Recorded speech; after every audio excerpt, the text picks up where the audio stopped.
Hey guys, welcome back to the storage room.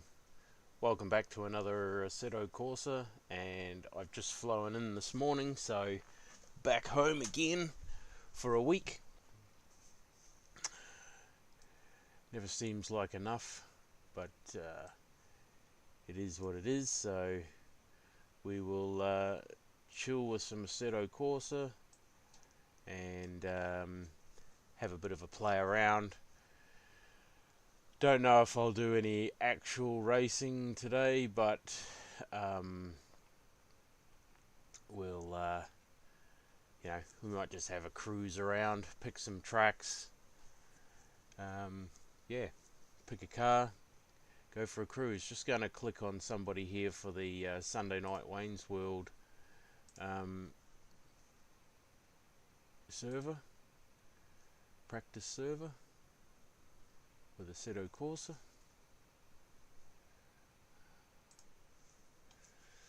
Wayne's World. Nope. So we'll close that. Where is... We'll try the Arbath one. Race invite. Visit site. Open the app. This one might be the same. Might come up the same. Oh no, here we go. What do we got?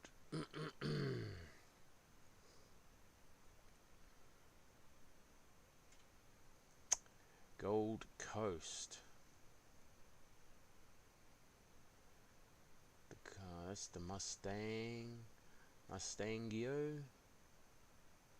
So I must have them both, eh? We'll close that for a second. Let's jump into Content Manager. Let's go Content, Cars, BCRC. Where are we?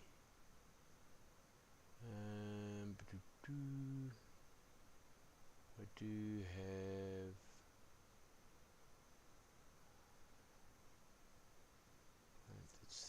that's that. Where's the supercars? Ah, here we go.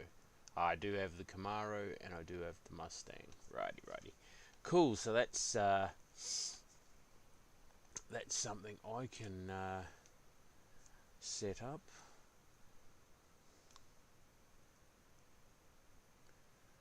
This one we tried to set up, but that didn't work. So what we'll do is we will pick a new track, or we'll pick some cars for a start. Where are we? Supercars. Not those ones. We want the BCRC cars. Somewhere in here. Here we go. Right. Here somewhere. Create Utes. That's black box. Hey Phoenix, how are you, mate? Welcome to the stream. How's your day going, mate? Hope the weather is fine for you over there. Just going to pick out the BCRC Gen 3 supercars.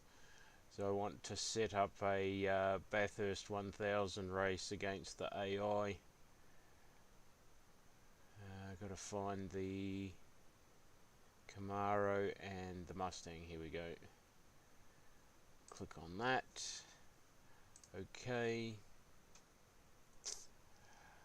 We need to get rid of these for now. So add some cars. Gen 3 Camaro, add that. Add the Mustang. We'll add a few of those. What do we got? 1, 2, 3, 4, 5, 6, 7, 8, 9, 10. And we'll pick the Camaro. We'll add 10 of those. 2, 2, 3, 4, 5, 6, 7, 8, 9. I just flew in this morning. I've been on the computer for just under 10 minutes. So, yeah. But, no, hopefully it will go well. We'll find out shortly. No, just going to do a bit of practice for, I want to set up an AI race at Bathurst. Is that going to be the good one? Hang on, we'll go back to see if we can find it up here somewhere. AKR 64 pit boxes. Okay, we'll see if this works. Let's go. This race track day practice. Just gonna do some practice. Do some testing. Similar to, hopefully this goes a bit better than my iRacing practice at Le Mans. Race I tried to do last break was a bit of a disaster with the Corvette.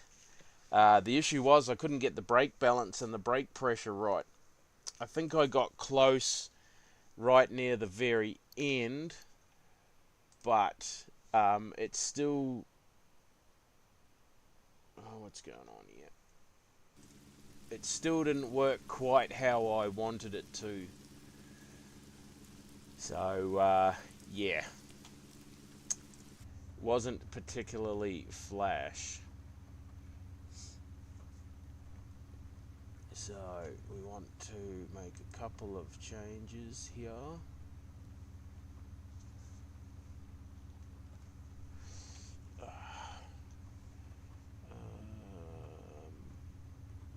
That's what was I going to do? I was just Sim Hub. I haven't turned Sim Hub on.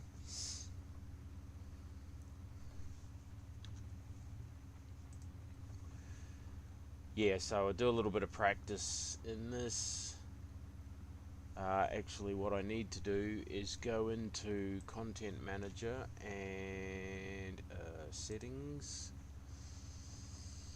Assetto Corsa. Controls. Where are we?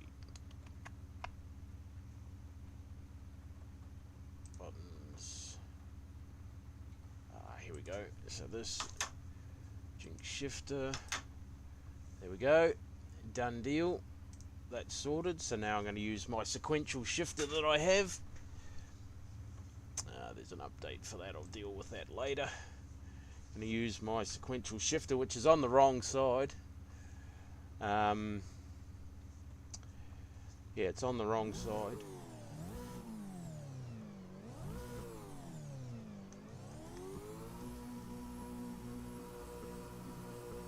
Turn the volume up. Can you still hear me clearly over the game volume?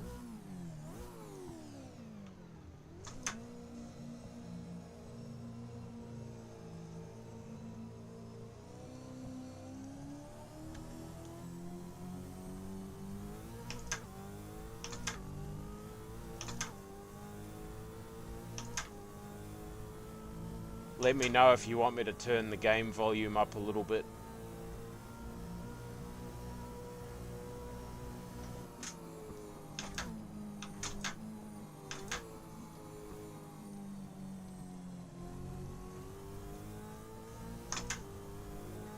Oh. Yep, too easy, mate. Got to make some gear, got to make some adjustments.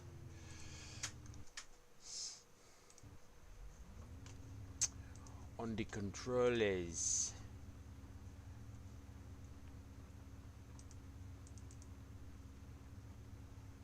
Righto, that should be good. We need to bump that up, I reckon.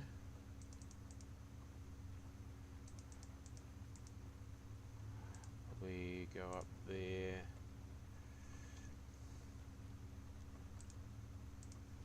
let's try that, add it all.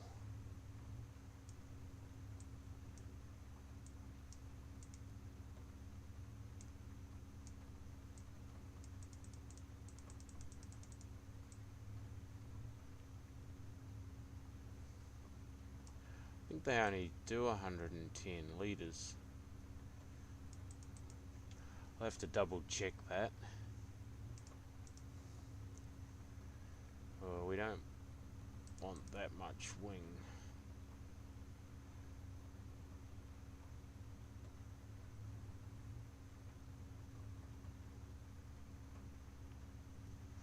Try that.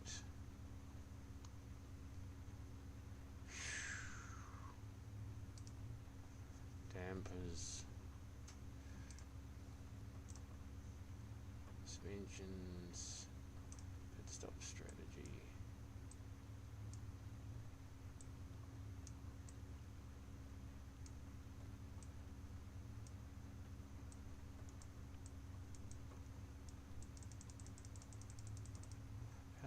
Okay. How to do this the hard way.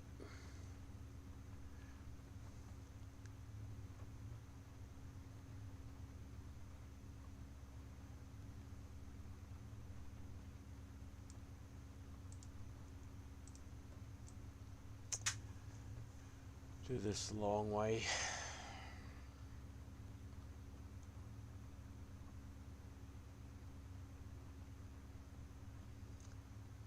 Very slow.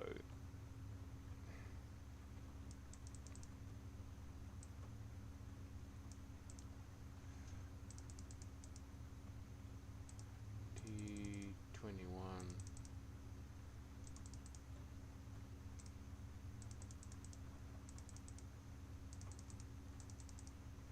Okay, let's save that as Bathurst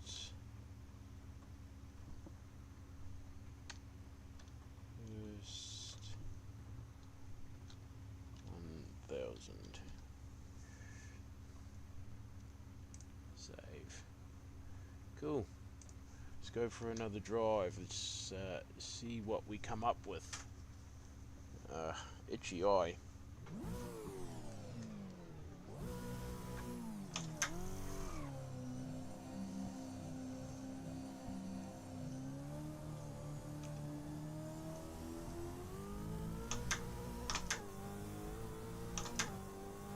It's better.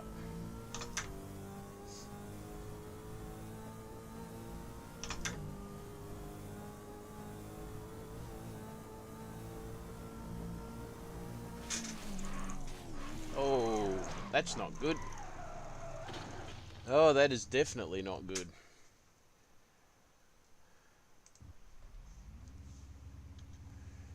Don't get a wheel in the grass. Ah, what am I doing?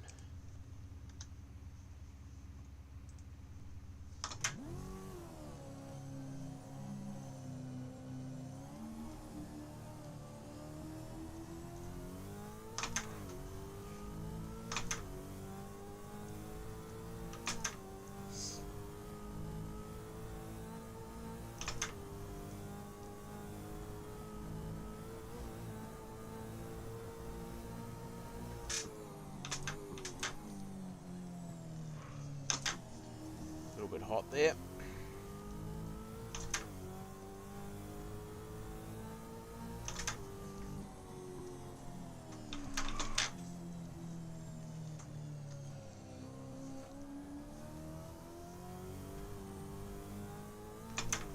Oh.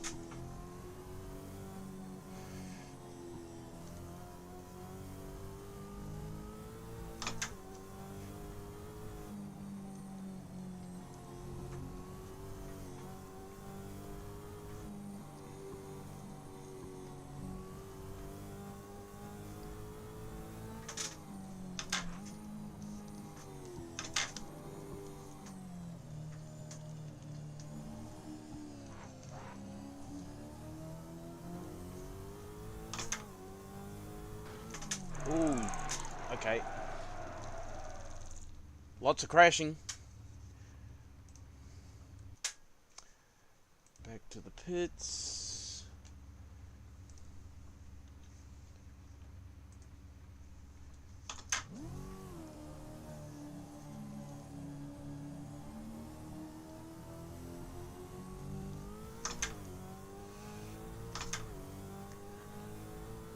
If you're just joining the stream, welcome, welcome, welcome. Good morning, good afternoon, good evening. Good night if you're just heading off to bed.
Here we go. 300 Ks.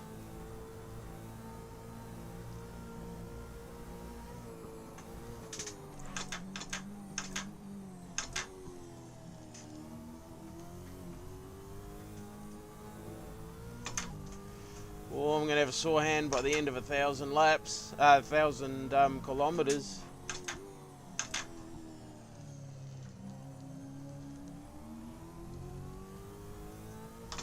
Righto, let's go.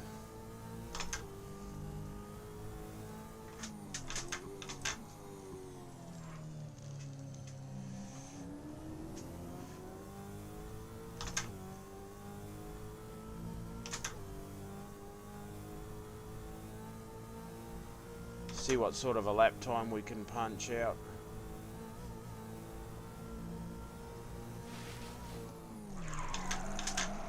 Oh! Not much of a lap time when I frickin' lock the brakes up. Damn. Back to the pits. Drivey, drivey.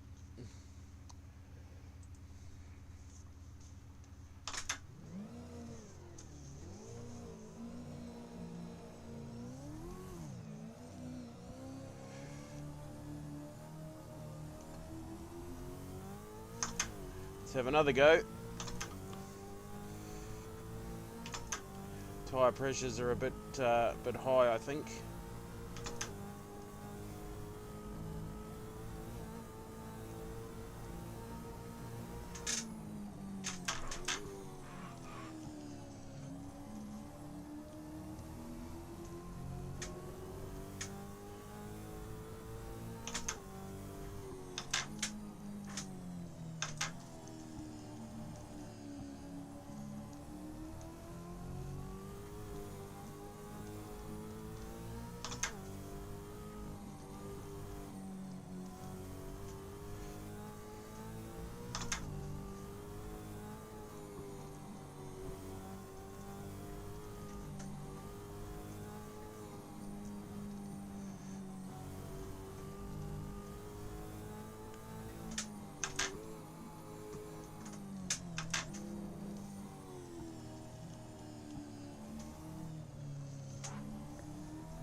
Gonna be slow as heck.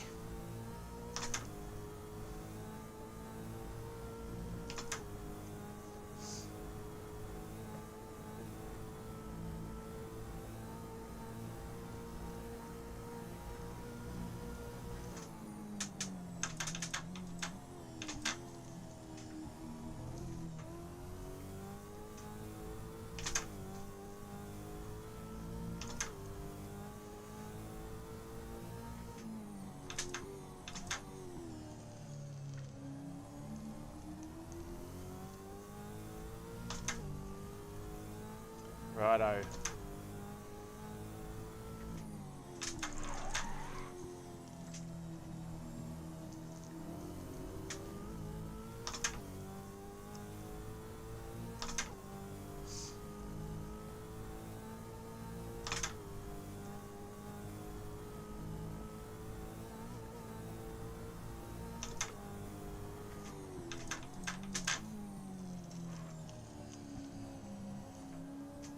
Sorry, I haven't entered Discord.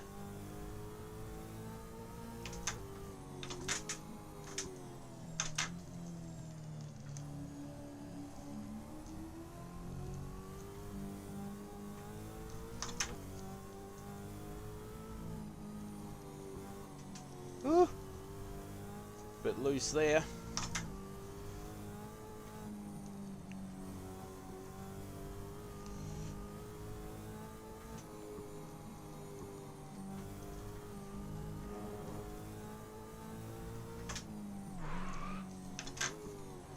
Oh, crashing again. Righto, let's sort out Discord, jumping, gaming practice. Here we go. Righto, so let's just sort a bit of stuff out here. Don't want to do that. There we go.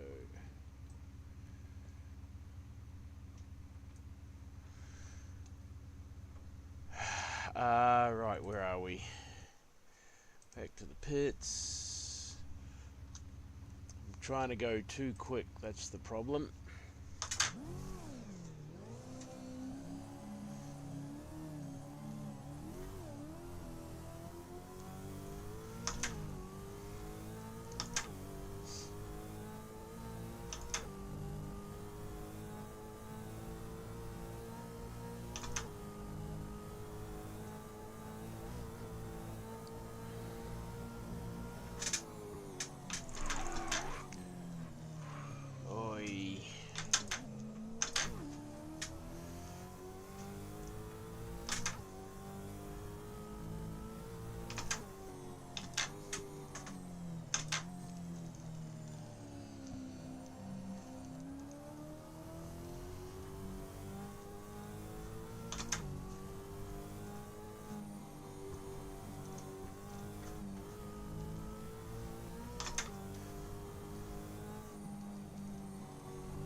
Righto.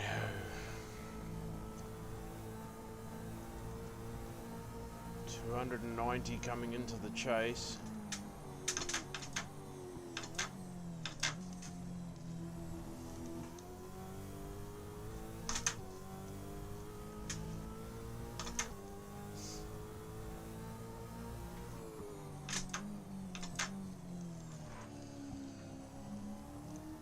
Sorry, it's a bit, seems a bit stuttery and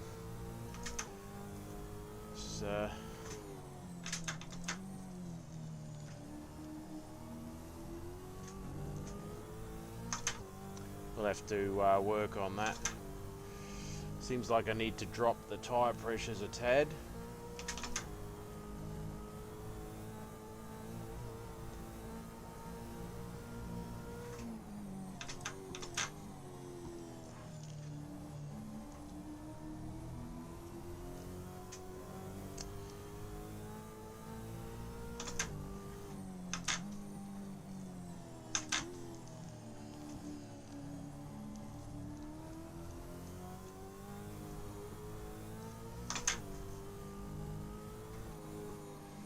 Very glitchy and stuttery. Can't wait to get my new PC. Get rid of a few of these problems.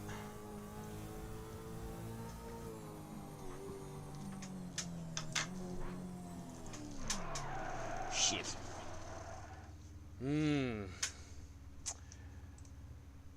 Ay, ay, ay, ay. Actually, we'll go back to the pits, drop those tyre pressures a tad.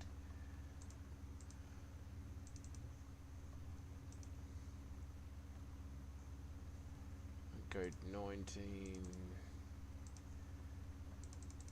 Let's try that.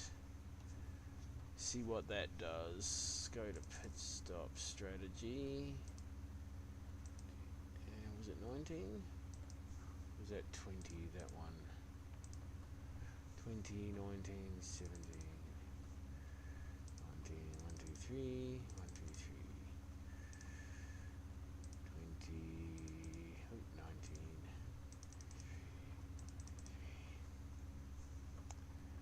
Save that. Overwrite the setup. Right, let's go.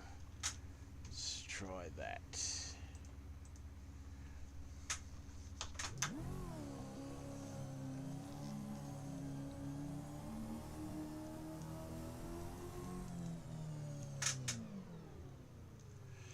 Try brake bias.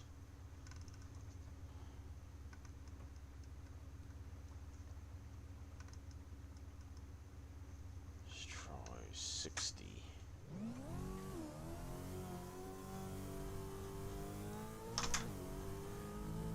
Let's try that.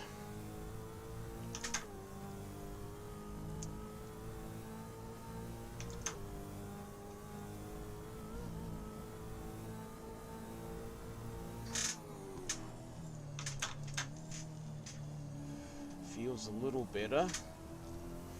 I want to be able to stand on the brakes harder.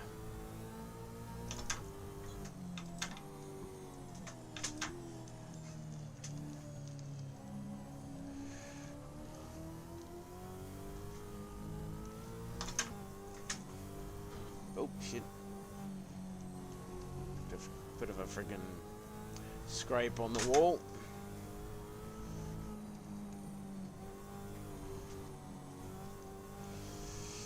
Very loose in the rear end.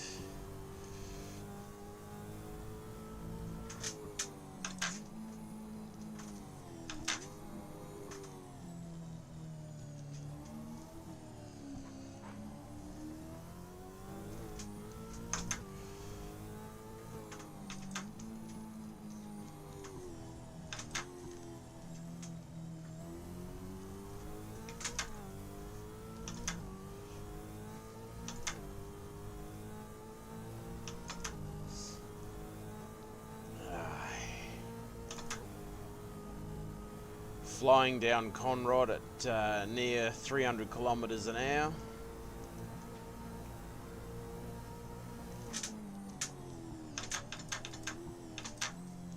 That's better.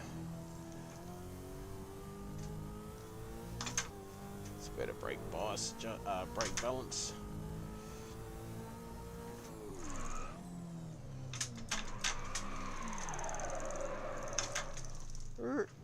Maybe not.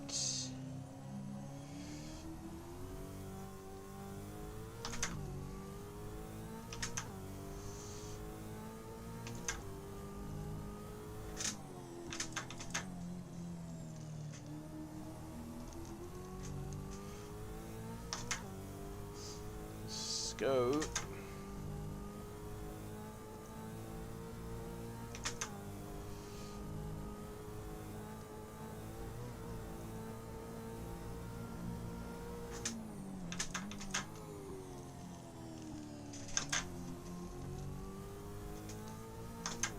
Wow, my system really is struggling.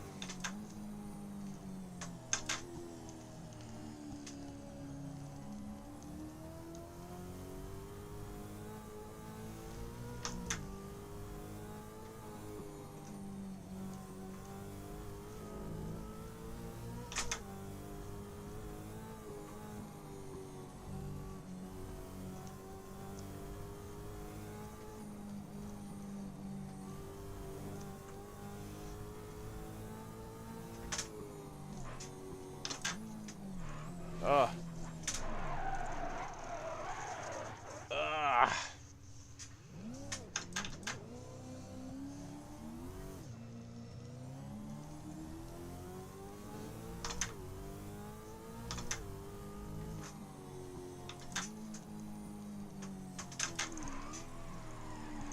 No.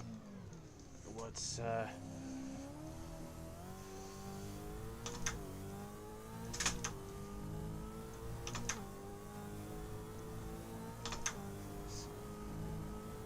play around with this brake bias. That's the hard bit.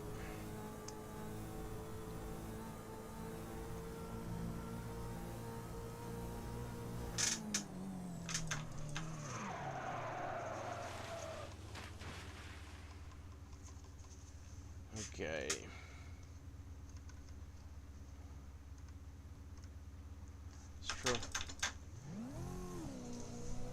Let's try brake bias at 63%.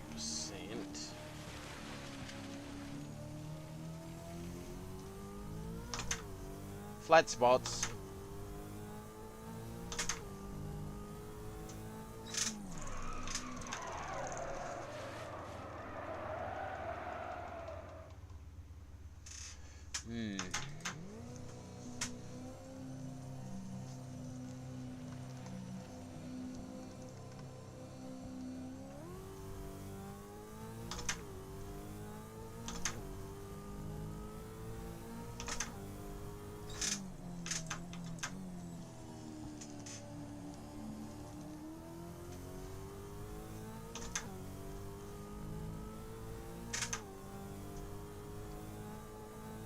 Man, Johnny's modelling is so good.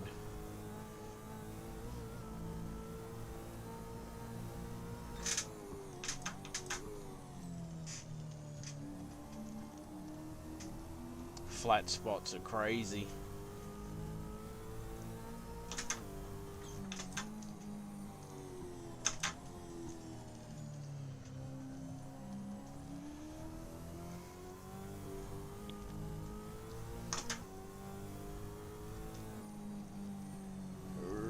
Flat spots. What's happening?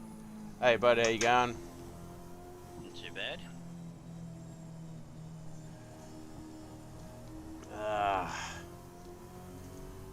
You, by any chance been keeping an eye on, what's it called, defense warmers?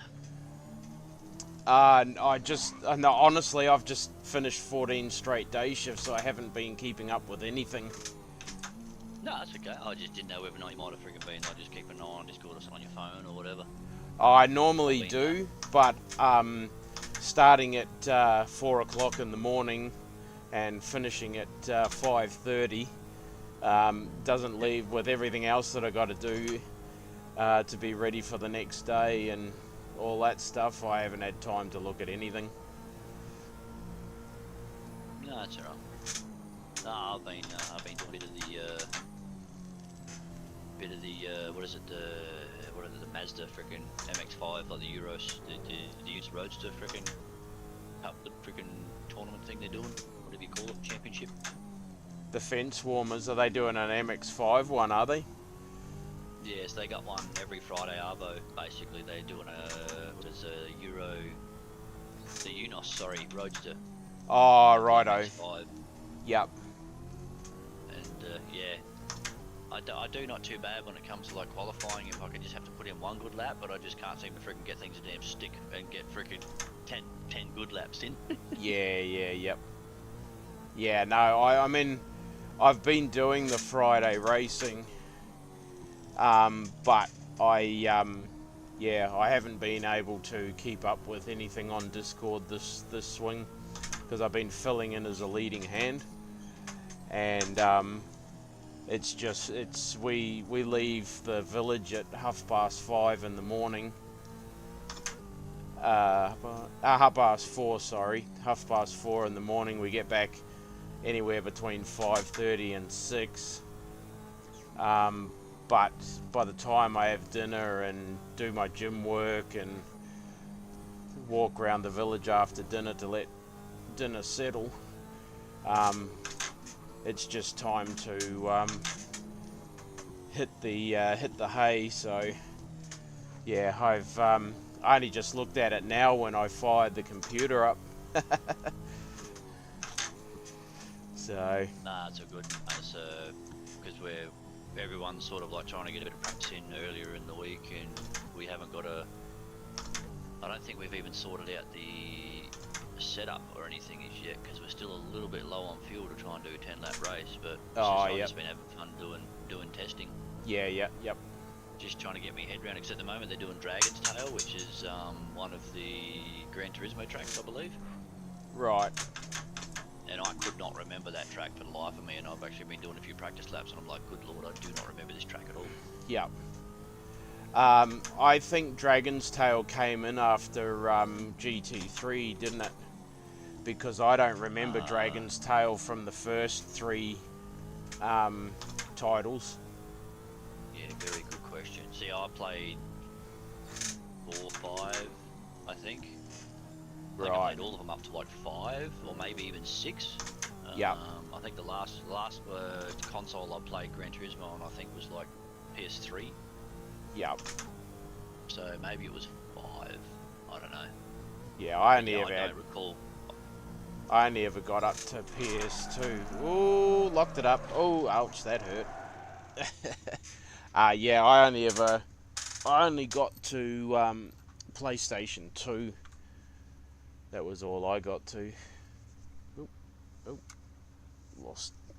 Where did that go? Knocked my mouse off the mouse pad, and it's now the cover for the battery's disappeared somewhere. I'll try and find it. Don't look too close down there. It's dirty down there. Yeah. It'll turn up somewhere eventually. Hopefully I can get my mouse working. Here we go. Where am I going? Back to the pits. Yeah. I'll have a look at that shortly. I need to lower the ride height at the rear. I'm in on the server at the moment. I'm just trying to see if I can coax anyone else to come in and do some freaking hot laps. Righto.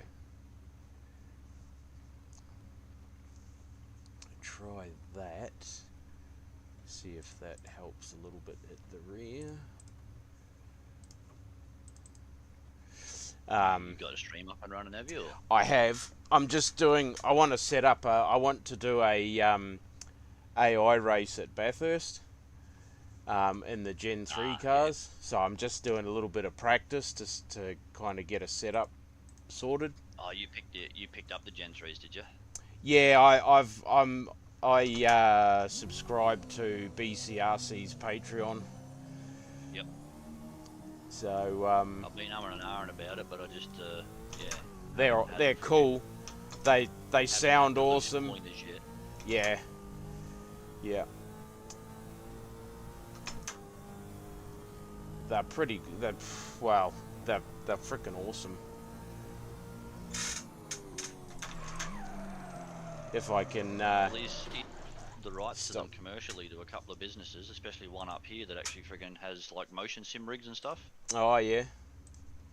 So they actually do run his Gen 3 cars are actually in their motion rigs running. Wicked. And a few other friggin' Australian laps. Yep. Or tracks. Sorry. Tracks. Yep. Nah, I think his. Well, I mean, it's all he does. He, I think, from what I read in his bio, he suffered a work accident. That's caused him to not be able to work. So this is how he supports his family, by doing this full time. Yep. Yeah, that was my understanding of where he was at as well. So yeah. Like, he does get a little bit shirty when he starts fucking copping like bad press, and people are bad-mouthing him. Like, yeah. To like an unusual extent, because it's like that is his breadwinner. That's what he's doing. So he doesn't really doesn't fare well for him or bode well for him having people just spreading freaking like doing smear campaigns and stuff on him. Yeah. No, that's right. It's pretty shit. You know, if people don't want to pay for his mods, don't frickin' buy them. It's as simple as that. But don't suck and complain that you can't use them if you're not gonna support the bloke. even if the people haven't bloody paid the money for them and they somehow got hold of them or whatever, and then they still bitch and moan about how they don't like certain things about the mod. And it's just like, Yeah. you know, not everyone's going to be happy with the mod. It's going to be subjective to how each individual creator makes it. Yeah, that's right. And from all the other cars and stuff that I know of that I've seen that is like done public releases and that of that I've actually had a go at, when he makes a category of cars to have parity, he actually does a very fucking good job of actually balancing them out. Absolutely. Does he ever? Nah, that's all good, Phoenix. No dramas, mate. Do what you got to do. All good, my friend. Those super sport coupes that he does, they also look quite interesting. Yeah. I've found a edited or modified version of one of his, I think it was a Valiant Charger Super Sport. Someone renamed it a freaking Falcon or Ford something or other. That's clearly not a Ford. And that thing's good fun to drive, but I've never actually tried his actual files like straight from him. Yeah, yep. I've got those cars. I downloaded them, even though I probably won't use them, but because I'm a Patreon member, I get access to all of them. So I just thought I'll just download them anyway. Well, if you do have a friggin' stab at them, let me know how they go, because they do look pretty fucking cool with all the fucking flares and friggin' aero kits and shit on them for the old school cars. Yeah, absolutely. I'll let you know how they perform. I watched a video on Blendline TV on Facebook last night, actually. Oh, okay. All right. I'll see you later. Bye. Yeah, on Blendline TV, and it was a Mustang racing against a Cortina and a Ford Escort RS, and yeah, it was pretty cool. The old cars are really cool. Old mate that was pedaling the Mustang probably could have done a better job, and of course everybody was bashing the way he was driving his car, but at the end of the day, he didn't want to frickin' prang it, trying to force a pass, around Bathurst. It's like, it's grassroots racing. These guys don't have hundreds of thousands of dollars to spend on repairing their cars after every race. So, while everyone was sort of bashing the bloke, I was thinking, well, he's looking after his car, although he probably could have, driving the way that he was driving, he probably should have upshifted more across the top of the mountain and used the torque on the engine rather than revving it right out. But, his car, not for anybody else to tell him how to operate, how to drive it. It's the same sort of thing. But certainly they sounded really good. No, I got more enjoyment out of watching the old Group C cars and stuff, like that historic fucking race that they did. It was like only 20 laps long. Yep. I got way more of a kick out of watching those old cars and stuff that I used to remember watching on TV from years and years ago. Yep. And the actual production cars of what Bathurst used to be. Yeah, exactly. Yeah, I got a massive kick out of watching them, and friggin' I thought that was fucking great that they included those cars. But again, some of those cars are iconic pieces that you want to fucking smash into, fucking lose, because they've actually got fucking really good heritage of like a 05 Brock that actually Brock drove. Yep. Like the physical that they were racing, this was the actual car that he drove. Yeah, and you don't want to stack that into the wall. Well, one of them did. They literally just finished putting the lip and the finishing touches on it. Yeah. VS, I think it was. It was a VR or a VS. 5 fucking engine sitting in. What a this lead off the pole potential.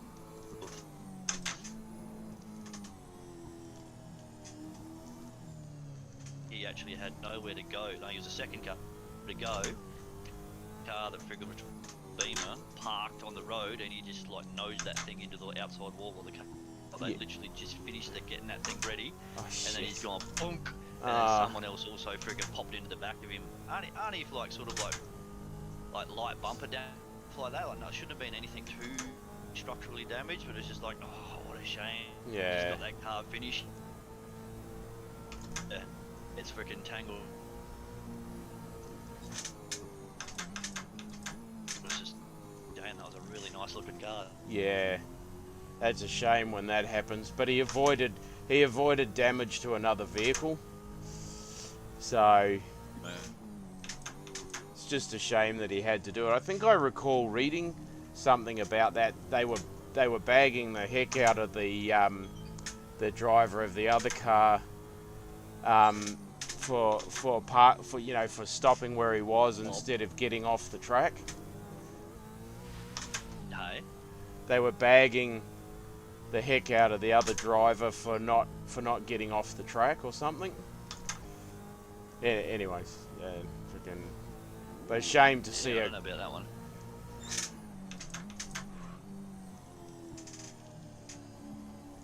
Shame to see such a nice historic vehicle with so much history and pedigree getting bent out of shape. Yeah, it wasn't too badly damaged, but obviously it still requires work to fix it. Yeah.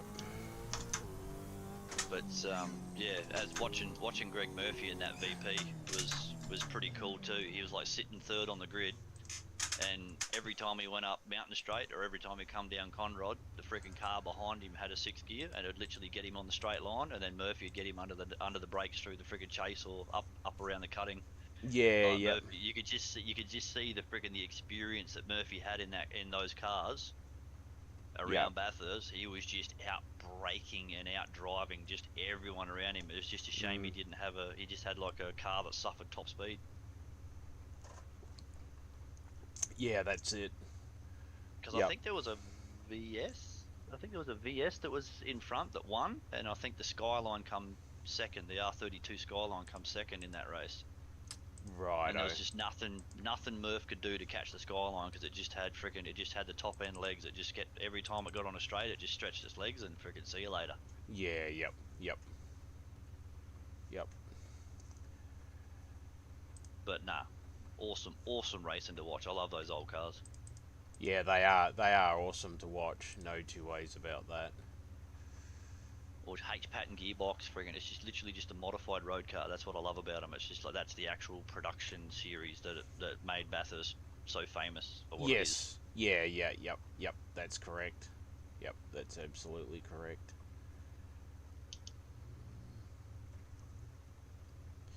And even though Murph might be a Kiwi, I still every time that friggin' Lap of the Gods comes up on YouTube or Facebook feed, you still watch it, don't you? I'll sit there and watch the whole thing. Yep. I'm the same. It pops up in my Facebook feed every now and again. But yeah, every time I just sort of sit there, I just sit there in awe, just going, this guy's driving a freaking production car that's just had the freaking interior and shit taken out of it. Yep. A H pattern gearbox. Yep.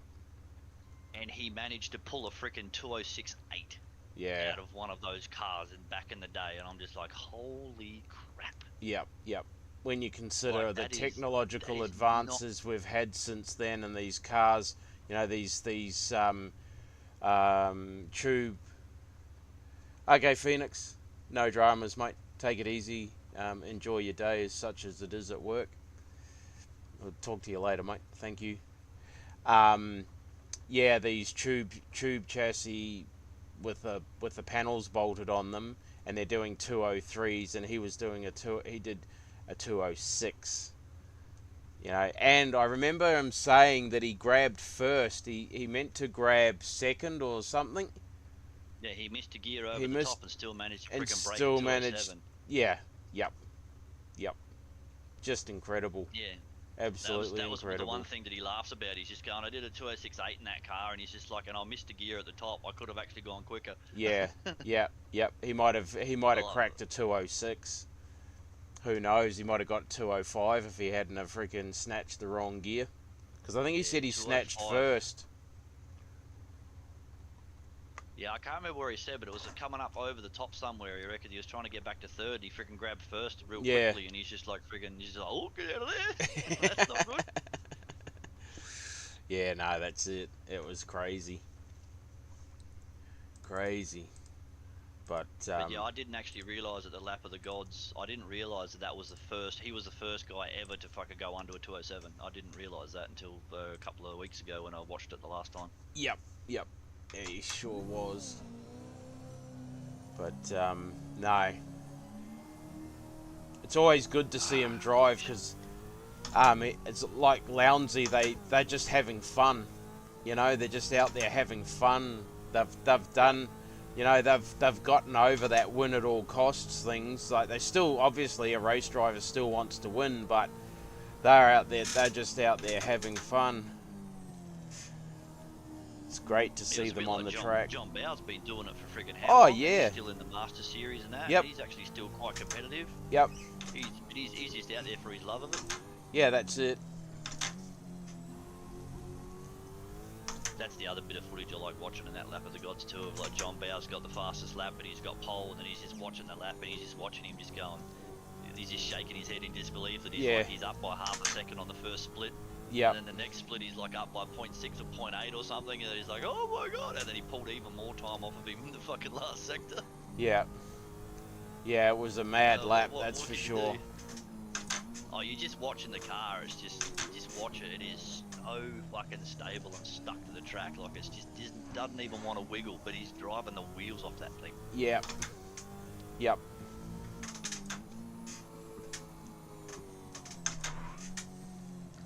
Yeah, he's just absolutely driving the heck out of it. Yeah, crazy lap.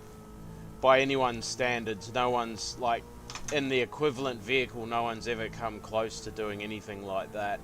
Or, you know, like I'd say, with all the advances in technology, that's like breaking a 2 minute. It's like doing a sub 2 minute lap in today's generation of supercar. Yeah, crazy. Which I don't think they'll ever get to being that quick because they keep taking bloody downforce off of them. Yeah. They just literally have them so there's like little to no downforce on them whatsoever. So like the cars just don't want to grip. Yeah, that's right. Yep. How's things been going on your end? Yeah, not too bad. Sort of quietened up at work there for a little while after the hectic period, and yeah, just doing the usual, just making whatever friggin' decides to come down for me. But I swindled a couple of friggin' 3D printers off of them, some old ones that they didn't want anymore. So Right. that's my new little thing that I come home and I find something I can chuck on one of the printers and send it, and then see how it goes. Yep. I'd like to So get if you some. need any like weird little clips or anything for your freaking sim rig, mate, you can Well, send me a actually, drawing I or was whatever, just. and we might be able to make something for you. Yeah, I was just thinking I want some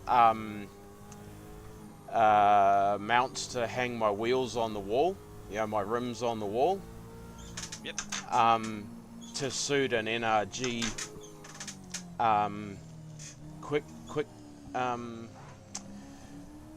quick release.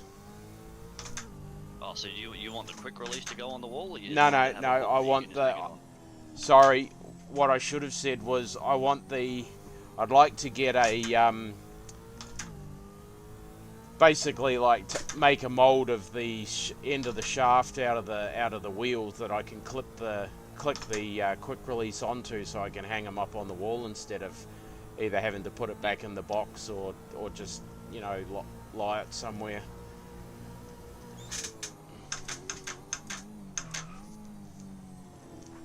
I don't know if Well, you. if I could find a pre-made model or anything like that, or if I could find what the end looks like, I potentially could model one up.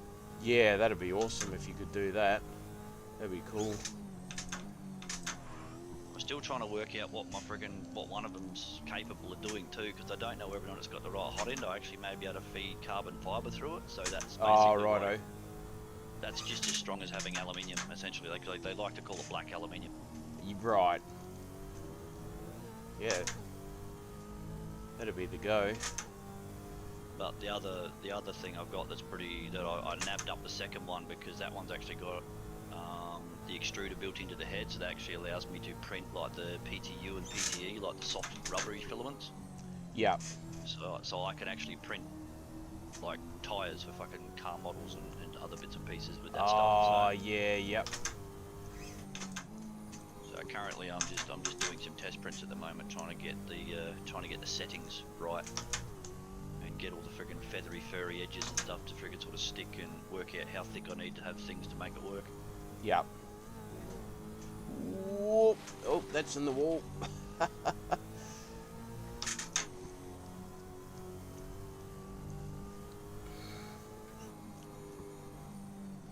Yeah, you need to. Yeah, I was going to say you need to have a go at these Gen 3 cars because you guys would be able to tune them up. You and Tim would be able to tune them up to freaking make them actually really hum around here, whereas I've got no idea what to do with it. Yeah, so it all depends on how he's got his physics spaced out and how they want to behave and act. Yeah. But that being said too, like my driving style's not the freaking greatest style. I could never extract the same amount of speed that some people can out of cars. Yeah. I've had a couple of dudes that used to friggin' help myself and Tim try and practice racing and that, and like he'd give us the same setup he's running, and he'd still be 2 seconds quicker than what I could actually put out, or fucking 2.5, 3 seconds quicker than what Tim was doing. And we're all running the exact same car, exact same setup, and it's just like, man, how the hell do you extract the speed out of that thing? Yeah.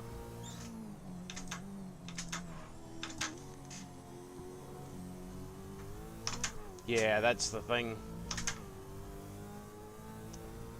It's how they get it all to work. Yeah, just the line and the braking is basically the main. Yeah. The main one that I could work out was the main differences. He actually worked out how to get his brake pedals set up for that sweet spot, so we could actually induce slip angle and stuff under under braking and whatnot. Yep. And in the wall again. As soon as you put those left-hand wheels in the grass, it's all over. Yeah, they tend to not like the freaking green stuff. No, but there's something, the suspension, it feels a little bit like it's got too much bounce. What, in the front or the rear? Sort of. Well, he's got the same, so his wheel rate is 50 Newton meters front and rear on all sides. Try going up one in the front. Yeah, I'm only going by what the old V8s used to run at. I used to freaking find the car felt a lot more balanced if you had like slightly softer in the rear around Bathurst. Righto, we'll try that. See what happens. What about your ARB? Like, what about your roll bars and stuff? What are they freaking set at? Okay, so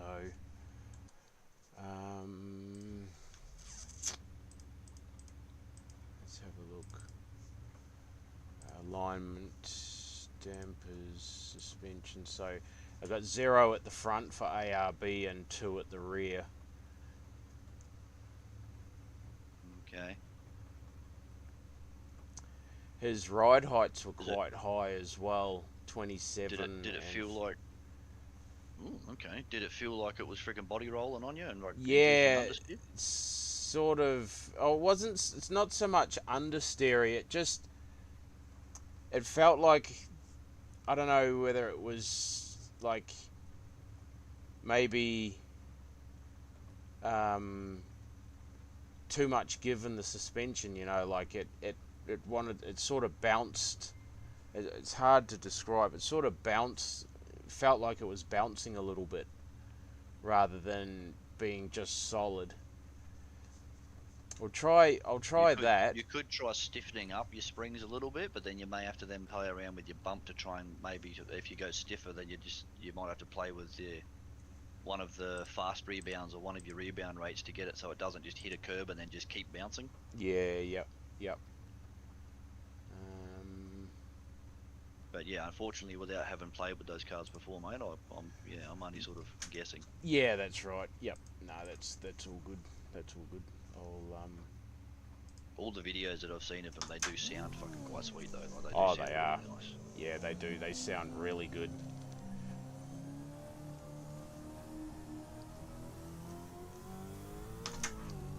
We'll try that and see how this goes. Might be a little bit of head bounce in the car itself as well. I like how the camera just sort of moves a little bit.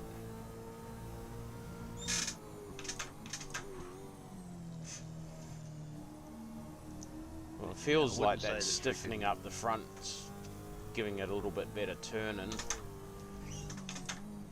Yeah, I wouldn't say that Bathurst is the worst fucking track for bounciness, but it is a road course, so you do actually have to sort of. I'd sort of try and set up a car that can deal with the bumpy track and curbs, just so it doesn't actually freaking get unsettled if you do clip something. Yep.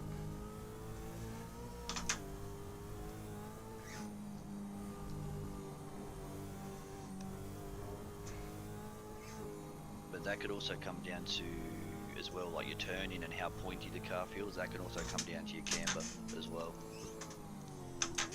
Yeah. So how much toe in and out you've got set up, and also friggin' how much friggin' negative camber you may have. Like so. Well, he's got 3.9 on the front. Holy snapping duck shit. Yeah.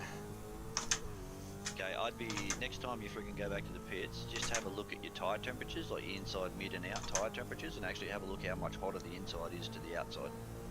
Yeah, I'm looking at that now. It's running pretty even across the whole tyre. Yeah, that's weird. At nearly 4 degrees fucking camber, you'd expect the inside to get hotter. No, it's not. So, because weirdly enough, with some cars that I've actually found, the stock settings are actually quite a bit of camber in the front. Yeah. And you'll actually get a much better feeling out of them if you actually start wiping the camber out of them. Right. Actually going a little bit back more to neutral and getting a flatter tyre. You're sacrificing a little bit of mid-turn speed by doing that, but you actually can then gain entry speed. Yeah. And entry and exit speed will actually give you like a little bit better handling for braking and friggin' entry. Yeah, yep. Because if it's leaning in too much, you've got less tyre patch on the road. Yes, it'll make it harder for braking because you're reducing your contact surface area. Oh, I need to brake earlier than that. Yep. But mid-turn, once the tyre loads up, you can actually then gain surface area on the tyre mid-turn. But yeah. Yeah. Also depends on what you like in the car too, man. Some guys like a very balanced setup. Other guys like a real pointy car that's actually going to oversteer if you want it to. I generally have a preference for a pointier car that actually, like, you can actually cause it to understeer or oversteer. Sorry. Yep. That's what I prefer. It's the sort of car I prefer. One that has a tendency that wants to oversteer, so that if you want to, you can make it understeer.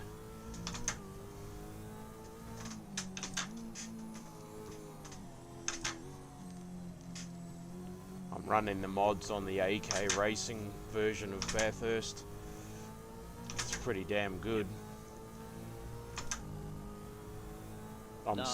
From what I understand, all they do with the AK versions of the tracks is they normally extend the amount of pit boxes and then they just put up their own advertising on the signage. I don't think they actually play with the track or the physics much at all. Right.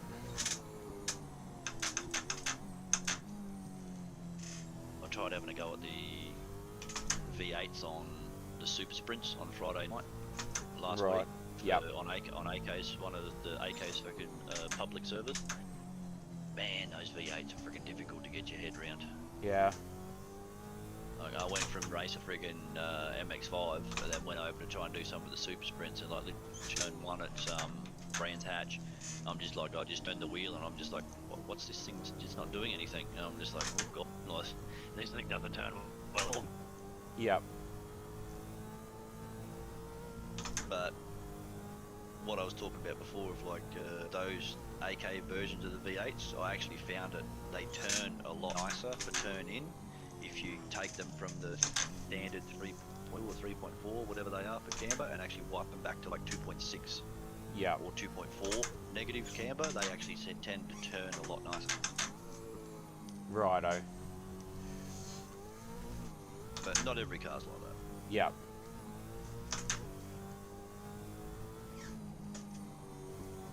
Ooh. Yeah, I might try wiping some of the camber off. Car's still a little understeery, but then that's probably stiffening up the front's created a bit of understeer as well. Even though it's running no anti-roll bar.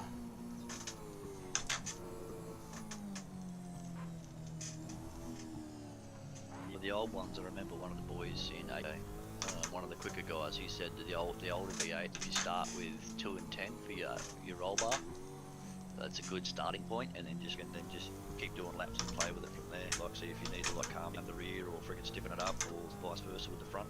Yeah. Not to say that the newer ones are anything like that whatsoever, but yeah.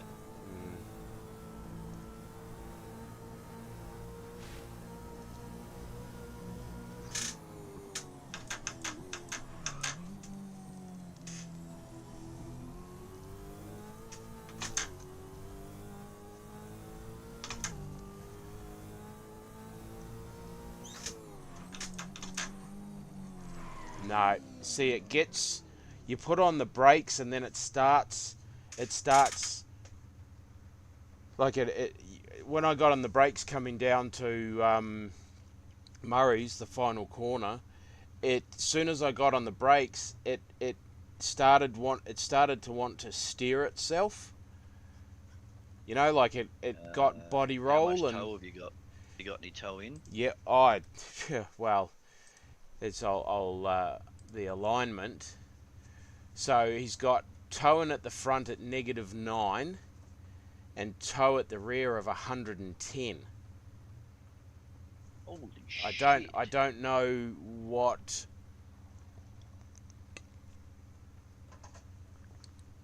So just try going back to neutral, or apparently, or possibly try go a little bit positive on the front and see whether or not that'll actually help it not want to self-steer and bulldoze on the brakes. So I'm going to drop it back to If you 2.4 on the -2.4 on the front camber. That uneasiness under braking Yeah. is, I believe, if you hover your mouse over the freaking toe, I believe it will freaking tell you in blurb there if you actually go a negative toe. That's what it'll induce. It'll induce basically wandering and instability under braking. Yeah. Yeah. Now, So negative value means the wheel is seen from above, looks towards the outside of the car. So negative is to the outside, positive is to the inside. Yep. Gives slower turn-in but more stability under braking and higher tire. A zero value gives... So toe out gives faster turn-in but also instability under braking. Higher tire temperature, less mid-turn grip. So, but positive value means it's positive is the front of the wheels in towards the center of the car. Yep. Gives slower turn-in but more stability under braking and higher tire temperatures. So what if I reduce that? You'll generally, if you go a couple of degrees toe in, you'll generally feel the car feels a little bit more pointy as well. So what if I reduce, so I've reduced to -2 at the front, what if I go to +4 at the rear? We'll try that.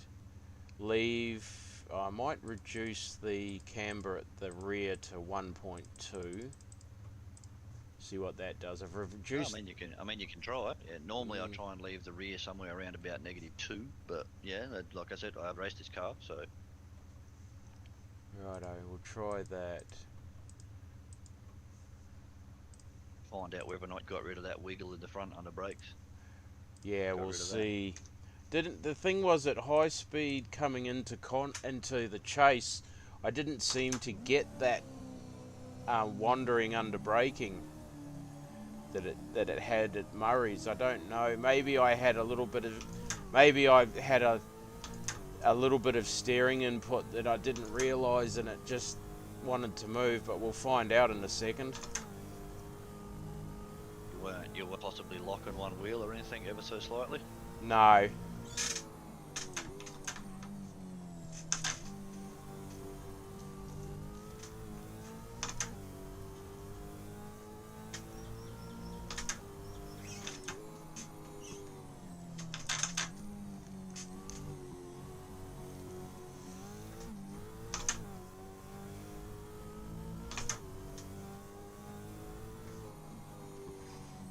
Understeering a little. Cold tyres though.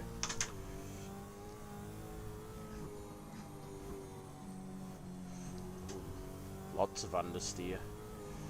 We'll do a couple of laps to get the tyres warmed up.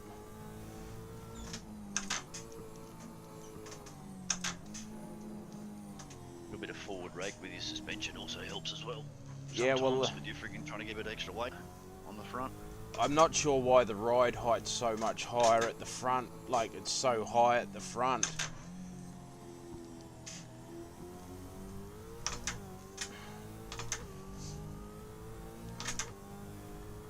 Because I took 3 clicks of wing off, so I took 3 clicks of rear ride height, but there's 10 mils difference between the front and the rear and the ride height.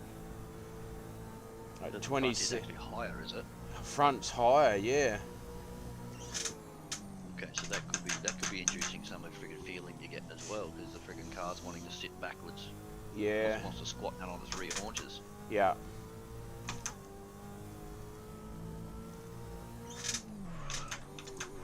Yep, no, it just... As soon as I jumped on the brakes, mind you, I might have... I was... not... I had a little bit of steering movement.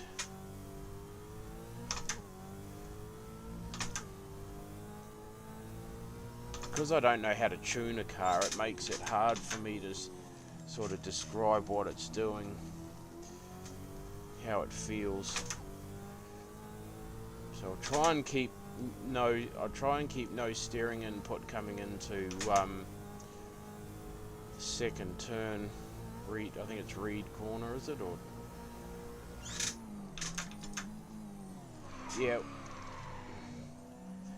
Just the rear wants to move under braking. That's what the problem is. I mean, I'm running like he had a 9 wing, and I've dropped it to a 5.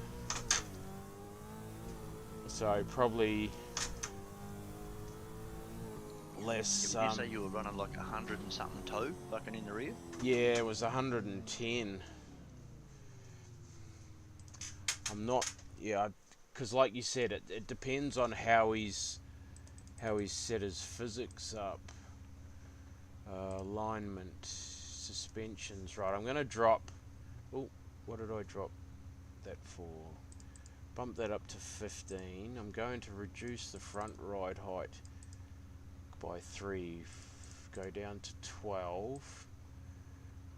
While I'm doing that, I might reset that to 50 Newton meters. I wouldn't have thought it was normal to have the same wheel rate front and rear. Most setups you see there, the front's got a higher wheel rate. Yeah, well, generally a light tube frame frickin' race car, the frickin' front's carrying the most weight. Yeah, exactly.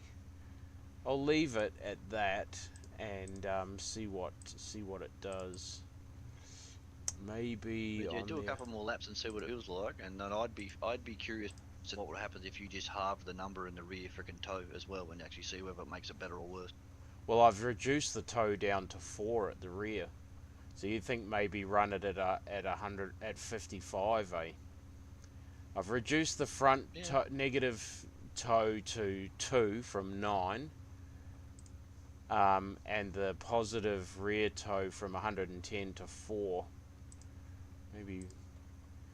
Yeah, try just happens if you put it back to 50, like you just half what he's actually put in there, the value you're putting in there, because what that might be doing is that rear of that car may require the toe to give you stability at high speed. Yeah, but it's the stability under braking stability at high speed's not an issue. It's the under braking, but that could be. See, that'll be dampers as well, because as the dampers compress, it's loading up tires and sort of be giving the car a feeling that it's turning. It's got 0 bump at the front and 1 at the rear. Fast bump at the front is 4, rebound is 0, and fast rebound is 2.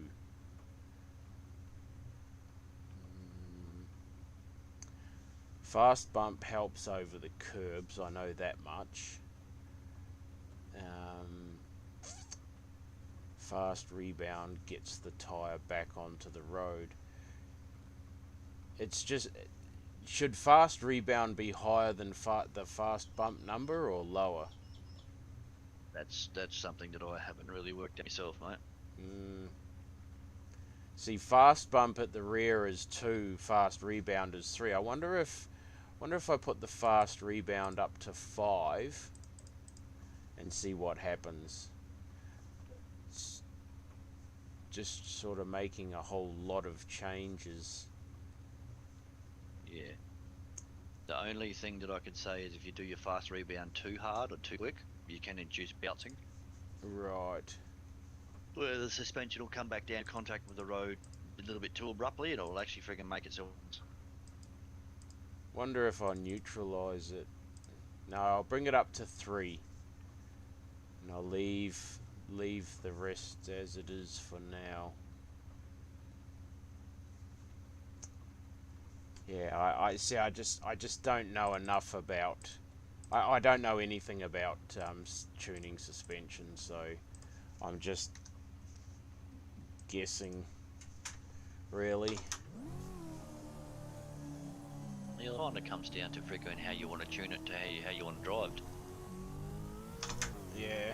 But it does take a lot of practice to get like some idea of what the car should be doing or how you want the car set up. Yep. I'm definitely no freaking master at tuning, that's for sure.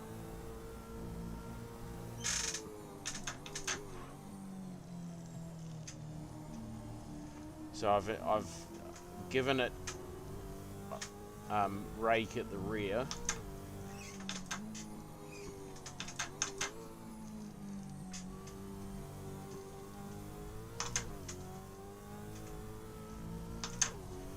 I think I might need to give it a bit more wing at the rear. Just like I've obviously reduced the wing for speed down the straight, but that's really a short stretch of the circuit when you need a lot of stability over the mountain. I might put it back up to where it was. Actually, I might just reset everything to default and start again, because I didn't run it with the maximum amount of wing to begin with, so I don't actually know what speed it can do down Conrod with the actual default setup. The head movements also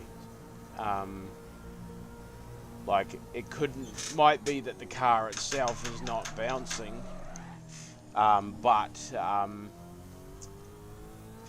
the head movement is the one that's, what's making me think the car's bouncing a bit. Yeah.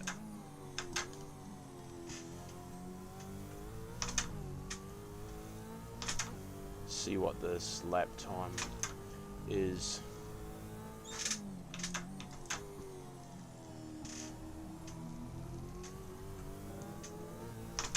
Felt a bit better out of turn 1. I mean, shit, we're talking about a 2:10 lap time, so I'm not fast by any stretch of the imagination.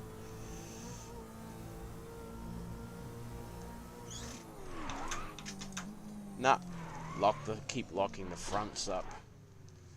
Keep locking up the front. Back to the pits. Righto, let's reset to default. And start again. I make an adjustment to tyre pressures because they're pretty good. Aero is at 9 degrees. Alignment, everything's back to where it was. Let's oh, gears, I definitely need to push the gearing up. So we need to 304 set up, Bathurst, yes, override that. See how that goes.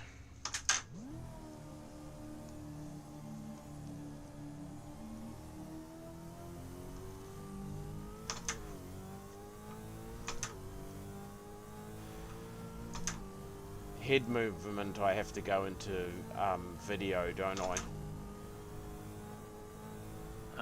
Yeah, you might turn that off of the car, but if you've got it turned off, it should, by default, be turned off in the car too. Yep.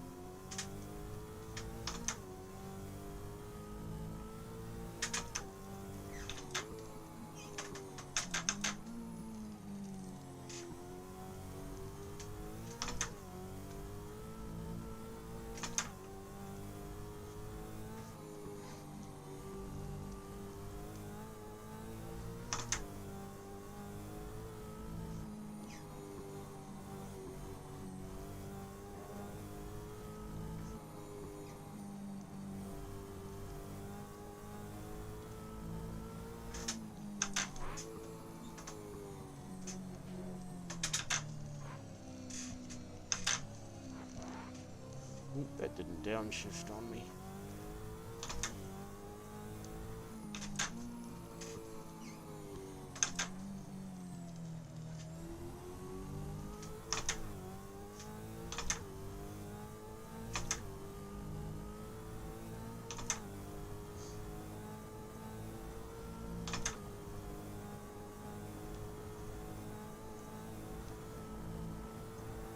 Still a little bit understeer, isn't it? Just in your live at the moment. Oh, A yeah. little bit of freaking understeering still.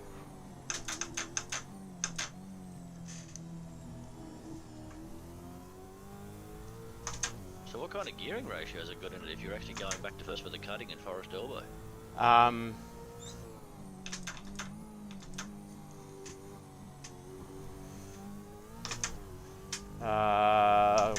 What was it? I went up 3 clicks, I think.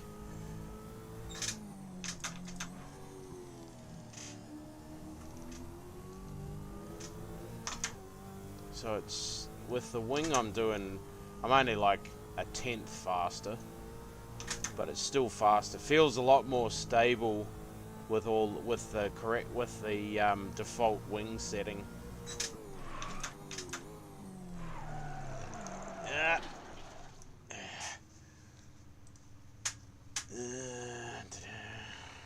Oh, you pulled a freaking 10th out of that corner alone. What do we need? Electronics. No. Generic. That brake bias there.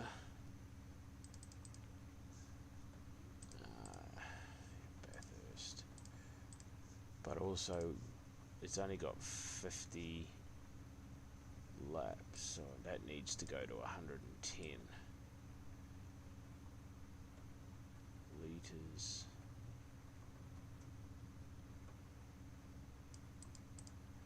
I wish the live didn't have a delay on it, but yeah, what was your ratio at again?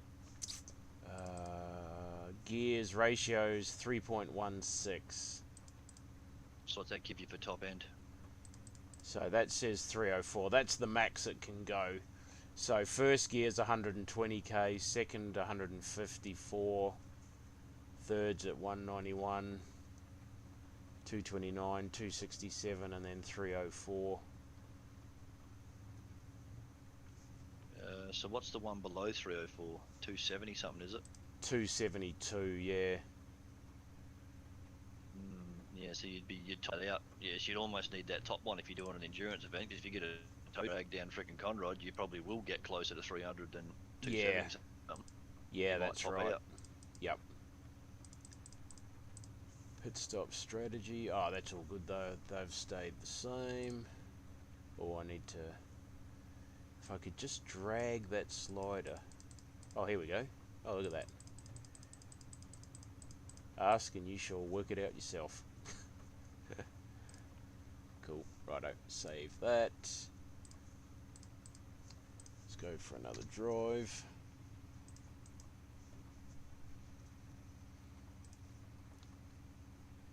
Juicy ones. No. Righto.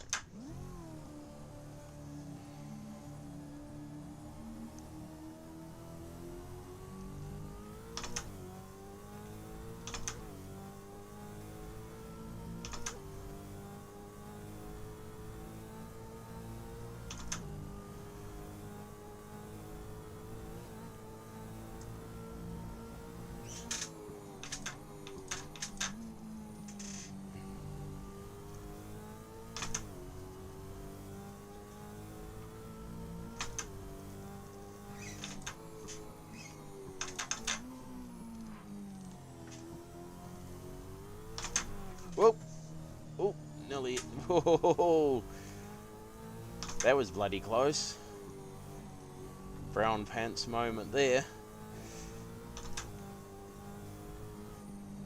Oh, she stepped out on you at turn 2. No, in the cutting I grabbed second and it frickin' it spun the tyres up. Oh, yep, just saw that. Yeah, just saw that come up on the stream then. Yeah.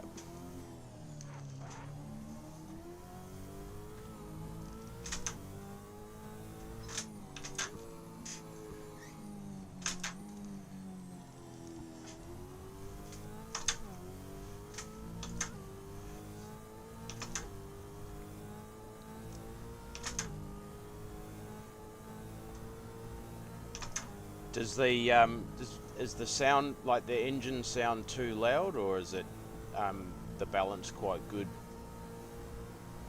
To be completely honest with you, because I'm in the chat room with you, I've turned the stream noise down just so I don't get the echo in my head of my own voice. Yep, And just yep. makes me start stuttering like an idiot. Yep. I'll turn it up now and have a little listen.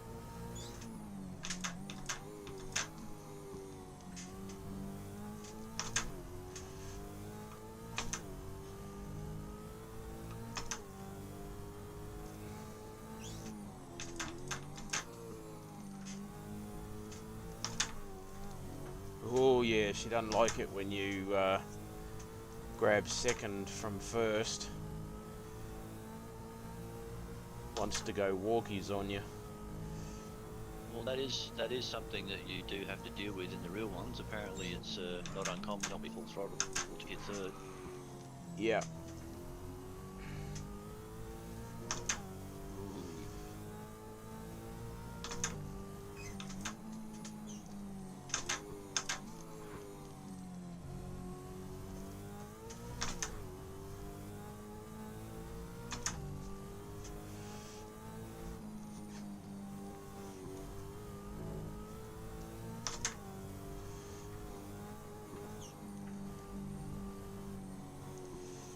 Oh, she's lots of understeer over the top of the mountain.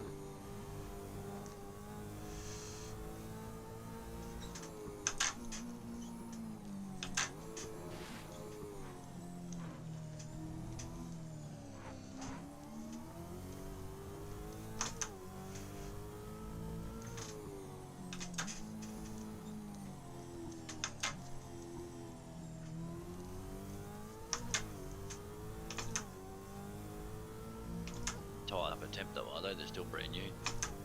Nah.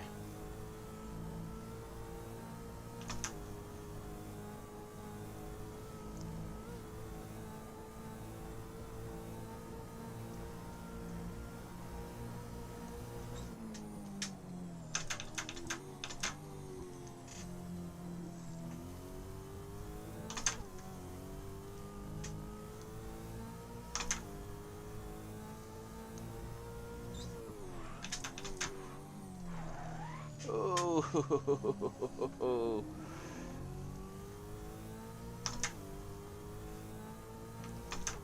I was looking at 2/10 faster.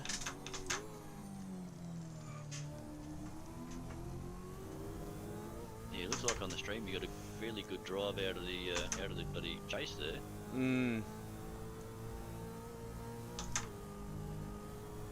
Yeah, I did. I got a good one out. I was able to keep it pretty flat.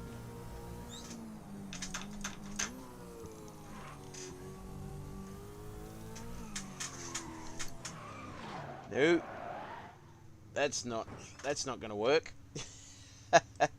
I still think second is the wrong gear for turn 2. What have we got? The older ones I used to go no lower than third because Yeah. like third it still bogged down a little bit, but like it gave you just a bit more drive without spinning it up. Yep. Yeah, I always watch them, remembering they.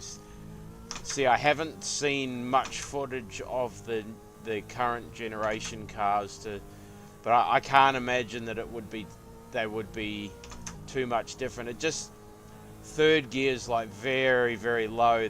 Only the first couple of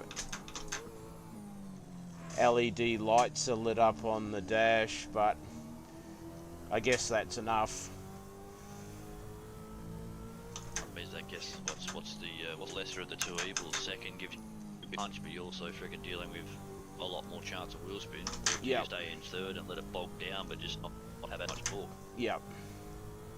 And I think they always stayed in second in the cutting, didn't they? Or did they go to first?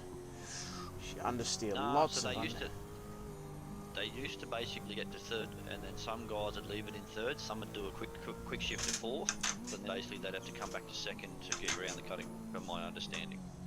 But right. I'm talking like the last generation of cars, not those ones that are racing now. Yep. I can't say I've seen a hell of a lot of in-car footage and sort of watched what they actually do. Yeah. So the old ZBs and frickin' VFs and all that sort of shit, they used to, apparently it was up to the driver, they'd either fucking let it sit on the lift for a second as they approached the cutting, or frickin' just give it a quick flick into fourth and then back down again. Yeah.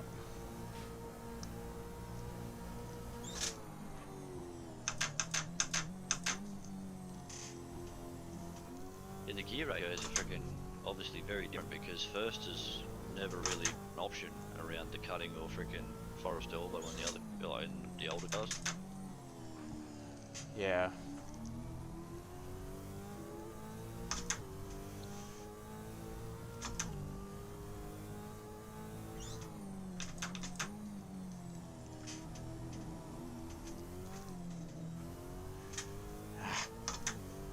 Lost it there.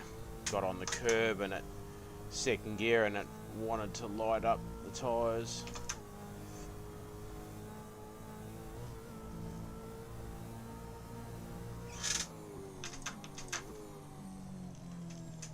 But see, third I've got a.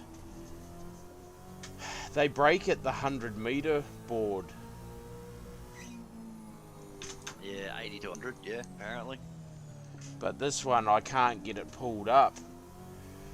I can't get it pulled up. Extend it up. So I need to move it out, because if I want to brake at the 100, I've got to drop to second. Wow, that's so much understeer there. But then that's the car, innit? They understeer majorly. Yeah, just skinny ass tyres, mate. Just lack of grip.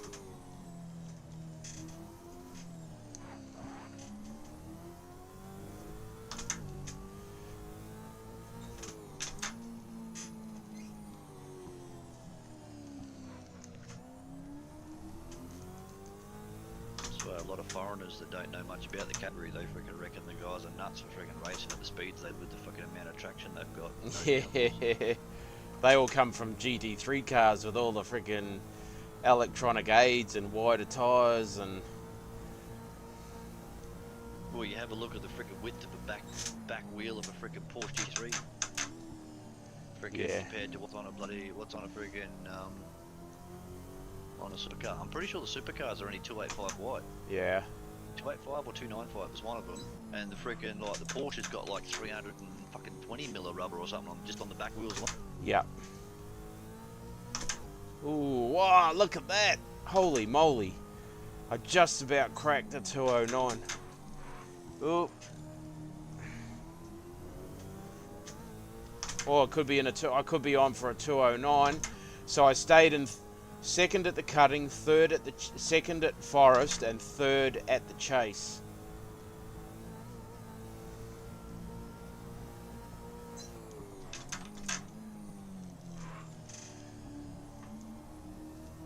Stuffed it up there again.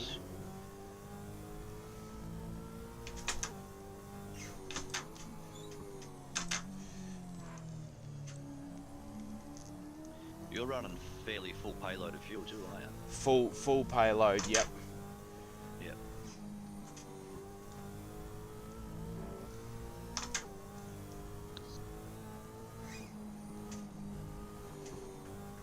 Ah! Well, bugger it all. Wasn't too hard to hit though. But then again, it was at quite a few kilometers an hour.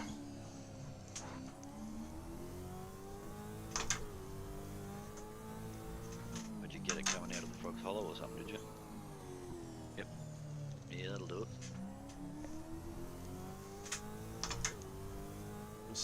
I'm down to a 20. I'm down to a 9.1 or a 9.2.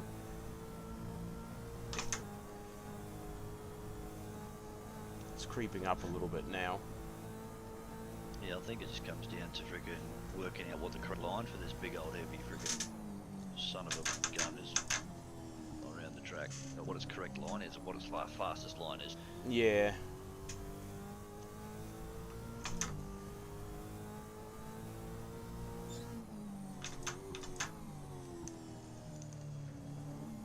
You make me want to have a crack at these now.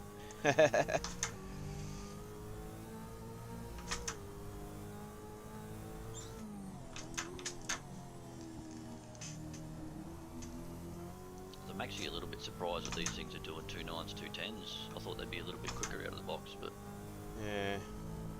Yeah, but with a better driver they would be.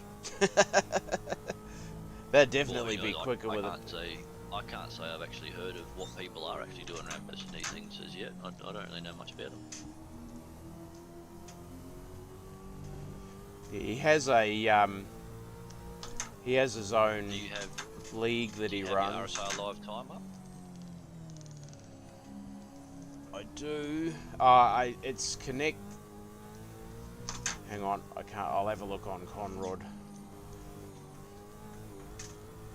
Because you're on the AK track, you also might be freaking. You might not get too many hits because it might be asking for people that have actually used the AK track as well. Yeah. Shit.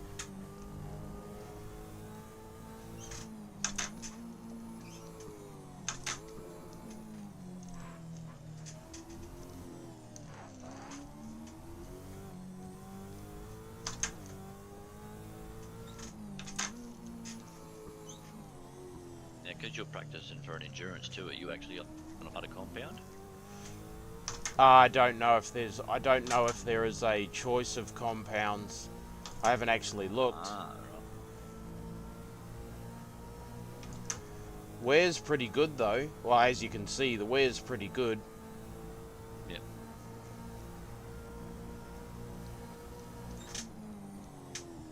Well, the current tyre that they're using on the Gen 3s should be able to do about 30 laps.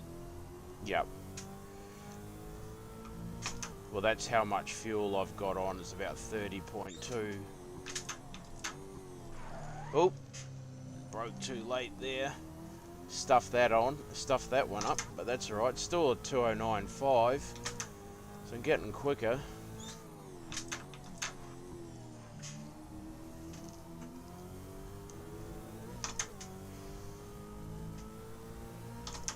Well, for some reason it's in a foreign language, French or something. The light's on, but are getting no time.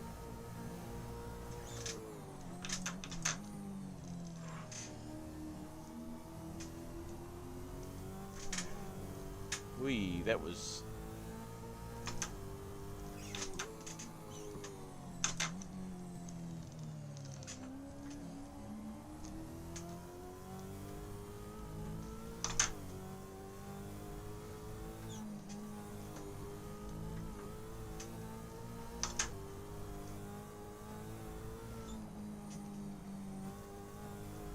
bit better through there.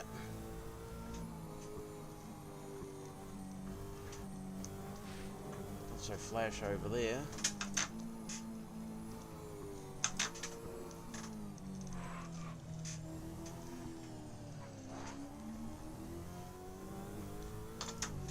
Into the 208s at the moment. Ah! Well, I was.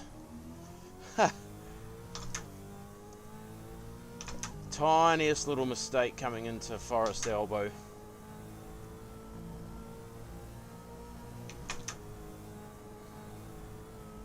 Not the greatest place on the track to have a mistake, because after everything in the car's unloaded as it goes over that hip, but Yep. it turns itself. Yeah, just ran wide, missed your apex. Yep.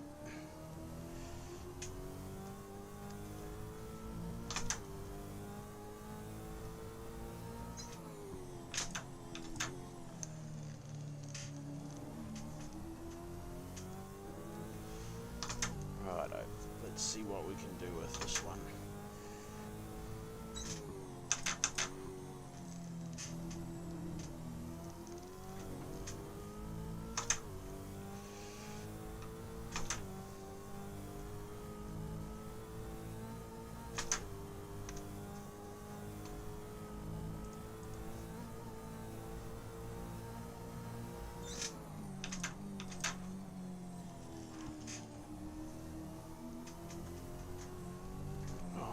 The stuttering is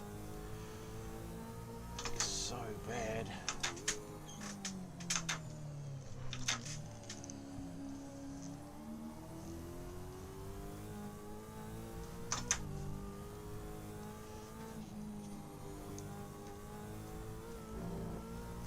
The other thing is I'm learning where the width of the car is in relation to the track as well. Yep, that's going to take a little while to learn.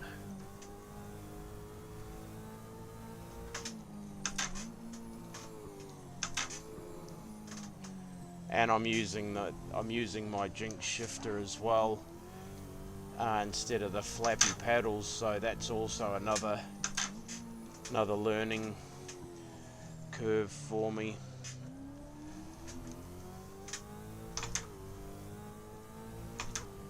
Because I'm using it with my right hand, so that because the door when I come into my gaming room is to the left of my rig, so obviously I want to get into the left hand side, so I've had to put the shifter on the right.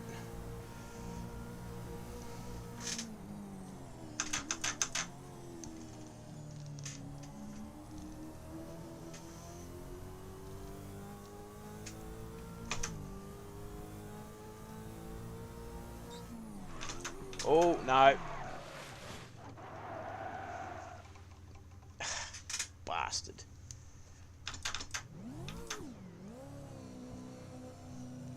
But I didn't hit the wall.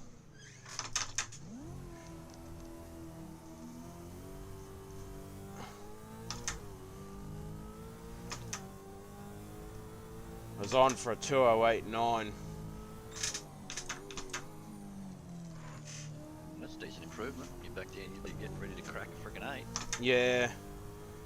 How much fuel have I got left? 88 litres.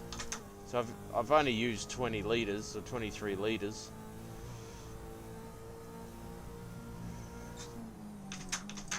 He's got awesome flat spot modelling. Like I flat spotted the front left, I think it was. And I can feel it in the steering.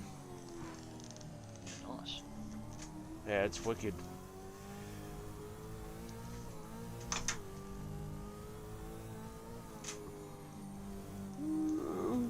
Too wide there. I need to get over there more.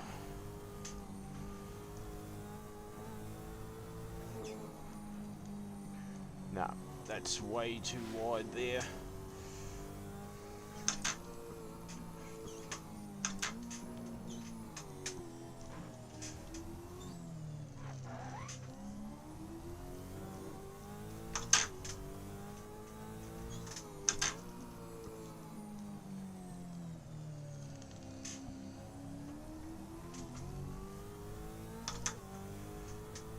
even with all the mistakes, sitting at a 209.3.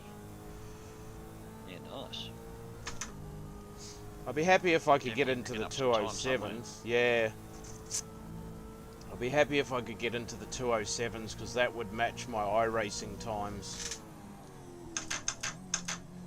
207s were the best I could do in iRacing.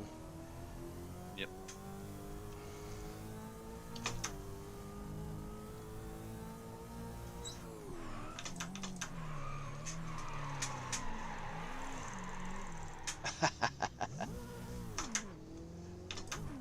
Ah, well, there you go. I need to brake earlier there.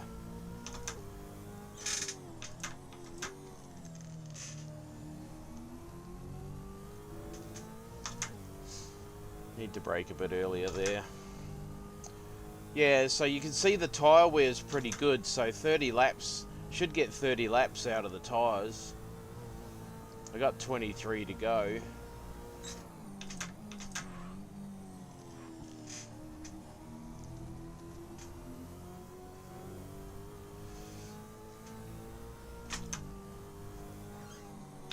Now I'm back trying to get my head around this Dragon's Trail Oh, track. okay, I'm going to give this a rest for now. That's not bad. I'm getting pretty comfortable with the car, so maybe a few more hours practice. I've been on for about 2 hours, so yeah, we'll give that one a rest for a little bit, and let's jump in with Mark and have a look at the fence warmers server for the race on Friday night, which we will be doing. Favourites, fence warmers, Dragons Trail, Seaside, Croatia. Now this is as Mark was saying, a Gran Turismo track, so this should be quite fun. We'll install missing content. So oh no, we're missing the car as well, so we need to, so Gran Turismo Mazda Unos Roadster touring car. So we're downloading that. Oh wow, lots of updates to install. I like how Content Manager picks up any updates made. So we've got VRC's cars, the British touring cars. There's updates for all of those as well. Or maybe there might just be liveries. It looks like the same car. Oh no, it's not. We've got the accent, well, the Ford definitely looks different. What's the T8? The Mustang, because those are the Trans Am cars. The VRC do the Chevrolet and the Mustang Trans Am cars. We might have to do that. And Autodromo Most. Where's 13 updates? What happens if I click on there? Okay, we'll install the car. Oh, Dragon's Trail, it's searching for content. That's not a good sign. It can't find it. Do I have access to their Google Drive?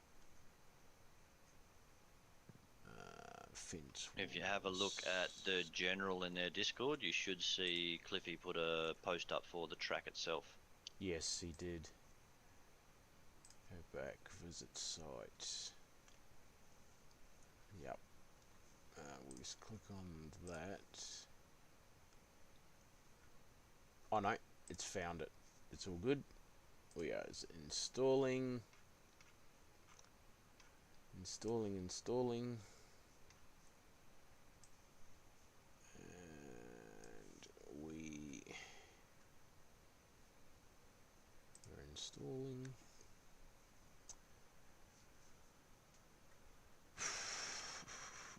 Dragon Trail, Croatia. There was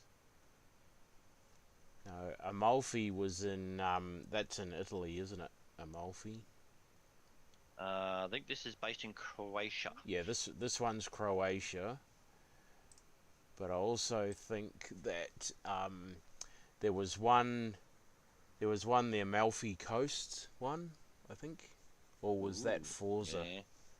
That might have been Forza Motorsport. What the heck's happened to my mouse? I've lost my mouse. Flat battery maybe? Oh no, it's working. Here it is. Okay, let's join this. Oh, now I have to go into Content Manager and change back to the flappy paddles. Oh no, this was an H shifter. So I still want to go back to Content Manager and change it to flappy paddles because I don't have an H shifter.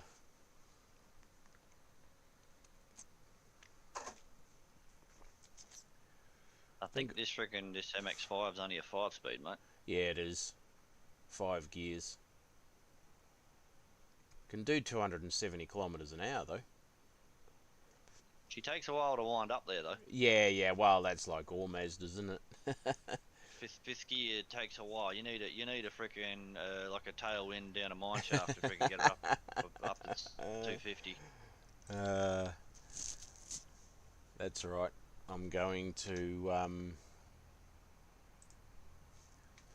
go to settings. So she's fixed setup at the moment too. Right. Gonna cheat. Put flappy pedals in lieu of a. So what have you got tyre pressures set at? Oh, you said it's fixed. Sorry. They should be fixed, mate. Absolutely everything's fixed, so that's why we can't actually even put a bit of extra fuel in it. It is. Nah, you've only that's got all 8.5-ish laps of fuel as well. Righto. No dramas. Now, because I haven't driven this one before, I need to do some changes to global settings.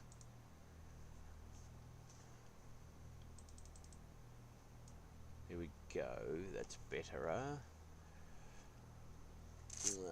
Save that. Oh, bit of a tail wiggle around there under brakes. Copy. 50 on the gain for the force feedback. Save that. Ooh, am I going to get a PB? Oh, well, look out, here comes Andre, just to freaking quieten us all down.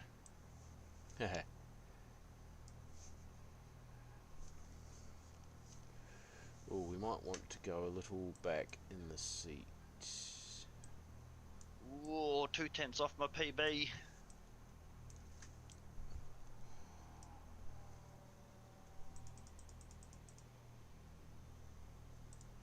Try that. Give you guys a little bit of a view of the main dash setup. Here we go.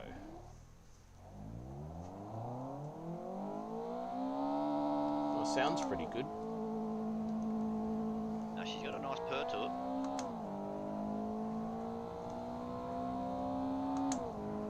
Oh look, missed that corner. Oh my god. I'm already in 5th. Who's that? Andre? Hello, Andre. Don't follow me, mate. Andre, I've got no idea Mr. where I'm Andre going. is an extremely quick driver. Righto.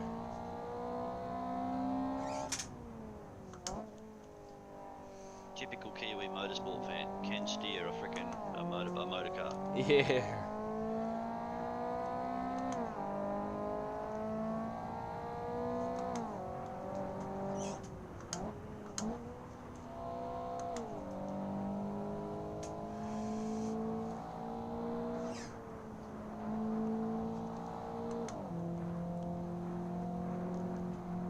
Geez, it does 270 kilometers an hour and it changes into fifth at 160. Oh, you can get freaking you can get almost 200 flat out of fourth.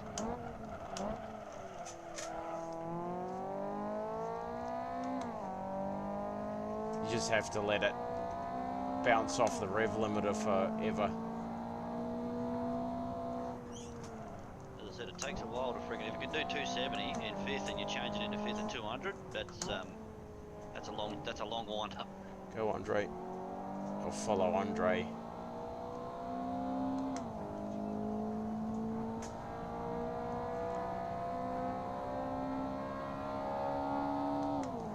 Righto.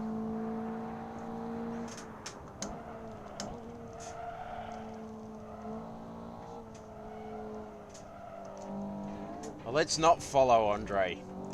And he just disappeared. Andre may not know this track overly well, I'm not sure. Yeah.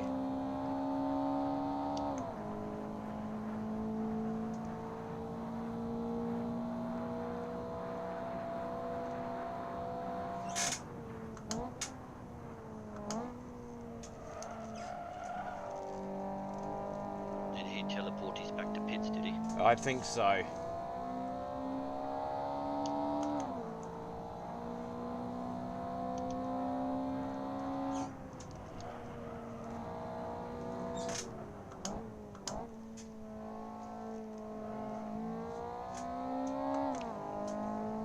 That may well be a third gear corner.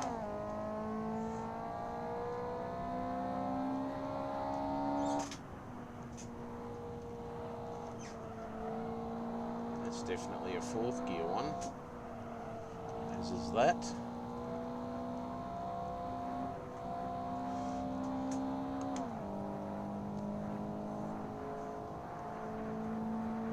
What's your personal best? 151.5. Oh, okay. I did see something in the general about a 151 and a half. That was obviously you. Yep, yeah, so 151.5 is the best I've got so far around here, and this session I just did a 151.7. So it wasn't a fluke, that's just what makes me feel a little nicer. Righto. I'm averaging, I generally average somewhere between a 152 and a half to high 152 is like, sort of like my average lap. Unless I absolutely dial in a lap, then you can get into the 51s, but it's quite sketchy on that last chicane. Right. You've got to like really bolt through there and just hope like hell the car doesn't unsettle itself on the curbs. Yeah. You just improved your best lap time. Good job.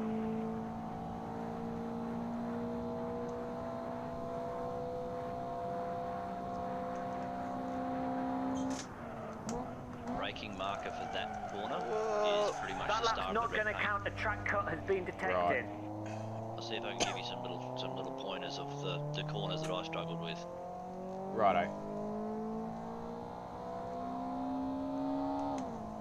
So this one here, if you don't get your line right, you just do a little lift around the corner. Just a little lift off the friggin' throttle to help it turn. You got the line pretty much sorted out there for that one. Right. You just got to work out your full speed.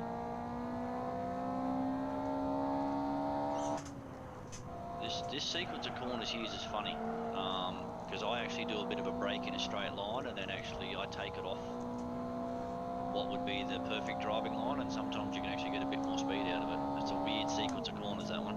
Yeah, yep. Now you want to start braking somewhere between like the start of that curving and the 100 sign. Yep. You can keep it in third there, but if you mess it up a bit and go a bit deep, then I normally go back to second. Right. There you got a sharp righty coming here, mate. Alright, lift. Yeah, so that chicane there, it gets real sketchy when you go through there at high speed. Yep. Can get quite hectic. You just like, I'd rather send you out to the outside wall, and you'll either friggin' bump and scrape, or it just turns you completely around.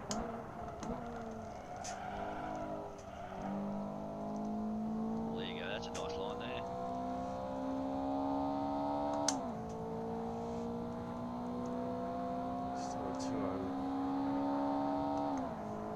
So there's remember your braking lots zone. of time to make up. The red paint, eh? Yep, so just as the red paint starts here on the friggin' right, that's your braking marker, or that's what I use anyway. Get your turn in. If you stay on the brakes and trail brake, you can actually induce a bit of Oversteer. slip angle in this car. Yeah, a little bit of slip angle. Yeah, a little bit of slip angle, and that can sometimes help you get back on the throttle a bit quicker. Whoa. The marshals are saying you cut the turn in track, probably so a that little lap bit late won't there, mate, but count. a little throttle lift can actually help you get that car to settle coming through there. Yeah, I think my turn-in was a tad early. Was it there? Yeah, your first initial turn in, the skinny jump was early, and then you sort of like left it a bit late to try and do the rest of it. But yeah, that's alright. You're still learning the track, mate. Yeah.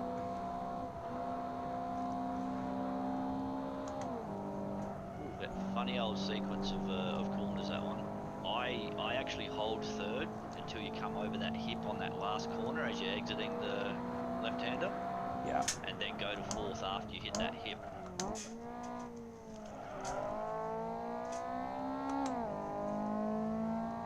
You'll get there, man. You'll get the time. You just got to learn the track and where your braking markers are. You've got majority of it there already. You just got to work out where this car goes. And so I come off the throttle at that ripple strip on the right. Yeah. And then that actually helps you get the turn in, and then you can like just try and aim and straight line that thing. Yeah. I tend to try and stay off the wall a little bit for that second part of that chicane, because if you hit that friggin' curbing too hard and too quick, it'll just make the car hop. Right. I lost a second there.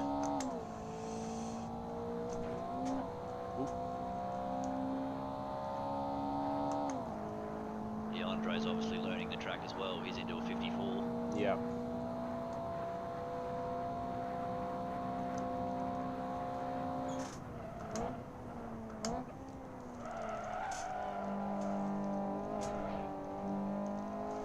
Totally stuffed that up. That's right.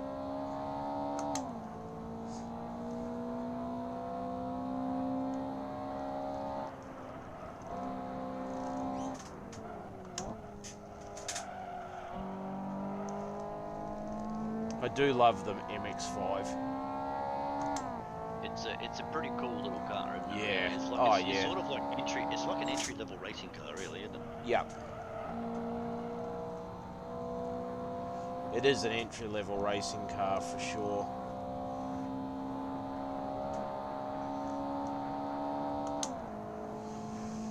You know, Andre's trying to run you down, is he? I don't know. Is he? He's a bit behind you, I think.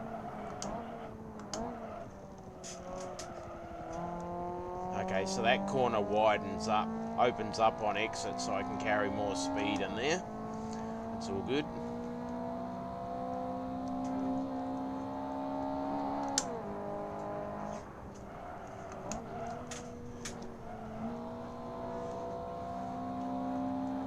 Okay, that's a little bit of an unorthodox freaking line.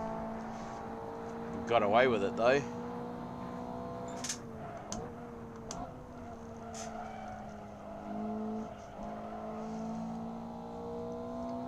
I'm getting there.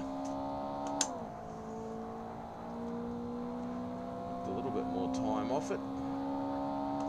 Good job. That's your best time so far. This will be a good race.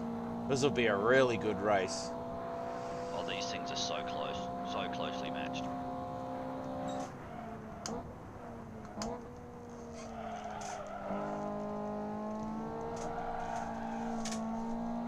Whee! Lost some time there.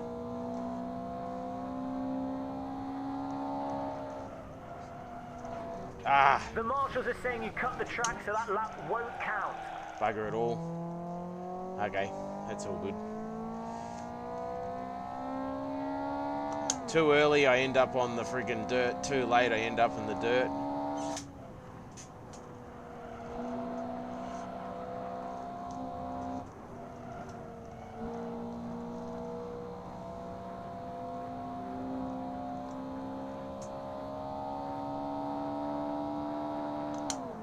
Righto, 198 it tops out at.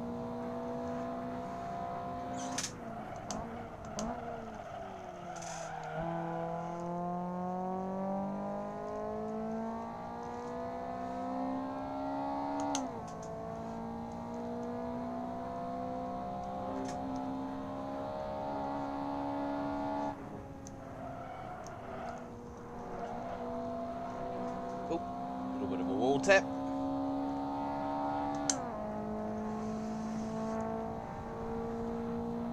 I reckon that last chicane is going to be a fucking schmozzle in the race. Is Someone it will ever? win it, and it'll just be a friggin' choke point. Yeah. Yeah, that's it.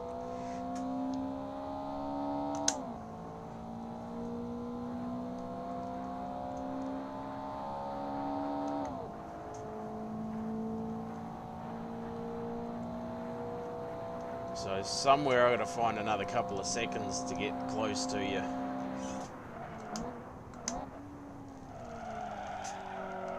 It's there. I can find a lot of time there because I'm not braking enough. I'm not braking enough. I just went and bended on that first chicane.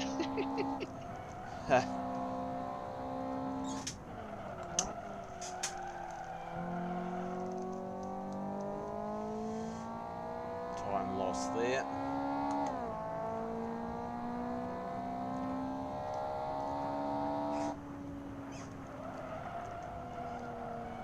Definitely They're need saying to you've cut brake. the track, so the lap has been invalidated. There.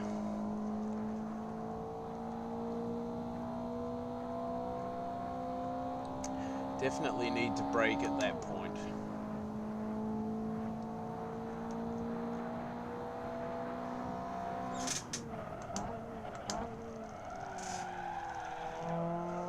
Braking, yeah, got to brake earlier.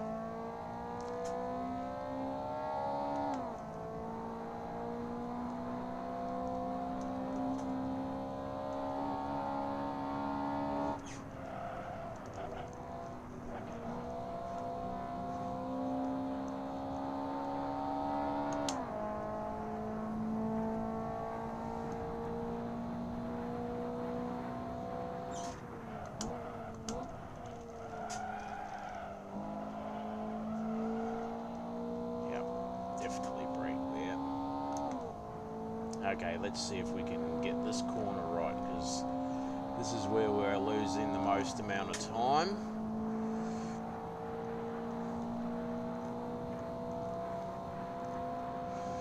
Brake harder for longer.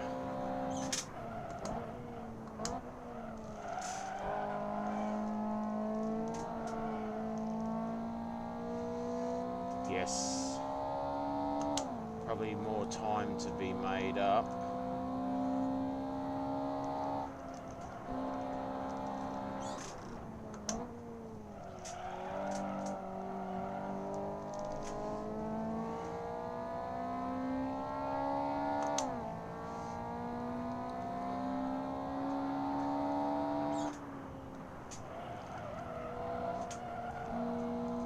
They're saying you've cut the track, so the lap has been invalidated. Bugger. Still more braking needed to be done there.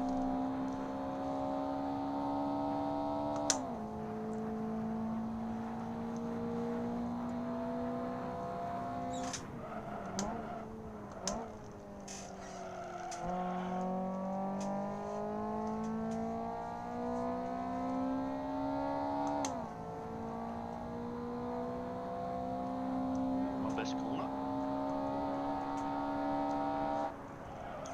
Ooh, whoa. How did I miss that? How did I miss that? And that chicane is so sketchy when you go flying through there. Oh, yeah.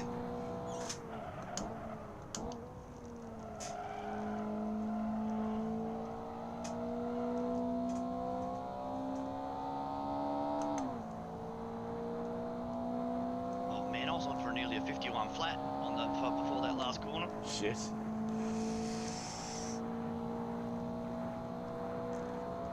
I'm gonna run out of fuel before I complete this lap. Yeah, you've only got like 8 and a bit laps, eh?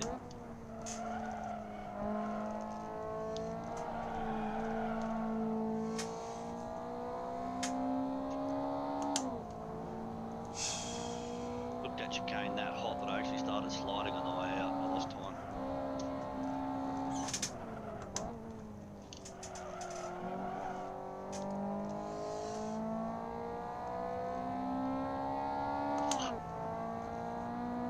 Half a second down already. Shotgun run.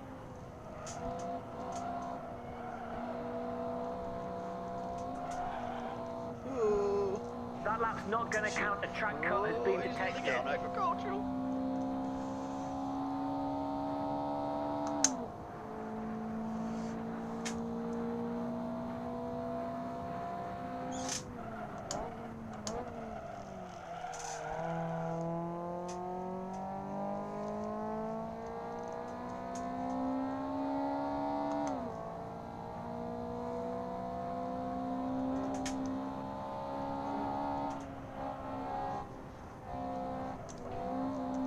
Well, that wasn't a cut track.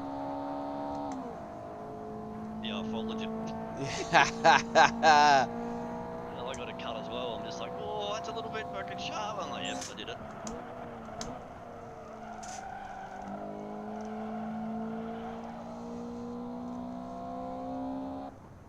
Yep, out of fuel. Alright, just gotta answer the. I'll Oh, help you. gotta answer the phone, mate. You're right, mate. All good.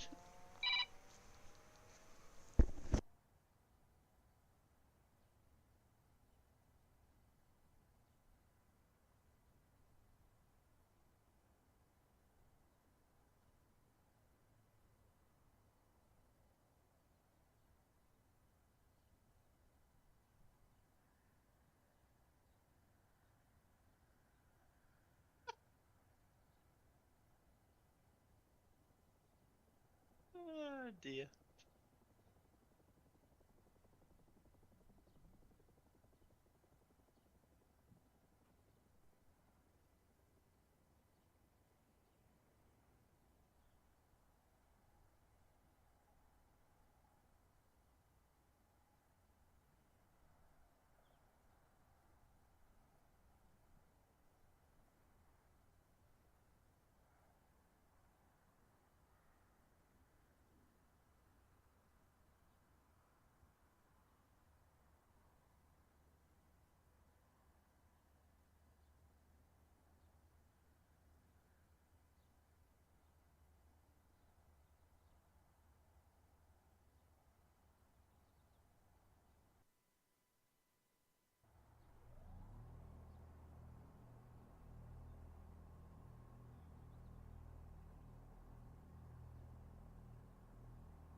Righto, let's go for another spin.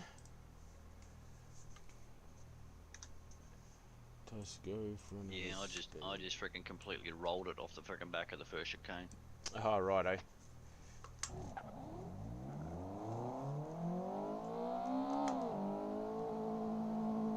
Hey.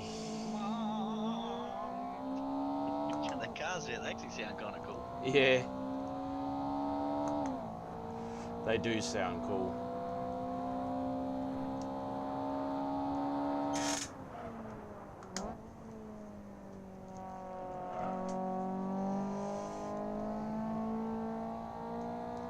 Righto.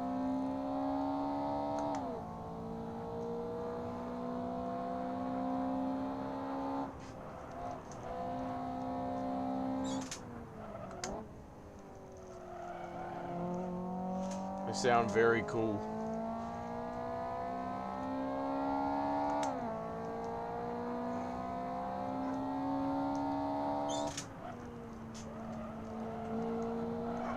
Let's 3D print some stuff. Well, that was better. Mate. That was a better I might have to, line through there. I might have to disappear for a bit and go do dinner and stuff. Righto, See if mate. you're on a bit low. If Yeah, you're yep. on still want to get back. No worries. We'll talk to you later, mate. No worries, bud. Catch you. See ya.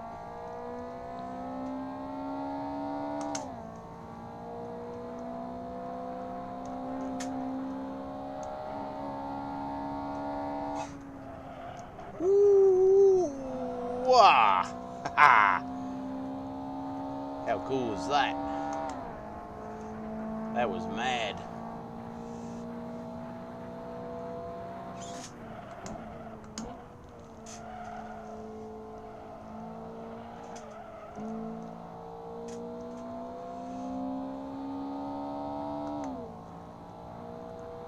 Okay, let's see what we can do.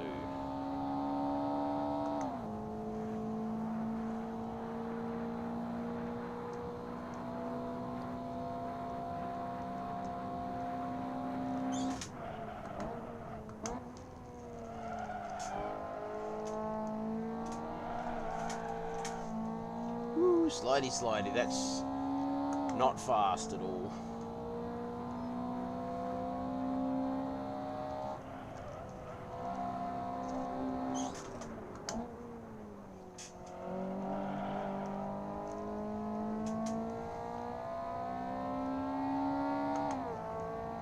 So that's 150. Hey Jesse, how are you, buddy? Sorry I haven't messaged you or anything while I was away, but I did 14 straight day shifts. I did 2 weeks of backup leading hand work, so I never got to do a shift change with the crew tonight, so I haven't watched any YouTube at all. In fact, this morning when I replied to your message, I was still on site. That was the first time I'd even had a chance to look at Discord.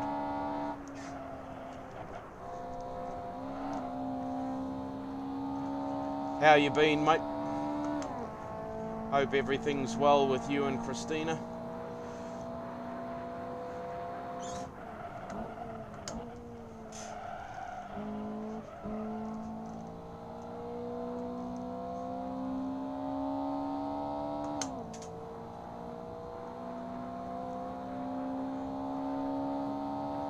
Good job. That's your best time so far.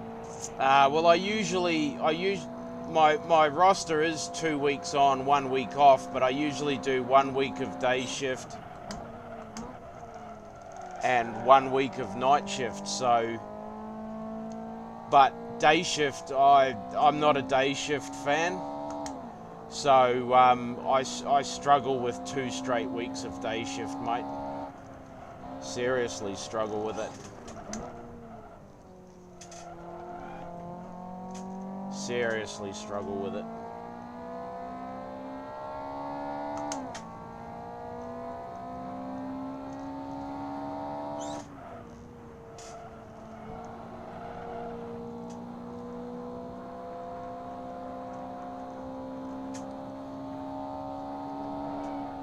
Oh no, that's... They're saying you cut the lap, so the That was time bad. won't count. Bugger. Yeah. Yeah, I know the feeling.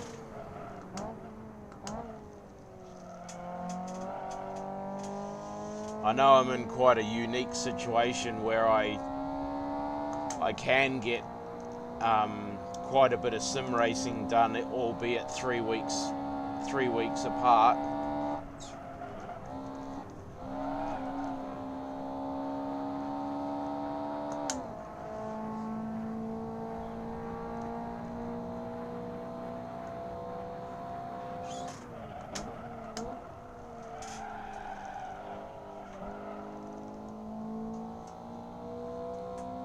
So this is practice for the Fence Warmers race on Friday night. This is Dragon's Trail, or Dragon Trail. It's Gran Turismo. It's been ported over from Gran Turismo.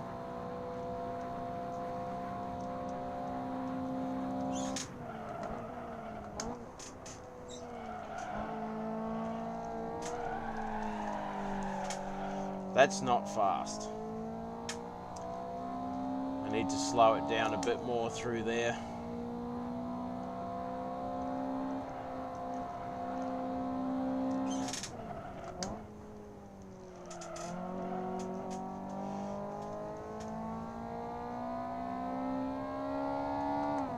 How's the weather over there for you guys at the moment? We had our first near 40-degree day the other day. Sunday it was 39 degrees.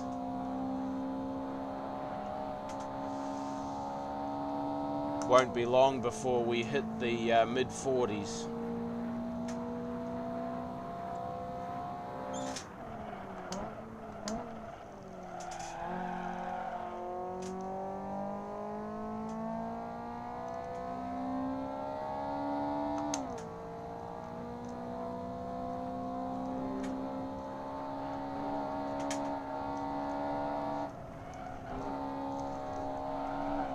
Oh, oh, oh, oh.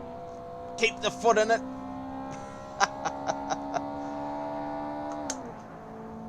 Near-death experience.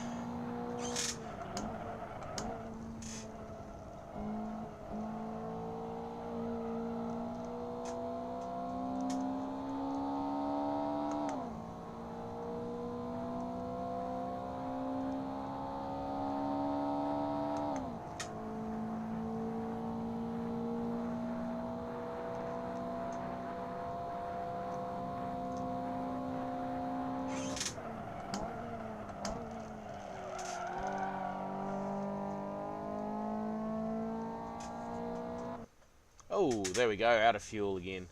Oh no, server timed out. Never mind. Excuse me.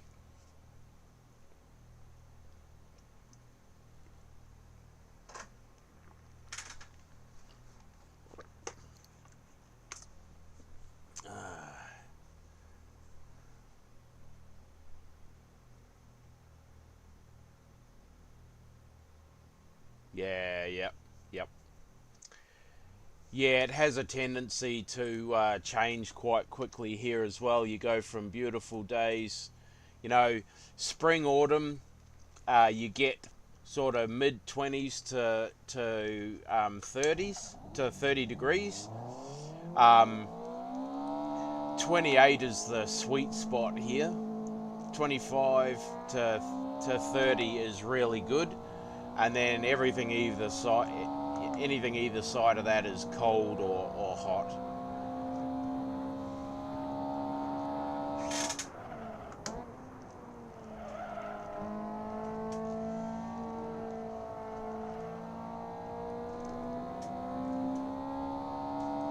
Okay, there's an issue here. I'm not getting... it's turning fast.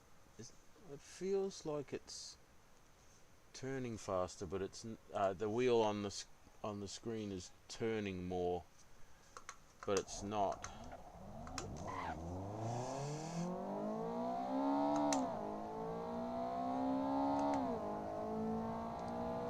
Feels as though it's turning faster.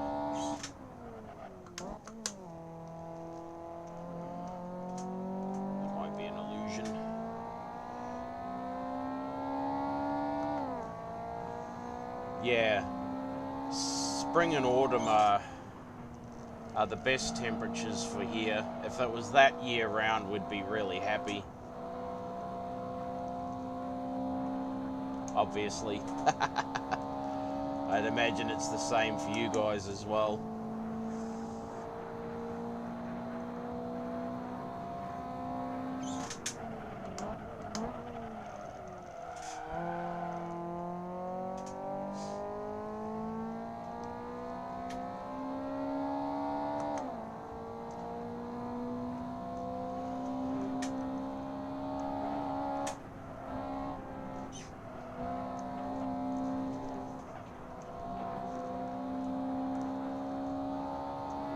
End of April, beginning of May, we start to look at turning the heaters on.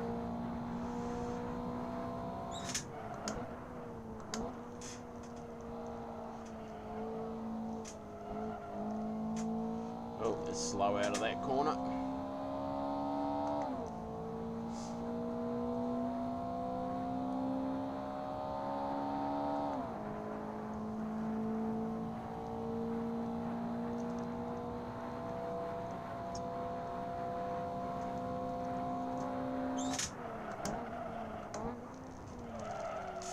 No, needed to keep the brakes on a little bit more.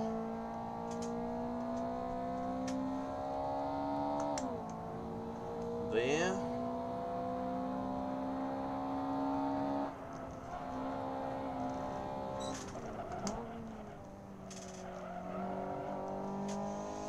Got that corner pretty well sorted. Get a few of these others.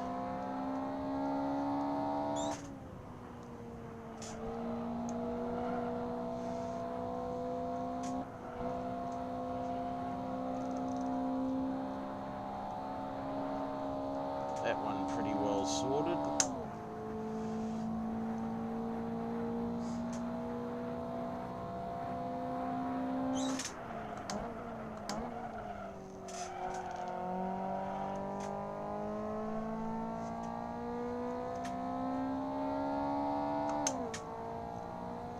Get the final corner stuff sorted out.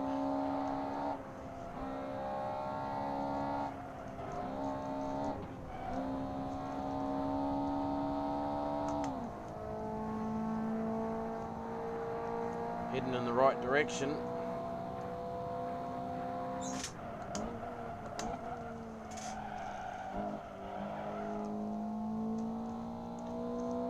Oh yes, 51s. Into the 51s. Awesome drive, you've just improved your best lap time.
Yeah, right. Yep.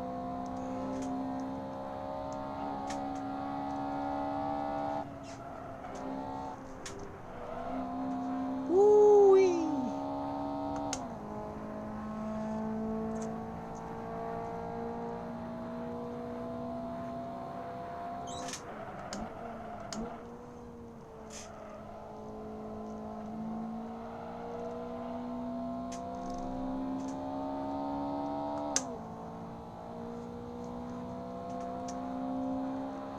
Five laps of fuel to go. Yeah, well, New Zealand, we got temperatures in the 30s, but with very high humidity. Come over here to like 40 degrees, very, very low humidity, like 20%, but just so much hotter than home, you know, like, but when I first got over here, I had a job delivering and picking up skip bins, mini skips. And 1 week we had 7 straight days of 46 degrees Celsius. And so I acclimatized in that week. After that, the heat didn't worry me. It was so hot. and of course you're working in the residential areas, and you've got all the heat from the concrete and the asphalt. It was crazy. In fact, some people over here, instead of trying to grow grass, they just put AstroTurf down. Ooh! Okay, that's the end of that. That's not the line to take through there. We won't take that line again. Yeah, they put AstroTurf down. So their artificial grass stays nice and green all year round.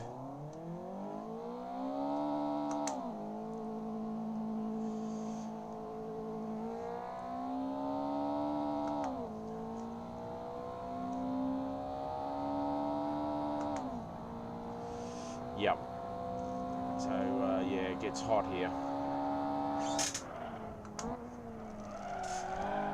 I've tried to convince Barbara to give up on the natural grass and put AstroTurf down, but the problem is it gets very, very hot, and it'd be no good for our dogs. Burn their paws. So that's I even said to her, well, we'll keep the sprinklers, you know, and just let the sprinklers go off for a minute every now and again, but on a 40+ degree day, you'd have to run them pretty much constantly to keep it cool, so it's not really a viable option for us at the moment. If at some point we ever get to a stage where we don't have animals, then we might look at it, but not at the moment. And plus, if we move closer to the coast, we'll have beautiful green grass anyway.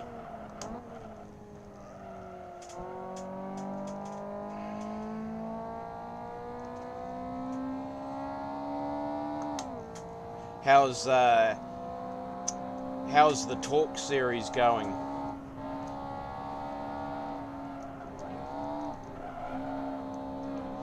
Oh, bit of a panel scrape.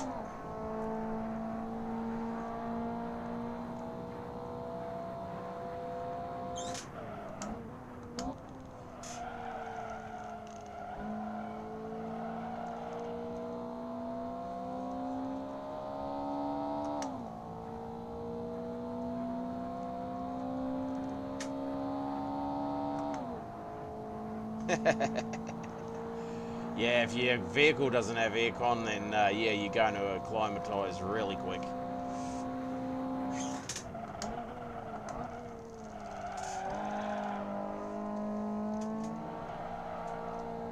I think you'd be hard pressed to find a car in Australia with no aircon, except for the southern, like the southern end of the country. Obviously, you might find the odd old clanger driving around with no aircon, but yeah,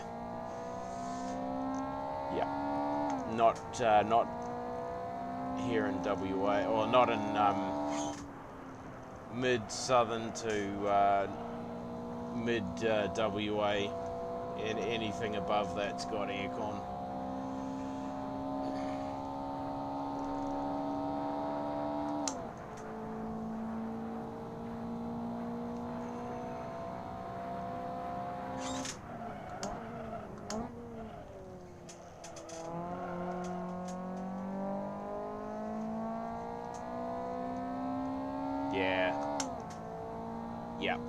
Yeah, that's right. It is expensive.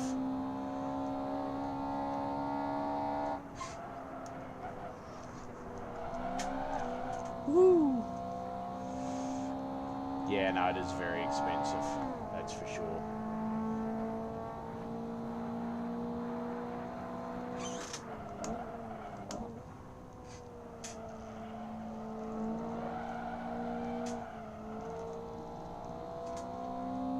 Oh, really? Yeah, I'm not interested in drama, eh? Life's hard enough without your hobbies getting twisted and bent out of shape.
That's why I like the Fence Warmers League and Wayne's World. There's just a group of guys, you know, having fun with their hobby, not taking things too seriously.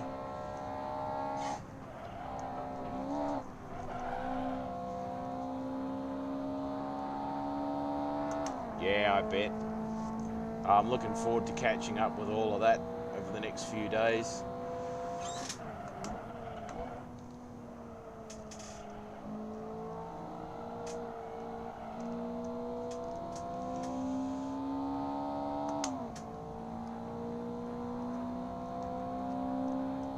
Yeah, it's a lot of cars on track. But that's what makes it interesting. You get some really good little battle packs going on with that many cars.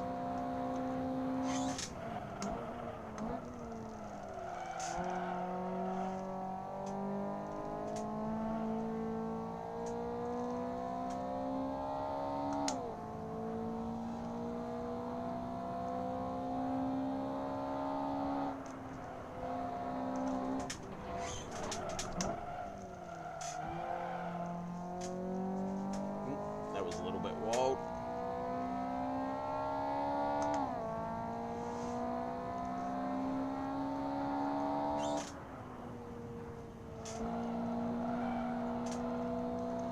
Phoenix was in here earlier, but he's off to work, so, well, he's at work now, so he won't be back till later. It's 3:45 in the afternoon here for us at the moment. Girls are at work.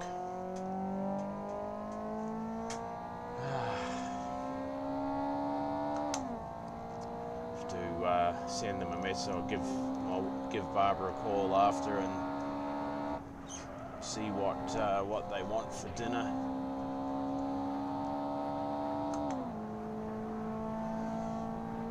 See what they've got planned for dinner at least. Anyway, we went out and had brunch this morning. It was really nice at one of our local eateries. That was really awesome.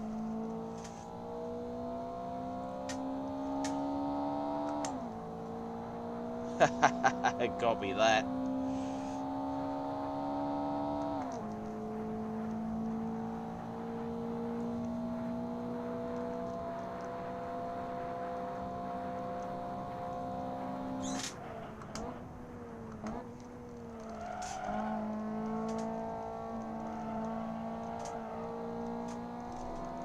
Yep, still need to brake a little harder for a little longer.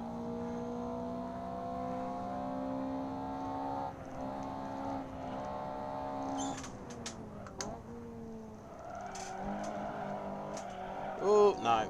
That lap's not going to count. The track cut has been detected. This is going to be a fun race. Monza always provides some excitement and some drama though, doesn't it?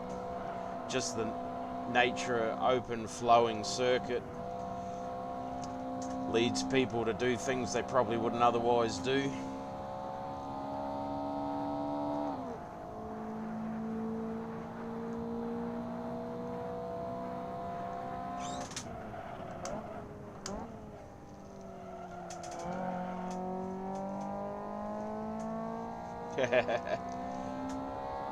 Yeah, I told Barbara the other day that we've got to make the effort more.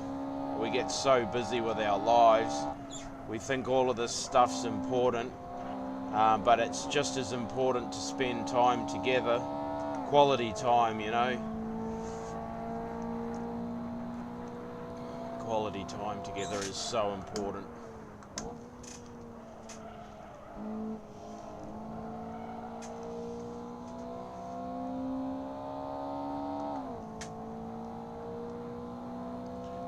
We'll go out for dinner this weekend.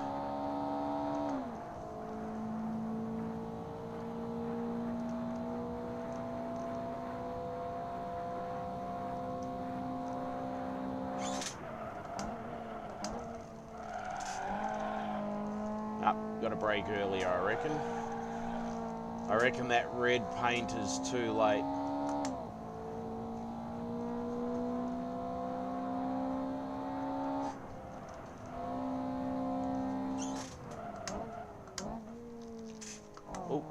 was the wrong gear. Screwed that up.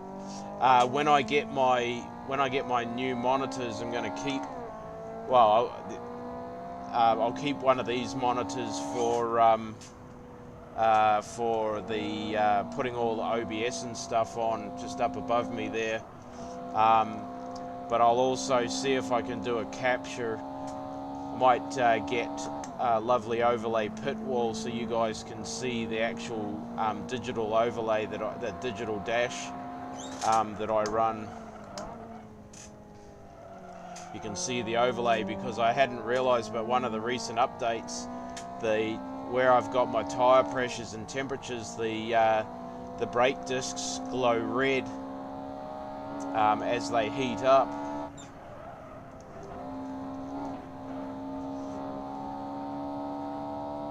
Oh wow, yeah, that's awesome. Yeah. I told Barbara the next trip away to Perth will be operation procedure free. We're just going down there to relax and unwind. 10 days, 8-10 days in Perth will be fantastic. Just doing what we want to do when we want to do it. Nothing, no itinerary, just whatever we feel like doing.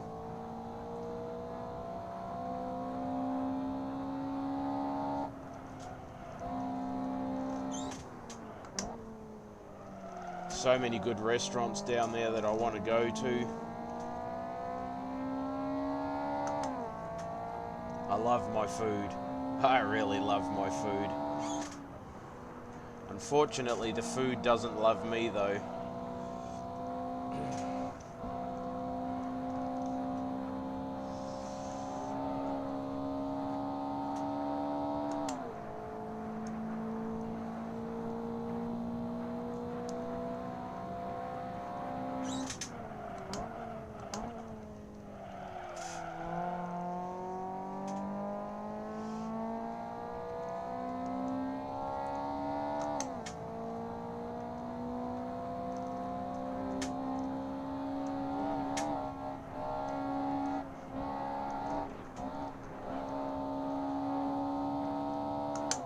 Okay, looking at a quicker lap time here.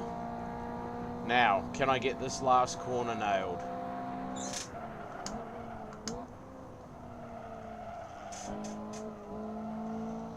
Yes! Nailed it. Well, sort of. Sort of nailed it. That's quicker. I've knocked half a second off my lap time. Awesome drive, you've just improved your best lap time. Oh, I'm still 6/100ths behind Mark.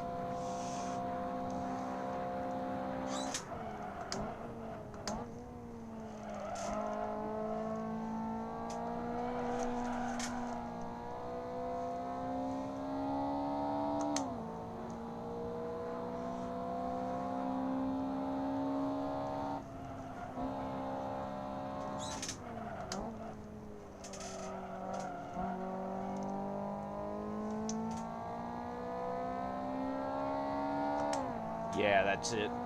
I eat healthy at work as well. I just have to watch my portion size, that's all. I'm trying to find the happy medium between being able to eat what I want, but a small enough meal that, you know, I can still lose a bit of weight.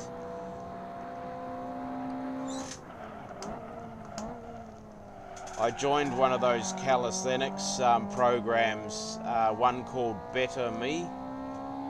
Found it on Facebook, and man, it's good. I love it. Okay, a track cut's been detected, so the lap won't count. Woo! Oh, well, that ruined that. Yeah. Oh, yeah. When you go away on vacation, you're not worried about what you're eating. That's for sure. Right, I bring it into the pits for some repairs.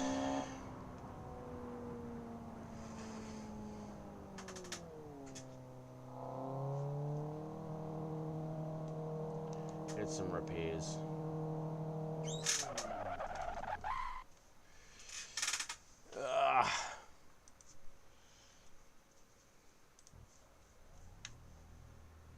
Alrighty, I reckon what we'll do is we'll exit that.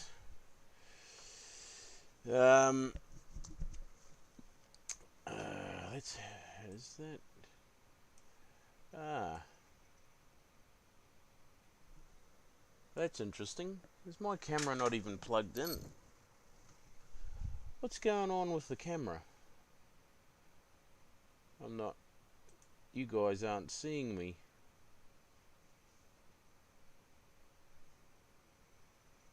That's weird. Very weird. Or I'm not. It's not showing up on OBS.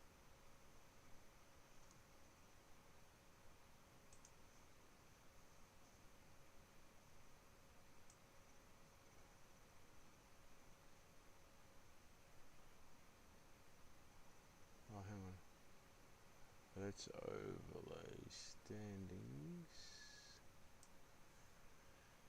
Where's the camera?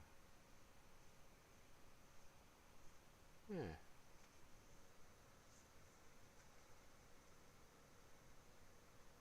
Right. Yeah. There are. We have some over here that are very good. What was it costing me? There was one called, what was it called? It was $175 a week. So, like, you think it's pricey, but then you add up, like, for what I was eating way more than I would have ever chosen to eat myself. But,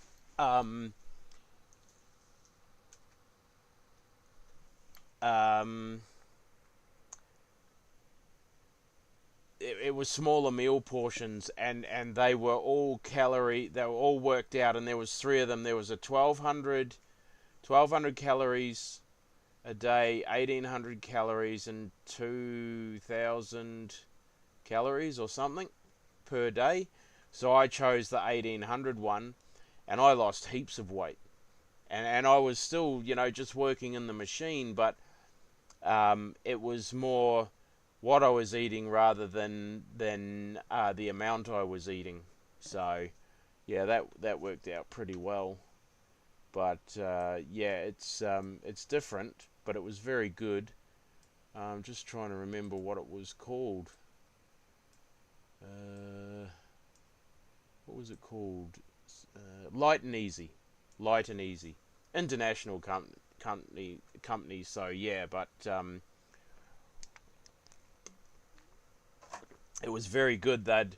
You'd get this polystyrene esky like chiller bin with all the food in it, and they had everything from breakfast, morning tea, lunch, afternoon tea, and dinner. It was really good, really good.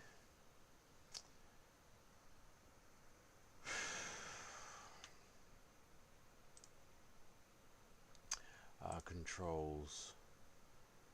What am I going to do now? Might go back to my little Bathurst one that I'm looking at doing. Drive. And practice, erase, practice, go. I'll have to look at why the camera's not working. Give me a second, I'll just see if it's plugged in.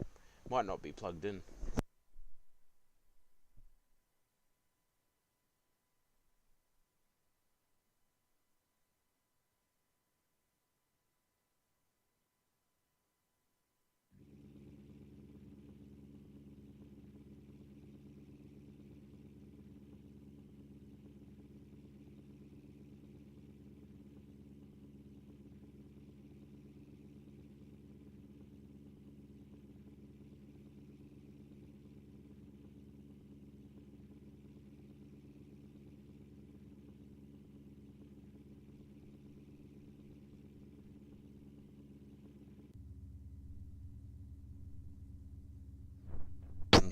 very strange why that's, for whatever reason, not working.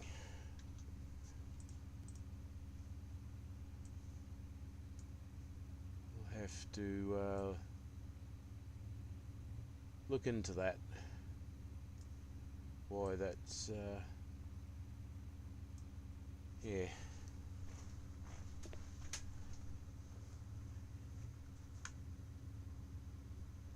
Yeah, yep.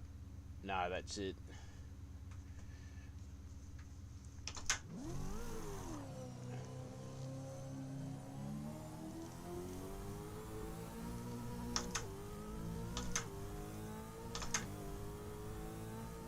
I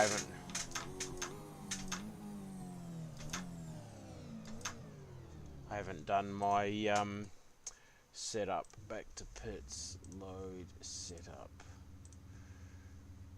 Oh, no.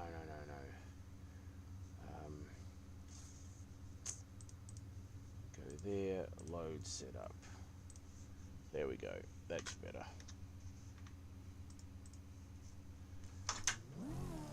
I'm using my sequential shifter for this series, well, with this race. So what I'm planning on doing is a 6-hour, 1,000-kilometer race against the AI. But I want to get comfortable in the car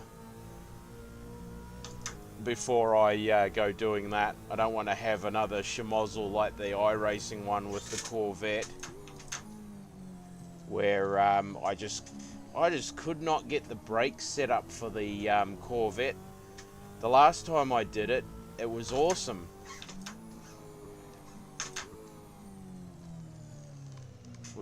Was really awesome, but the last brake, I just could not get the brakes set up comfortable.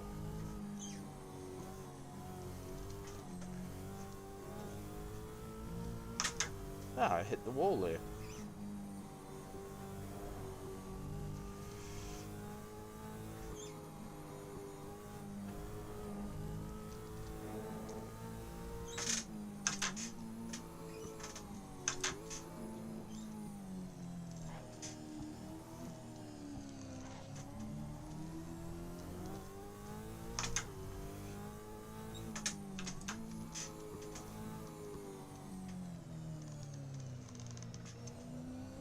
So I'm using the BCRC mod of the Gen 3 car, V8 supercar.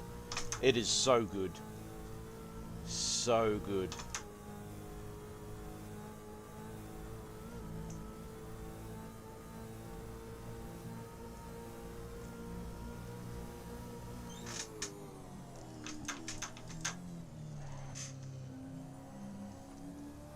Need to slow it down some more in there. Probably won't be this break. I want to do a fair bit of practice, get everything dialed in how I want it before I jump in. I am going to do the 2.4 hour race at Le Mans on iRacing with the Corvette, Aston Martin, with the GTPs, the GT1s, the Toyota 86s and the Mazdas.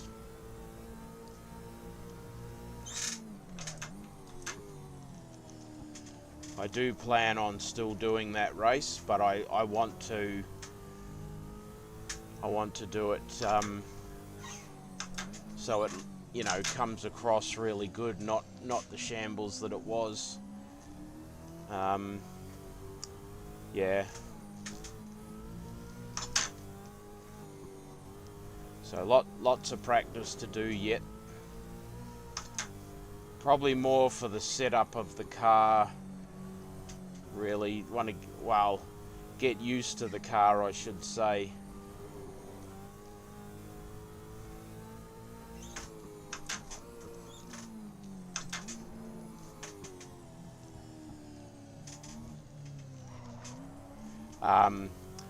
I missed the live running of the Bathurst race last weekend, so I want to watch that as well. Even though I know the outcome, I still want to watch it. Last year I was lucky enough to be home on break. Lucky enough that it was the weekend I was on break. So I sat out here. I've got a chair here that I can watch stuff on. So that I have a TV, 55-inch TV out here that I can watch sport and stuff on if I want to watch anything while the girls are home.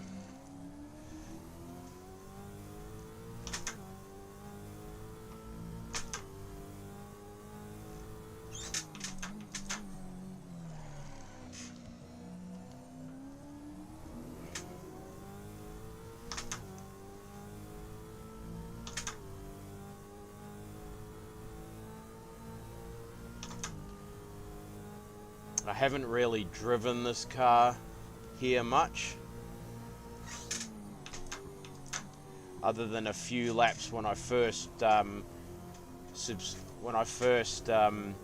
joined Johnny's Patreon.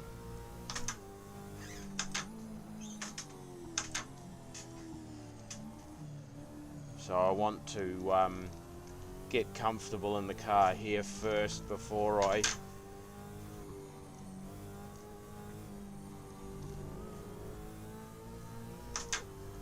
no, well it would be if it didn't have a lot of their stuff in it as well. But yeah, it is the makings of a full-on man cave for certain.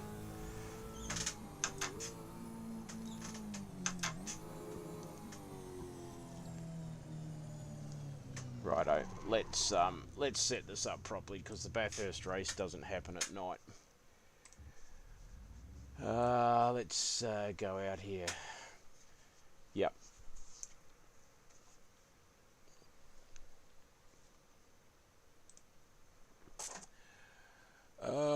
Set auto by weather time, yeah. Real conditions, time. It's practice, but the race, no, practice. How can I get that?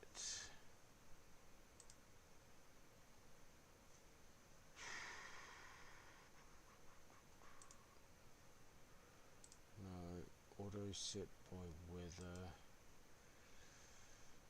Speed, weather, overcast, clouds. Why are these blacked out? Ideal conditions, here we go.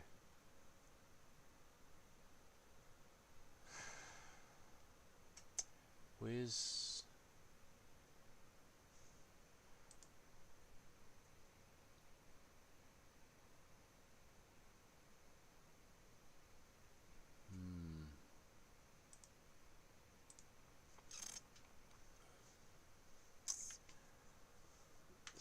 Where can I... Practice shouldn't be there. Real conditions. Ideal conditions. What's going on here? Okay, we'll do ideal conditions. See how that goes.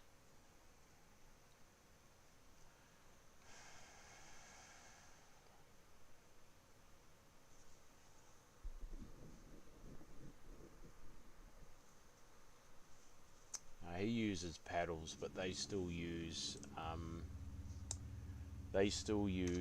a shifter. They use a sequential shifter. That's better. In the daytime,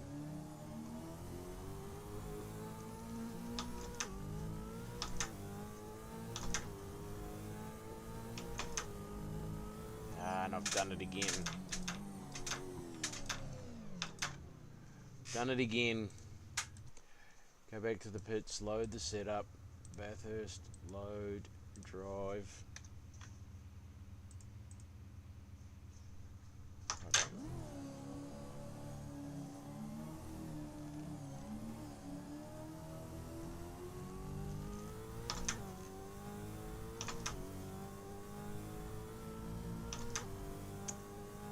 So he set it up so the car can carry, I think it's 130 litres. I'll have to have a look. I think the old cars were restricted to 110 litres, which is about 20 laps or something, 25, 32 laps. So I need to watch the race and see if they've increased it. Johnny's pretty good with that stuff, so I can't imagine that he's gotten it wrong. Or maybe he's just allowed for us to run extra fuel if we want to.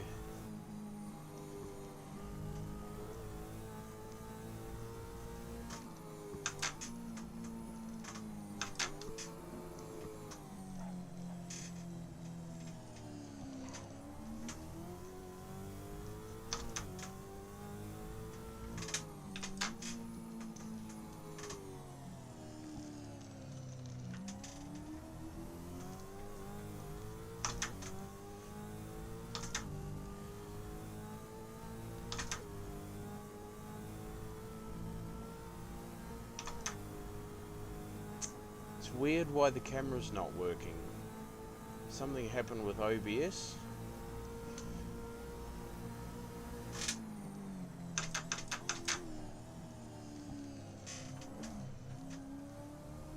Cold track before, that's why the braking distances were longer.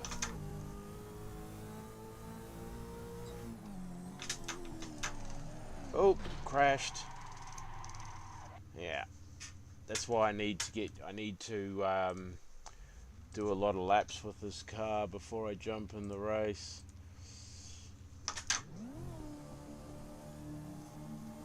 It does weird things. Seems to do weird things.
The webcam's definitely not working, eh, Jesse? Like, you're not seeing me like you normally do.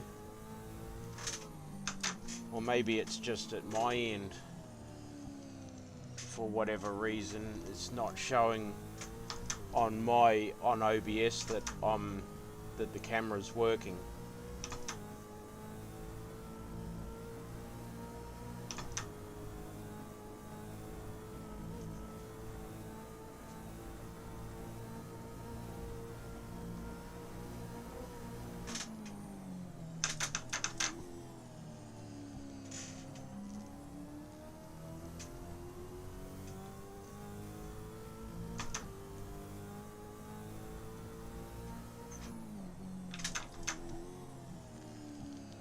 Yeah.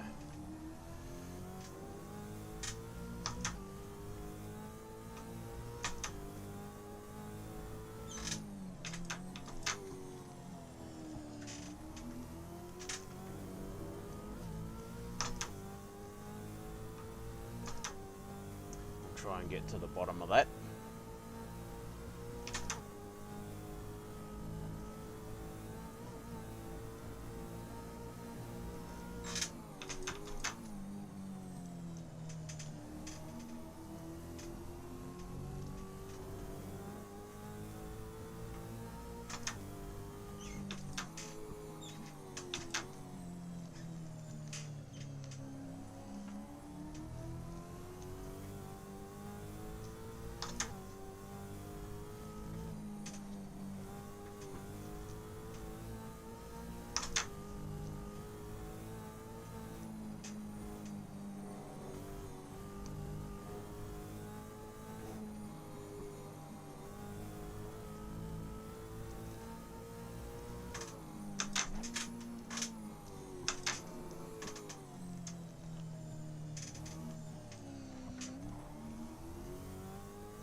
Damn.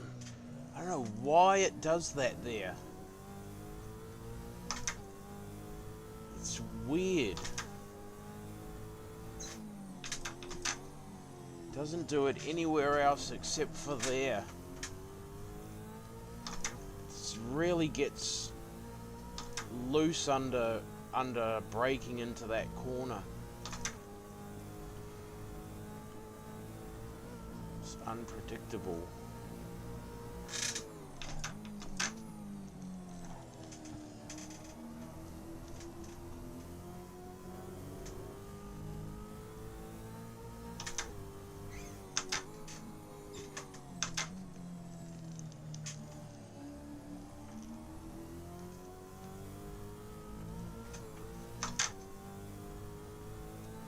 I don't have a clutch, so I can't do the real deal, but in the old cars they didn't have to actually use the clutch if they didn't want to. Gizzy used to just blip the throttle and downshift.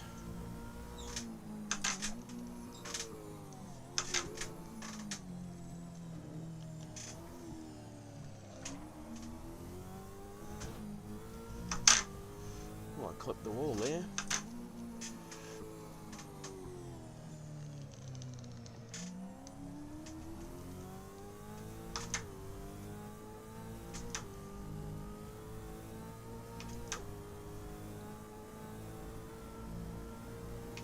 It'll be very difficult to maintain a 7 or 8, a 2 minutes 7 or 8 for the 6 hours. So I'm going to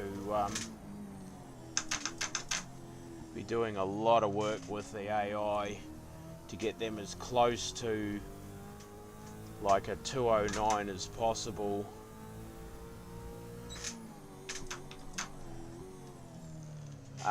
Well, actually, I need to do a full tank run, which is 30 laps.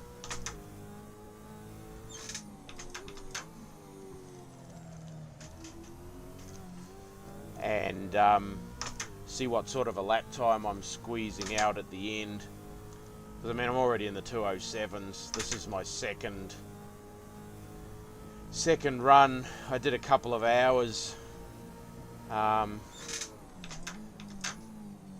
Had Mark with me, keeping me company while I was just running laps.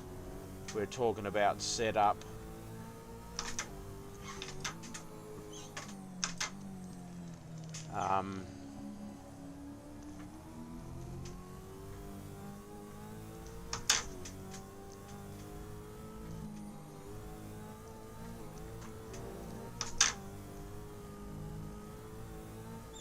Sorry, it's a little bit hard to form words around this section, especially in these things.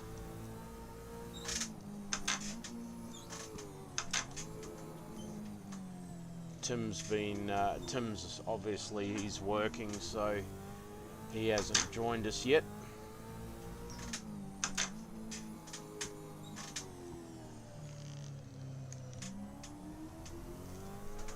Oh, and that's the end of that. This is why I need to do so much practice, because it is such a difficult track. I got a little bit carried away there with too much throttle. I had a good run. I'd slowed the car right down into Forest Elbow, which was good, and I got on the power, but the car, the attitude of the car as the body rolled coming out meant that it kicked me left, which is, you know, exactly what you'd expect it to do.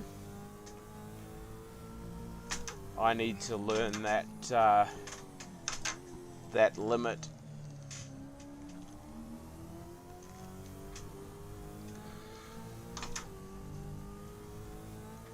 Plus also I'm not used to using a shifter, so my left hand is going to get very sore during the 6 hours with the gripping the wheel.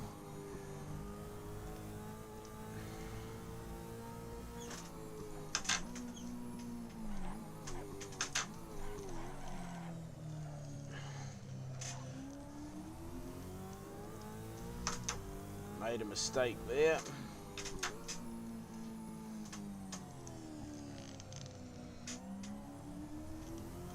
Just a tiny little lift.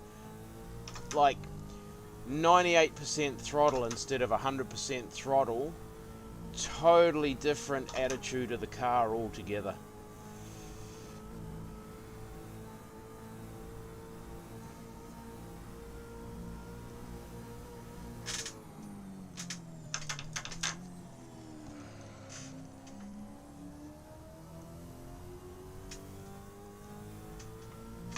This corner.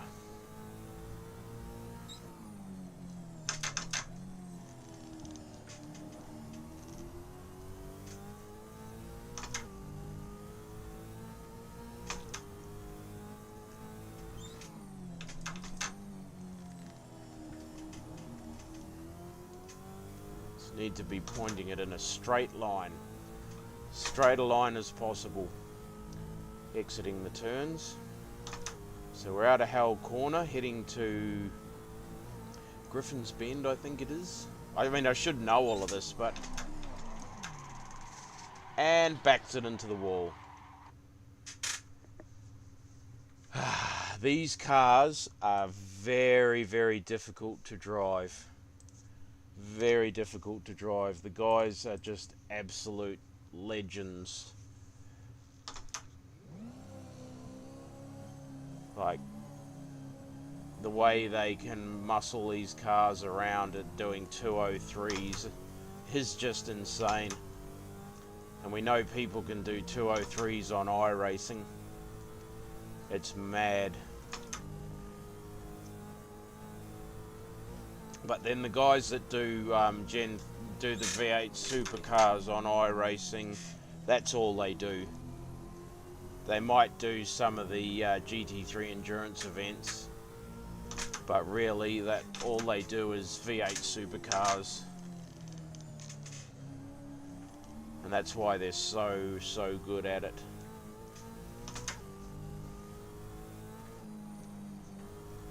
I mean, I bought iRacing. I first got into iRacing with the intention only to ever do supercars, and then I started dabbling in GT3 and stuff like that. The endurance events with the race team I was in, and V8 supercars kind of fell by the wayside, which is quite unfortunate. But with Gen 3 due to come to iRacing, I have every intention of... Oops, wrong gear. Went to the flappy paddles. I have every intention of getting into it. I mean, I'll get my backside handed to me, but I want to get into racing them. I would never have bought the ZB myself, but because I'd only bought the VF Commodore 18 months beforehand, I got the ZB for free, the Z Pig. No offense to the designers of the car, but it's just, you know, it's not an Aussie vehicle, which is what supercars and Australian touring cars were all about. I mean, obviously, you know, Bathurst back in the 80s, early to through the 80s were all about, it was like a multi-class event. You had the XJ12 Jaguars, BMW Schnitzers, the Ford Cosworths,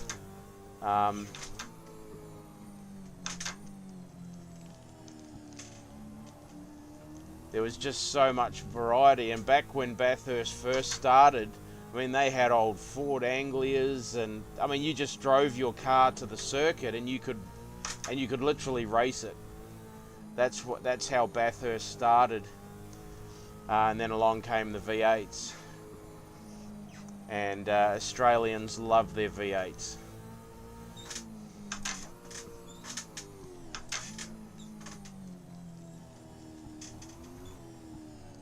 I mean, mean, we can buy the Mustang here, but we can't buy.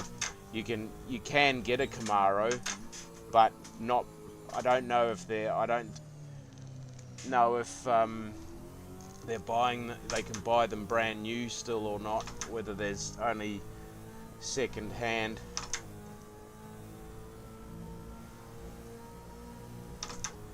Oh, it will pick up.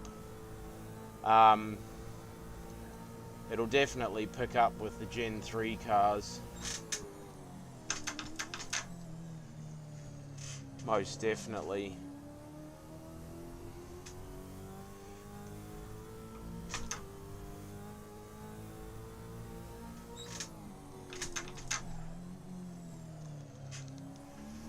I mean, Johnny does a V8 league. Like, he has a league for the Gen 3 cars for his Patreon members.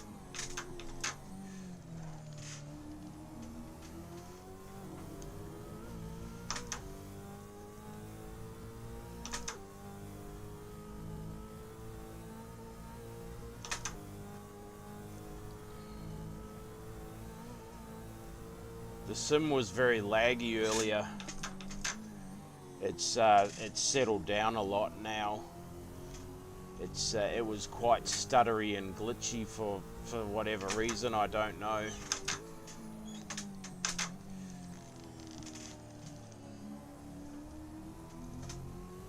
Oh, it's still a little. I noticed a little bit stuttery there.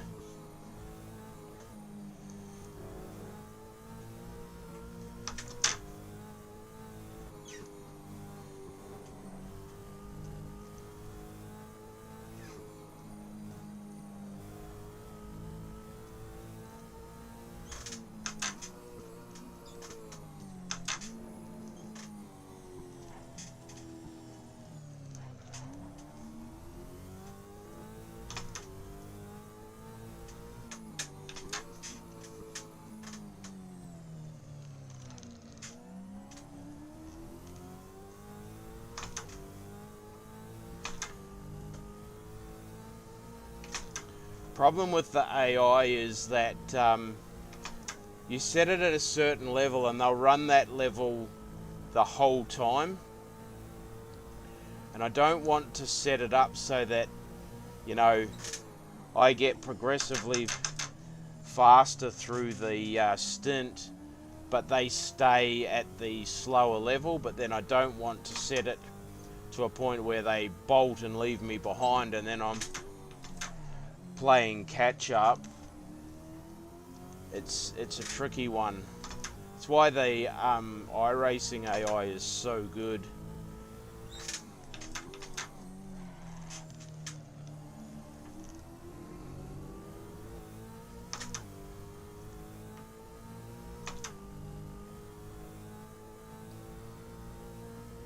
It's they get progressively faster at the same duration, at the same as you do.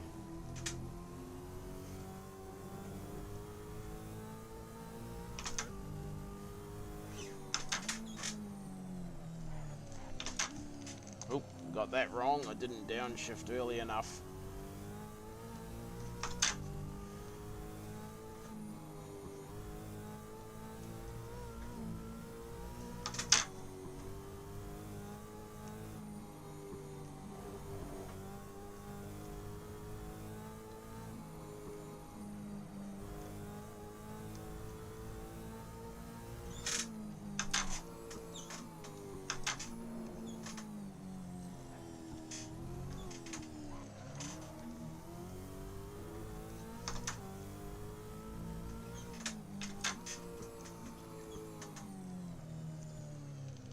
I want it to be an entertaining race, but I don't want it to be, like I said, with me miles out in front at the end.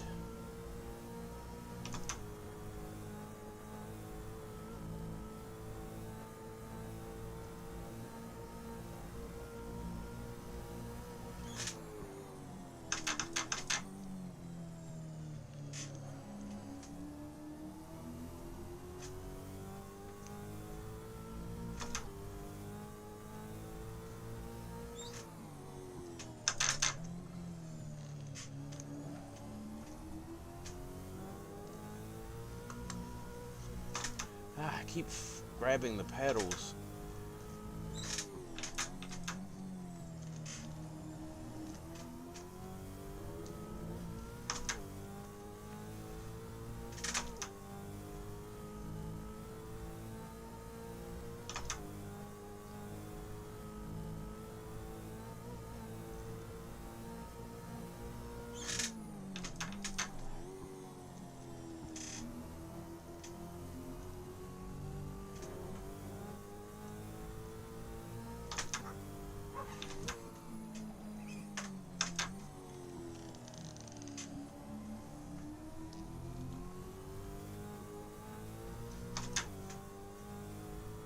Gonna go for about another half an hour. I've been on since 1 o'clock my time.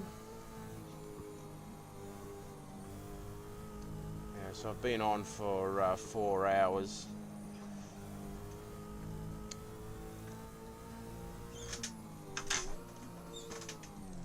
Whoa, whoa.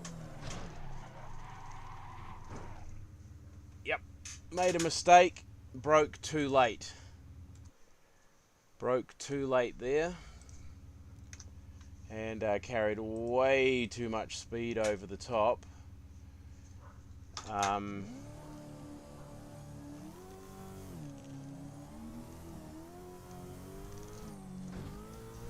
Oh, hit the wall on the way out.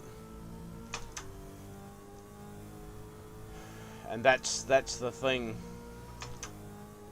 You hit the wall.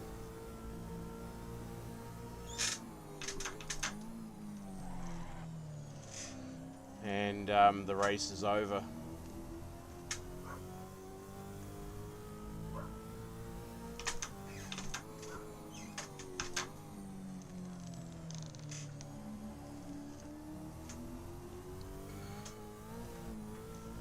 If I can comfortably sit in the 2 minute 8 second range, that'll be fine.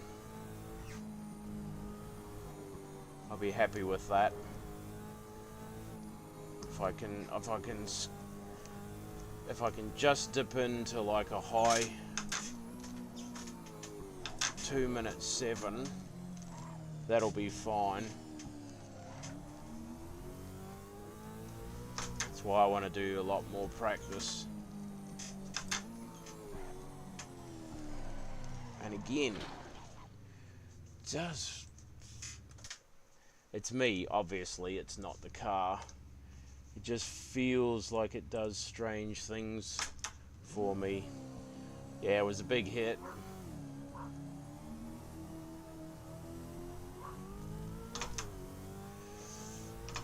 Big hit. It's a good thing I don't have to pay the repair bill. Just click the button.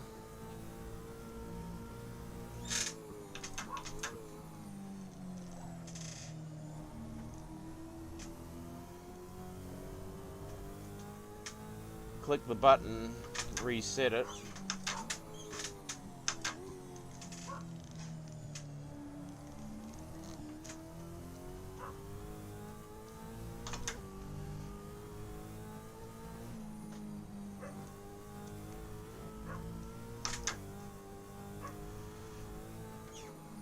How's it going, bud? Good. I'm sort of fairly comfortably in the 2 minute 8s now, I think. Oh, you're going back to the V8? Yeah. How'd you go on the Mazda? I got 600.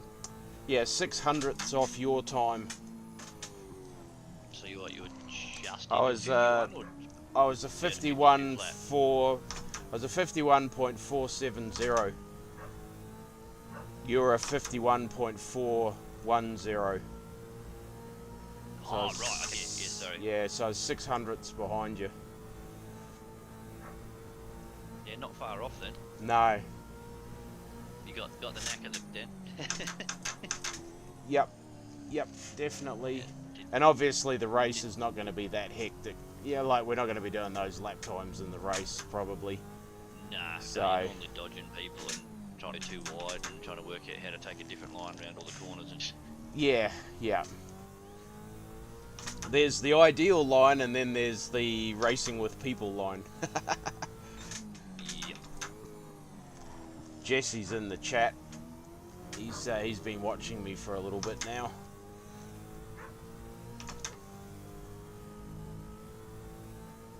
Yeah, that's exactly right. It's the fear of death that sim racers don't have,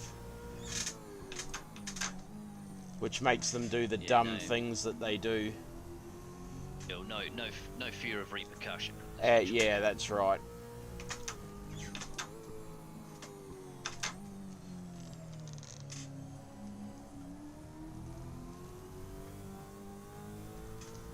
Jesse asked me when I was going to do the race, and I said it won't be this break.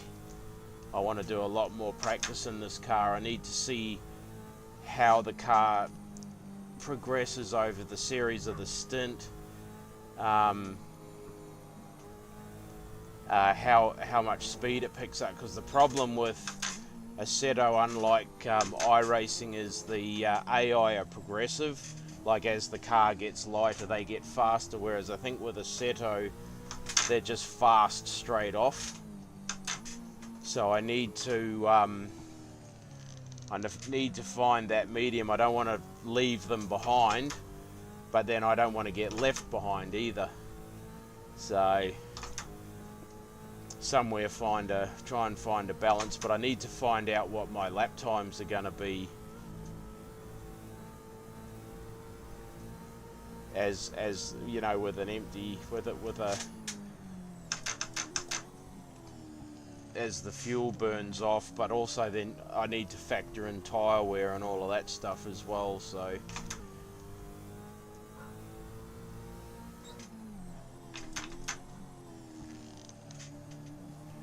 I'm getting used to the setup on the car now, understanding what it does, how it's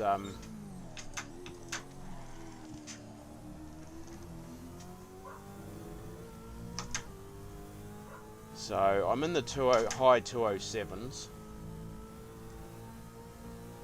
with over 100 litres in the tank now, so I'm really getting used to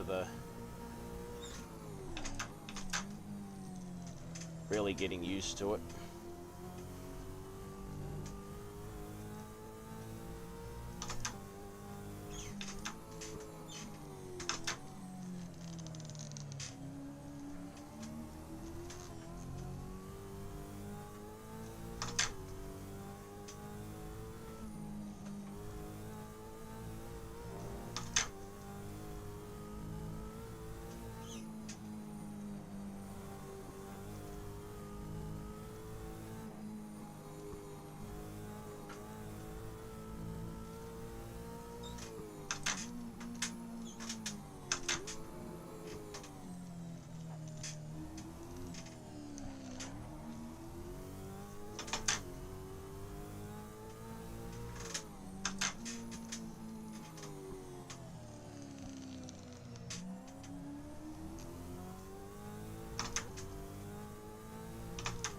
If I can nail this lap, it'll be a mid 207.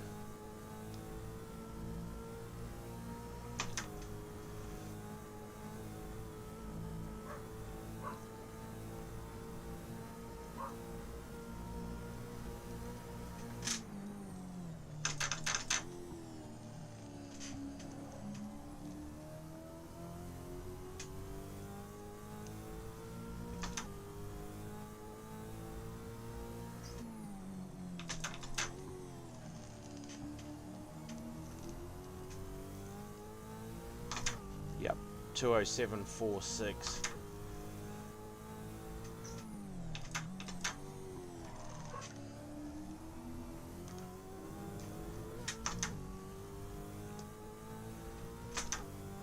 So I reckon that's where I might set the AI at, mid 207s. And then if I have to, I'll just adjust my driving to, like, I'll be able to, like, relax a little bit and not have to push as hard.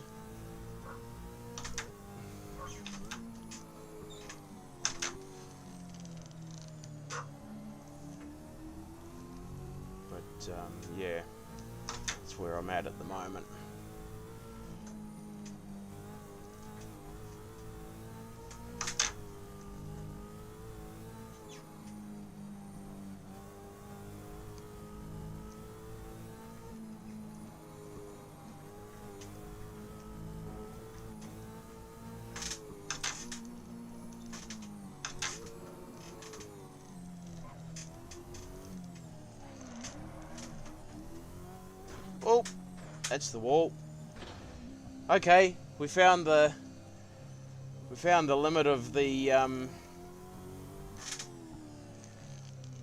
width of the car versus the track. But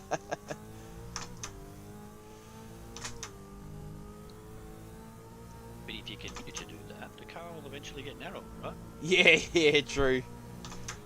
Just take it off the side piece by piece.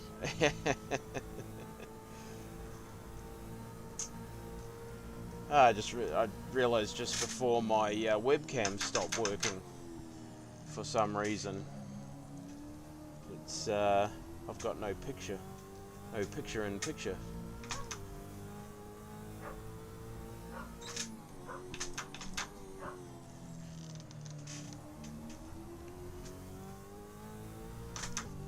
Ruby's out there barking at the neighbours. Get up, skid you.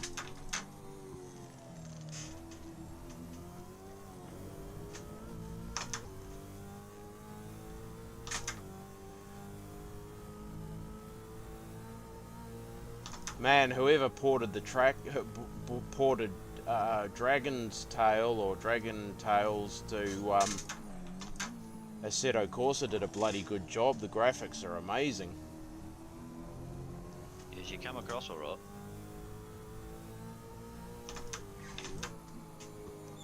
Did you have any other friends drop in or drop by No. whilst you were friggin' practicing? No. I must have done about another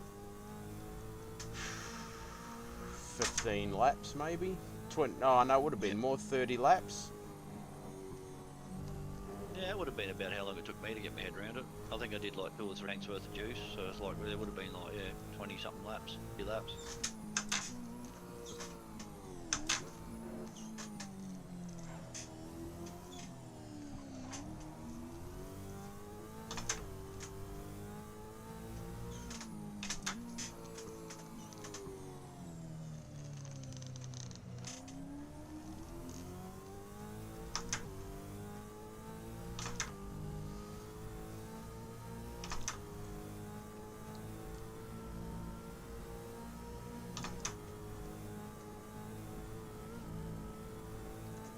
How does it sound, Jesse? Is the engine sound versus you hearing my voice? Is it pretty good, or could the engine sound come up a little bit, or?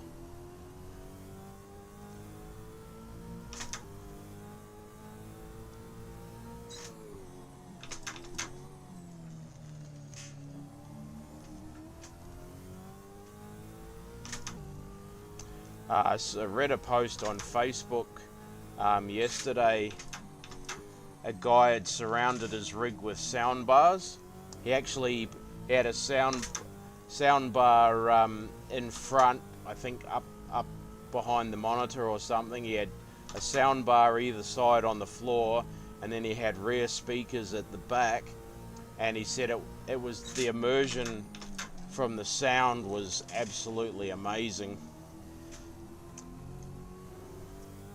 Engine can be louder, yep. Hey Cooper, how you going, buddy? How you been, mate?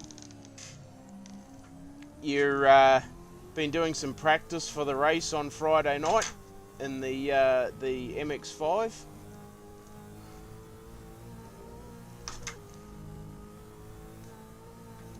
No worries, Jesse, I'll turn it up a little bit.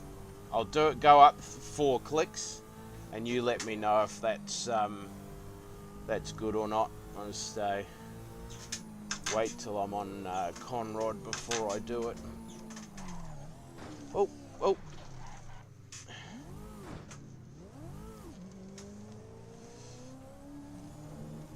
Oh, she's a bit broken this time.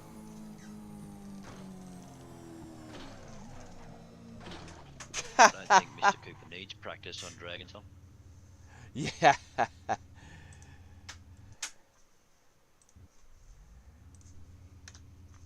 Hey, he's going to do some practice tomorrow. Let's just bring up the volume mixer and see what 4 brings up. 1, 2, 3, 4. more. What's that actually set at? So that's 80%.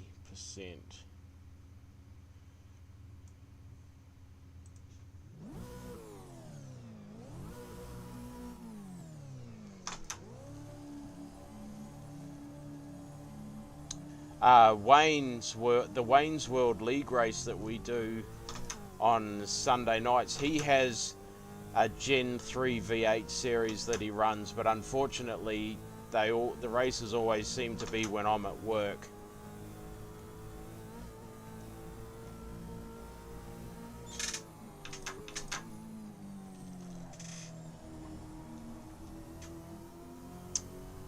So these are the BCRC Gen 3 cars, Cooper. I've subscribed to his Patreon. As I said, well, you know, Wayne does have them, but I think, I'm not sure. I know that's where originally I got them from, but I now get updates from whenever the updates come through and new liveries drop. I get those.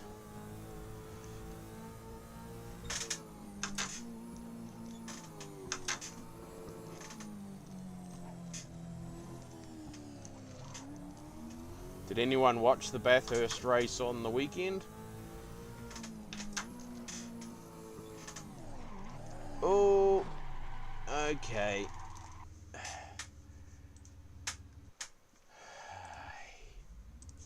They are. I watched a little bit of the first, but it was a very uneventful race. Yeah.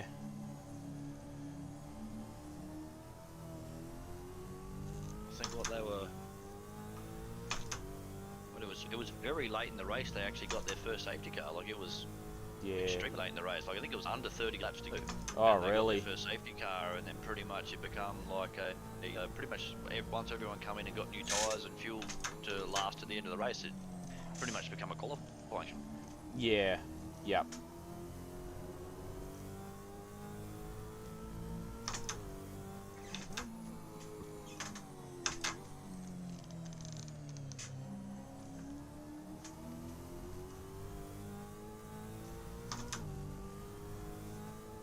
There's more questions being asked about straight line freaking aero parody. Yeah, I read that on Facebook. There's more questions because it's just like, oh well, you know, one manufacturer come 1, 2, 3, so there must be a problem. Yeah, well, I mean, they sent them to America and wind tunnel tested them, so that was meant to end the parity debate, but that's never going to. I mean, the Coyotes are a heavier engine by 50 kilos. You know, they were asked to provide a pushrod engine and Ford said no. So really, Ford have created the issue for themselves. There's nothing that can be done about it. That's 50 kilos more, and the fact that the Ford engine creates its max and peak torque at a different stage to the LS engine, that is not Chevy's problem. All the engines got sent as well. All the engines have been sent and tuned to basically be as close as possible as they can make them. And they were done by an independent. Yeah, they were done by an independent freaking company. So, you know, with no bias either way. Yeah, that it is, but as I was discussing with Mark earlier, he suffered a work injury. I don't know how long ago, so this is how he supports his family. His Patreon is how he earns a living to be able to support his family, and I don't have a problem with that. It's one of the issues with how Kunos is going to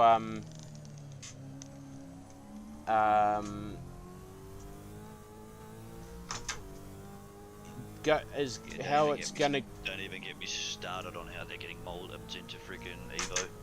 Yeah. They've taken the Giants software model from FarmSim.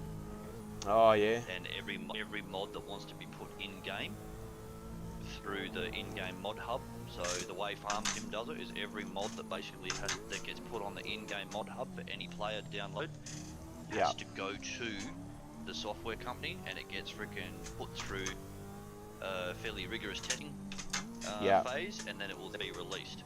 If there's anything that doesn't line up with freaking any of the like, so say for the case Kunos, they find any particular problem with the car that they don't like, it'll get sent back to the mod maker, and then the mod maker makes the changes, or it will not pass. Yeah. The biggest problem with the form that Farm Sim makes or uses, as soon as you put one of your models or one of whatever the fuck you're working on, as soon as you put that into the Giants editor software, you then lose any IP rights to that. They gain all IP rights to that because you put it through their bespoke editor. And to get anything into Farm Sim, it must go through that editor, because then it spits out all the code that the game requires. And that's how freaking Farm Sim and the modding community had a massive falling out, because the modding community makes a heap of really nice mods. But anyone gets caught putting any mods on a paywall, they get a cease and desist notice from Giant Software. Because Giant Software actually had the IP rights to anything that went through Giant. So I think that's potentially they're trying to lock up the modding community slightly, and I think that's potentially why they've seen it as a positive, as the software company then starts having a little bit more control over it. So but what it will do is it will stop people from stealing other people's work and then trying to make money out of it, because they won't be able to, you know, and they've already said they will like they're going to pay the modding. The modders that they bring under the Kunos umbrella will get paid for their work. The question is how they nut that deal out. Look, and I mean the thing is, Assetto Corsa is not going to go away, because there are going to be people with systems that can't run Evo. Like my system that I currently have will not run Evo. I'm certain of that. I mean, it's struggling to run Assetto Corsa now, you know? Yeah, I'd be surprised if mine would deal with Evo too when it comes out. So, there's going to be a lot of people, there's a lot of people that don't earn anywhere near what I earn. And I mean, if I didn't have the salary that I have, I wouldn't be as set up with sim racing as what I am. I'd still be in a plastic chair with a G920. I might have been able to scrape together some money for a aluminium rig, but I certainly wouldn't have been able to drop 2k on a freaking direct drive wheelbase and 2k and an additional 2k on hydraulic pedals. So, you know, like Assetto Corsa is going to be around forever. It'll be around forever. Well, it's already had its life extended by how long now? By the modding? Oh. The modding has literally kept this game alive for absolutely probably over a decade, nearly. Yep. It'll be getting close to a decade. It's 10 years old, 10 or 11 years old. So. Was it? It's 2007, wasn't it? Did it come out? Was it pre-2010? I don't know. I'd have to friggin' launch the game again and actually look at the friggin' copyright, the age. Actually, you could be right. It might be getting close to 20 years old. It could be. Because iRacing's 2008. You know, it's coming up to 20 years old. It's, what is it, 15 years old, 15, 16 years old now.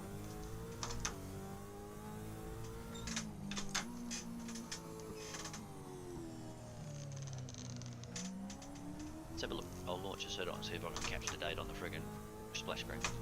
You might be right, 2005 sort of rings a bell.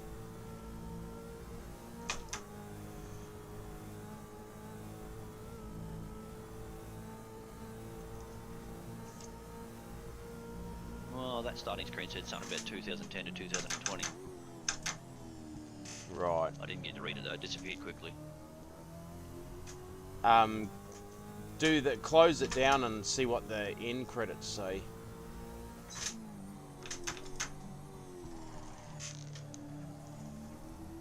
Yeah, I actually launched the game itself, not through Content Manager. I've got to wait for it to load all its metadata and crap now. Yeah.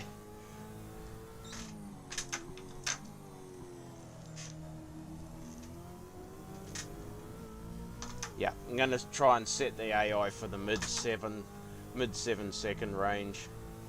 So I think that's I'm getting pretty comfortable between mid 7s and 208. So that's freaking moving with a full freaking load of fuel. Yeah. Yeah.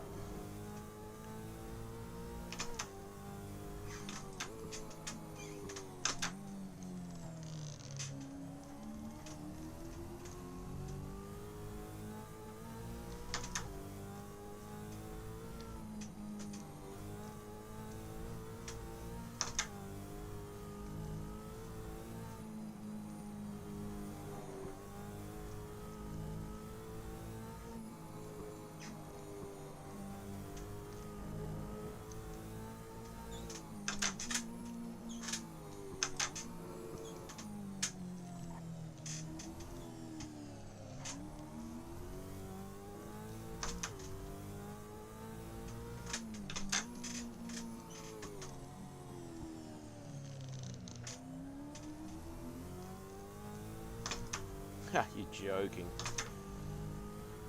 I won't say anything yet because I could still screw it up at the last corner like I've done about freaking 50 times already.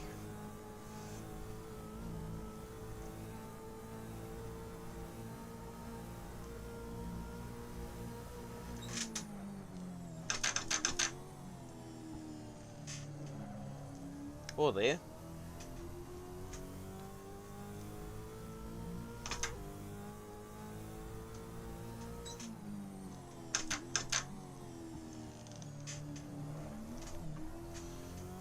And I did screw it up a little bit. 207.4.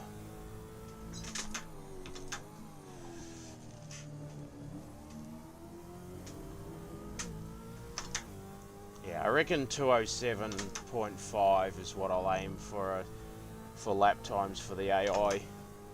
And give me a little bit of leeway. Okay. Yeah, 8th of November 2013 was the very first release. It officially left early access. Righto, so it is only sort of 11 years old. Yeah, just coming up on, yeah, well, 8th of November, so pretty much end of 13, start of 14. There you go, I thought it was actually earlier than that. Yeah, no, I know iRacing's 2008, but yeah. No, I mean, look, it's probably, they've probably extended the life by what, 7 years or more? 7 or 8 years? You reckon? Yeah, I don't know when Kuna sort of stopped supporting development as such.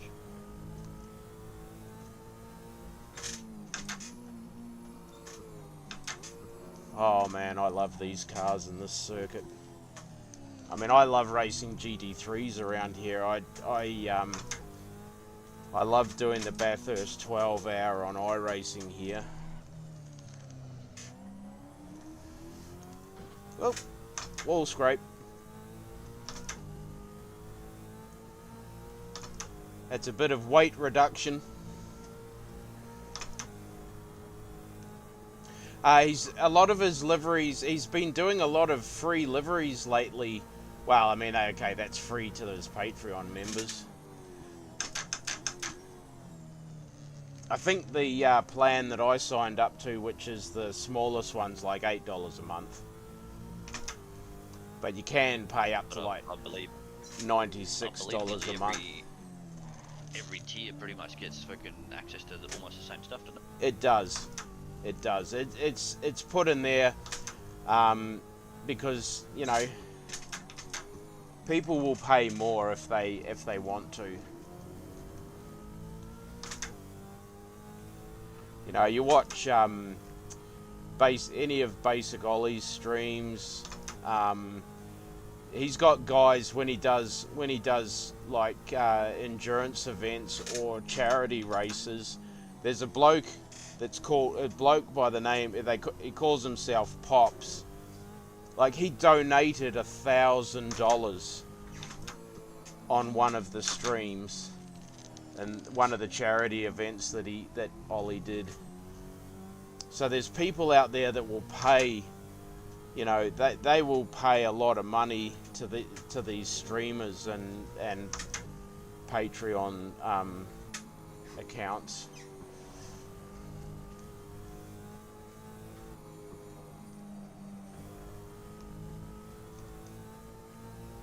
Oh shit.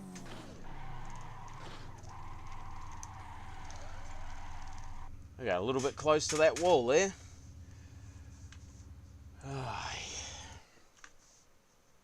Righto, we'll exit out of there for now. I'll fire up iRacing, but I'm pretty sure there'll be updates to deal with. We'll see. I won't do any updates right now. I'll leave that till later.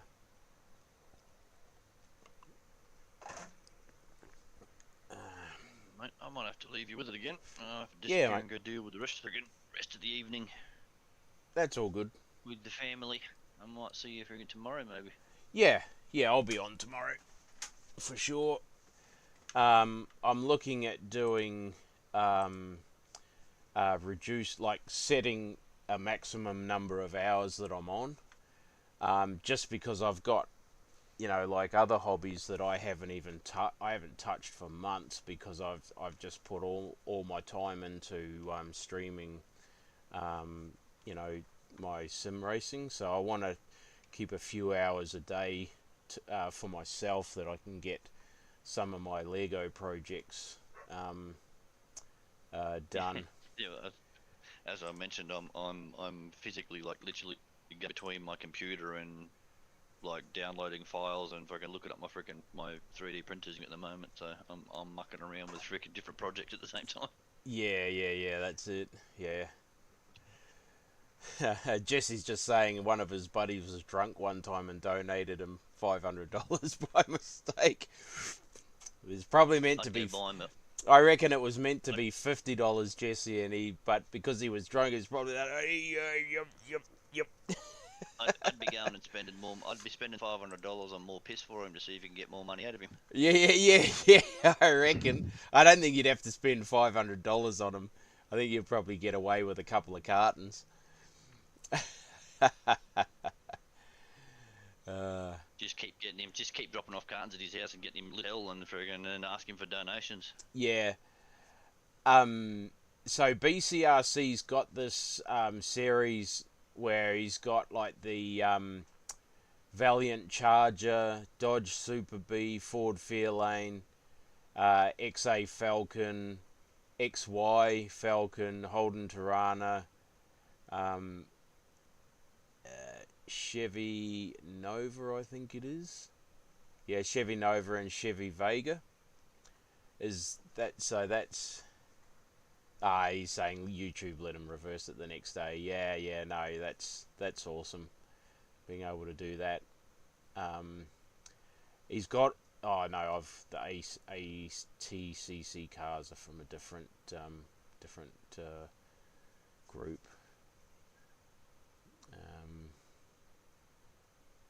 Yeah, got lots of stuff in here. I've also got the Le Mans NASCAR Camaro and the NASCAR Camry. Oh, they've done the NASCAR. They've done a Camry and a Mustang as well. So that's all there. Might pick the Camaro and do some laps of Le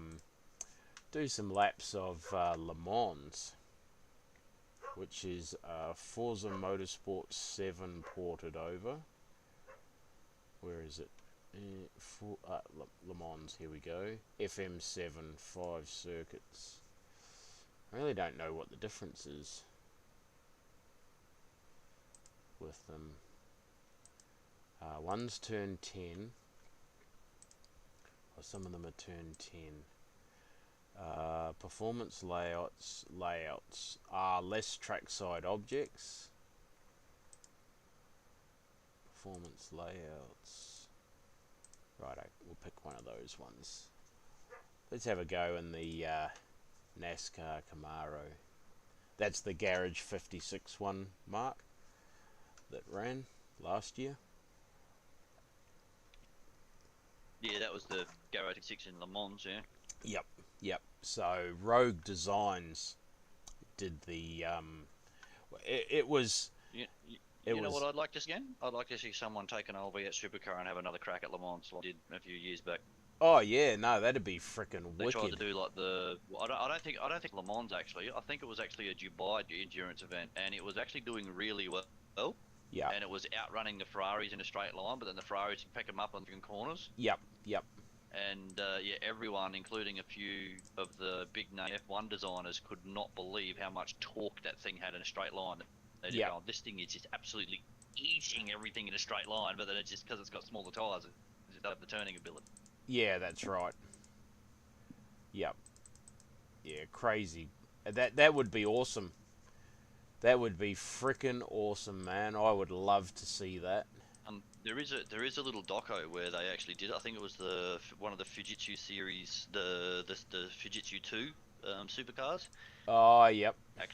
Actually got taken over to, was it Dubai or Abu Dhabi, or one of them, that did the endurance event, and they were actually coming second and having a really good battle with one of the Ferrari Scuderias. Yep.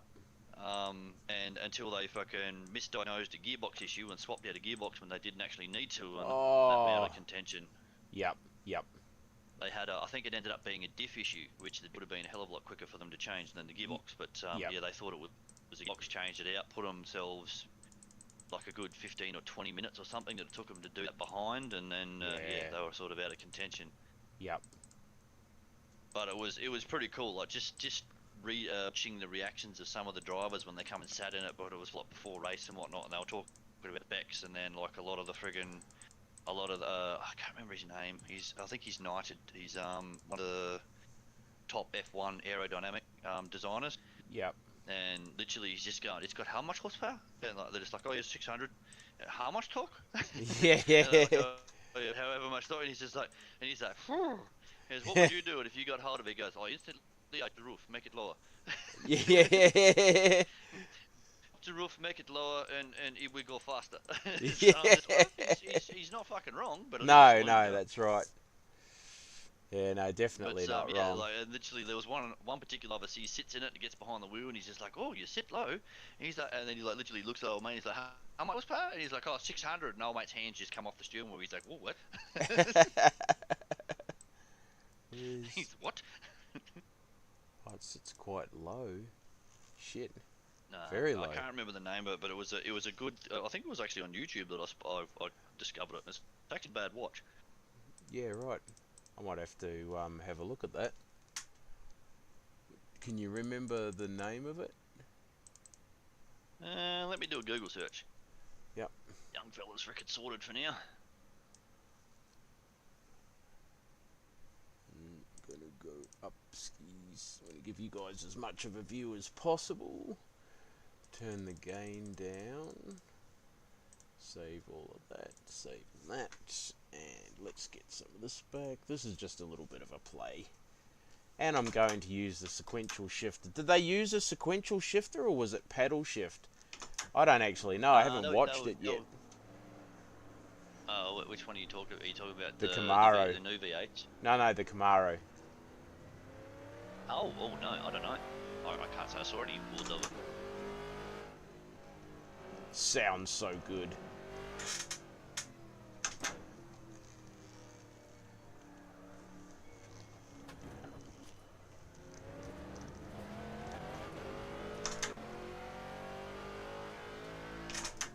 Oh, that's no good.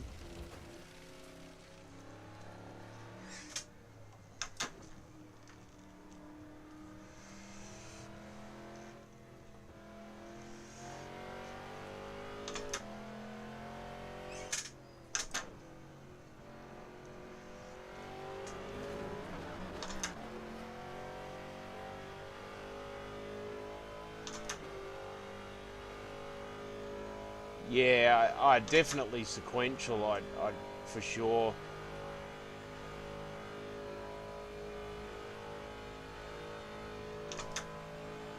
Oh, it's only 5-speed too. Yeah, right.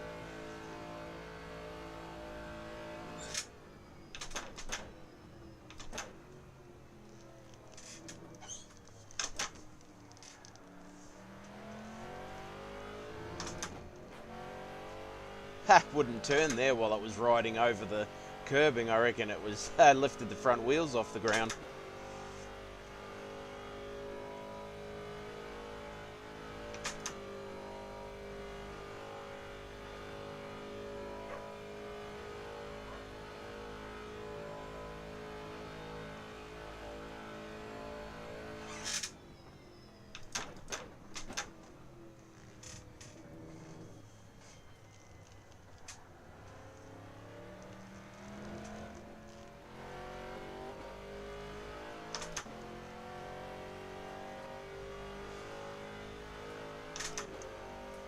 I think I was donating these guys $1 a month, and then somebody took the mod and put it on one of these sites, and they even offered to refund their Patreon members the money that they'd paid to have the mod.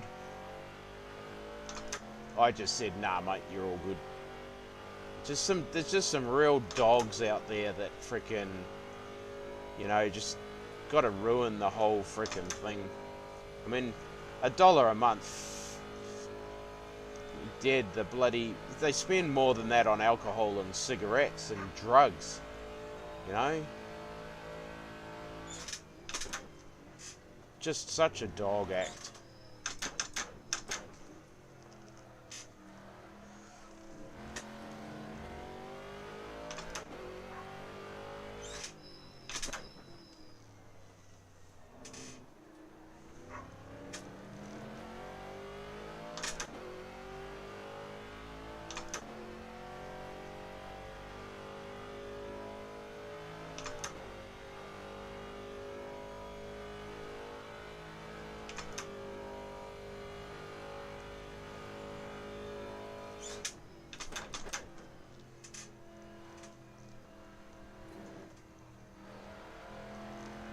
And of course, it doesn't handle like a NASCAR, because it was built built to frickin' turn corners left and right.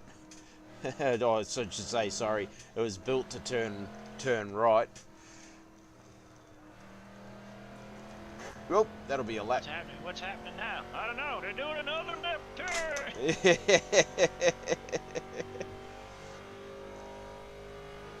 Oh man, I cannot believe I can't find this freaking doco that I remember watching. I can't find it. I might just do a search for when the V8 supercar went to Le Mans. I don't know if it was on the Le Mans track though. Oh. I'm pretty sure it was one of the other 24-hour events. Ah, righto. Spa, maybe?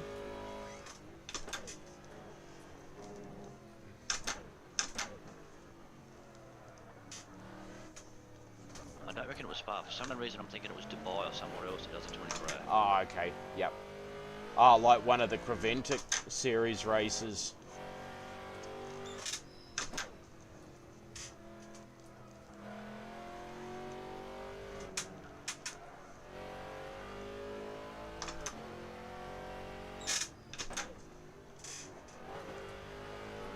Ooh. That lap's not going to count. A track cut has been detected. Tell you what, once I get on the curbing and get over the curbing, the car just doesn't want to turn.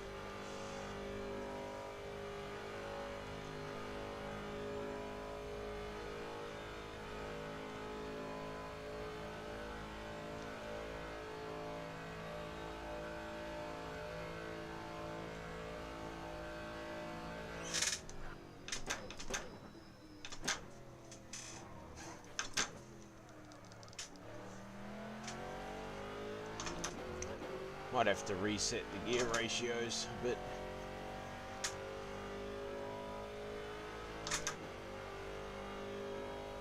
it's only getting to like 260 kilometers an hour. I'm sure it went faster than that in a straight line.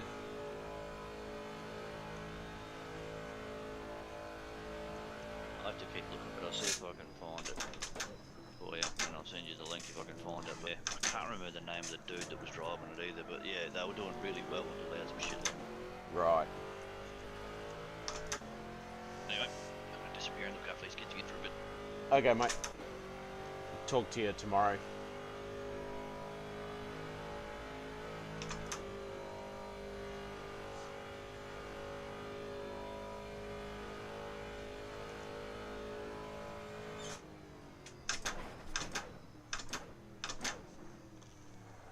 Decided to upgrade my monitors as well. I'm going to look at going 1440p to give you guys a better, more immersive look through Pure and stuff. Dan Suzuki recently, Dan Suzuki did another video on Reshader for iRacing, and gave all his settings for it, which is worth a look. I need to look at Reshader myself.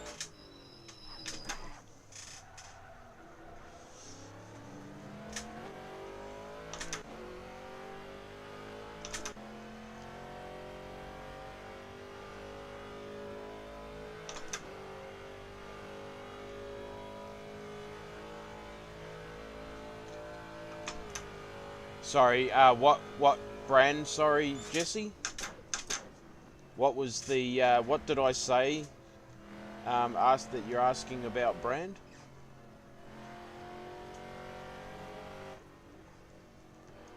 I must have said something without realizing I'd mentioned anything. What brand did I choose from? Oh, track cut. No track cut.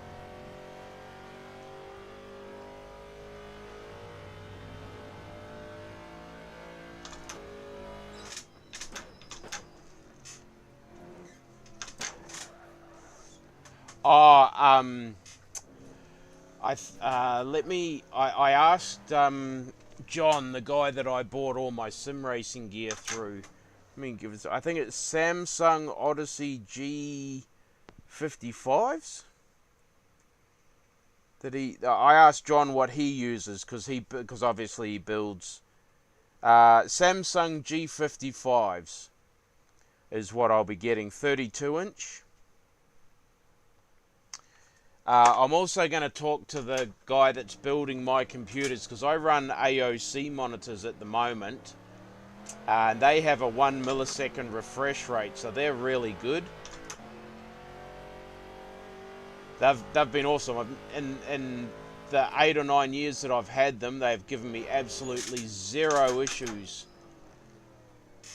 They're fantastic monitors. They're 1080s, that's all.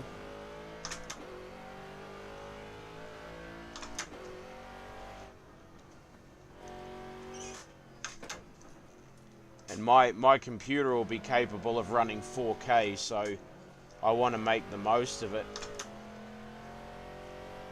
I mean, these monitors certainly won't stress it out at all. No doubt.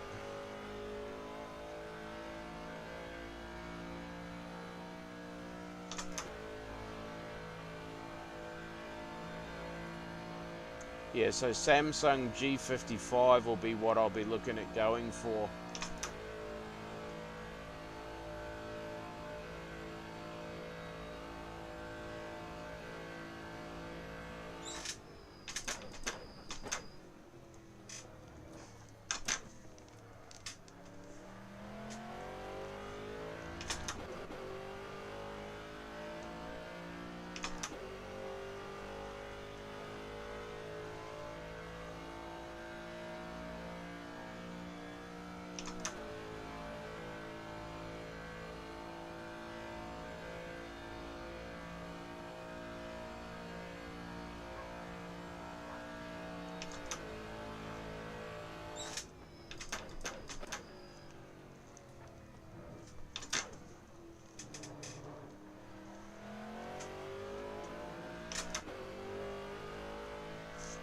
This could be another potential AI race as well. Chuck it in with GT3s.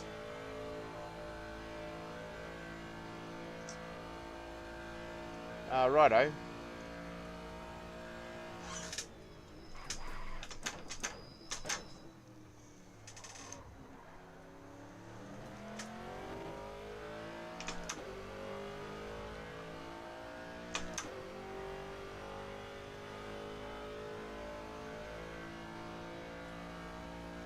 Kind of getting used to looking over this stupid monitor, stupid digital dash setup that they ran in this thing. I don't know why you'd put that up like that above the bottom of your windscreen.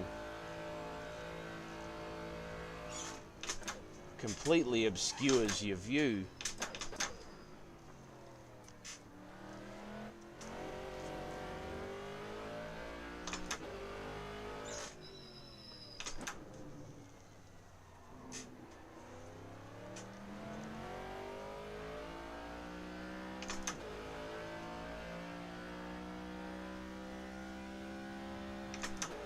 .213 k's in second.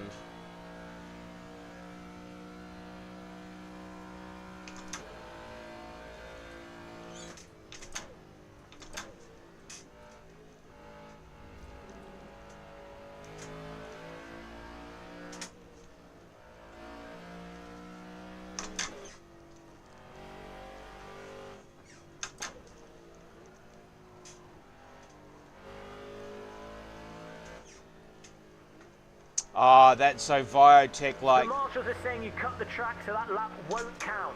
So is that like a rebranded Samsung monitor, kind of similar to what we have over here with a manufacturer called Hisense?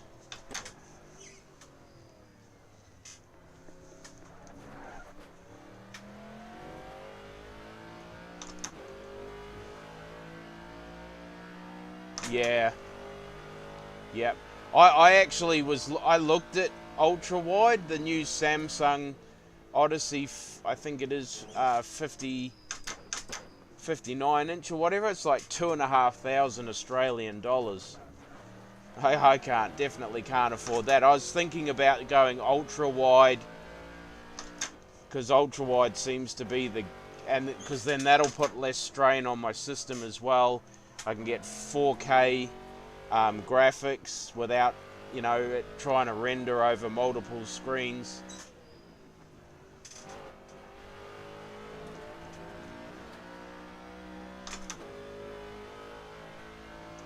Yeah, that's exact. I reckon that's how we got a product here called Hisense. They do TVs, fridges, and freezers and stuff, and it's other branded, it's other manufacturers' units with their branding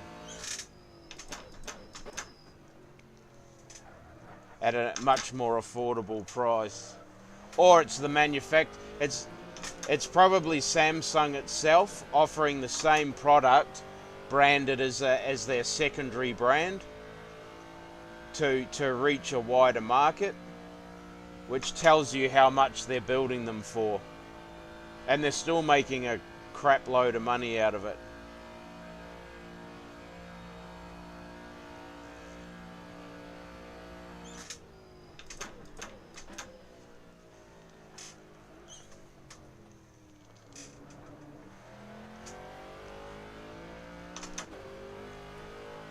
Righto guys, I'm going to give it another 5 minutes and then I'm going to jump off. That's a massive difference. What was the Samsung equivalent at the time, Jesse?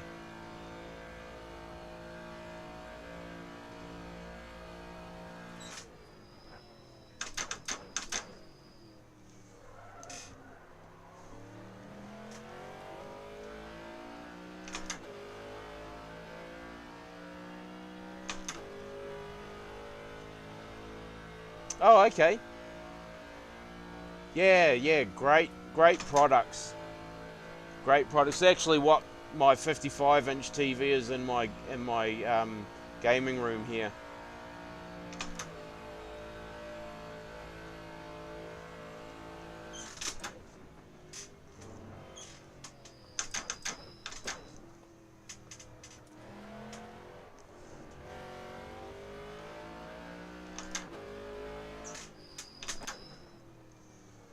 We've got a freezer inside the house that's high sense.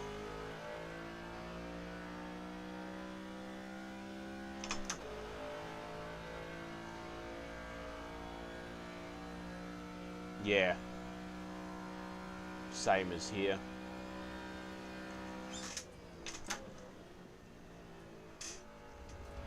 I mean, how good does this NASCAR engine sound though? Like, seriously.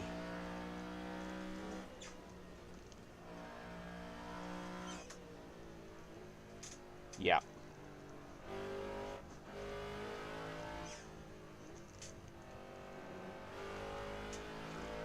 The marshals are saying you cut the track, so that lap won't count.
I'll have to have a look on Amazon as well. But the problem is with John, I can pay it off.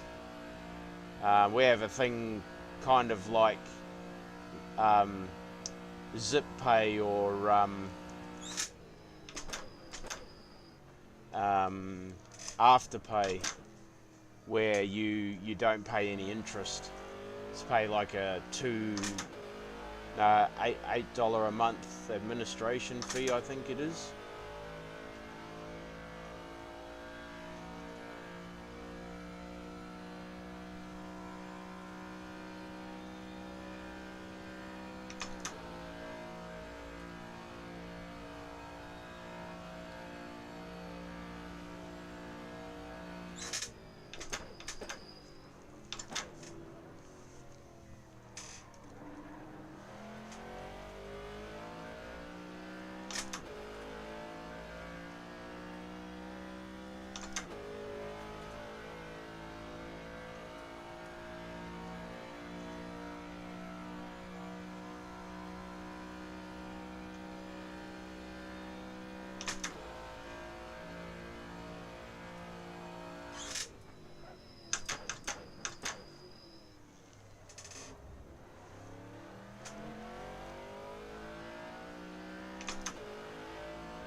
Ooh, I'm into the 4-minute 12s. There was a Facebook Messenger page set up dedicated to this car and track combo. And I can't remember what lap times they were doing. I'll have to go back through and have a look. Somebody even posted their setup.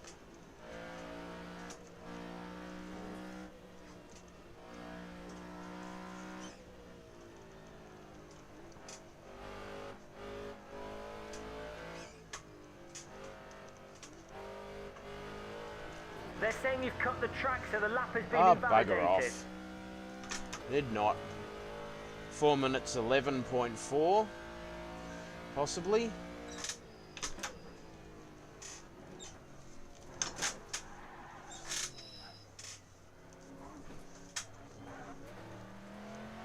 Yep, 0.5.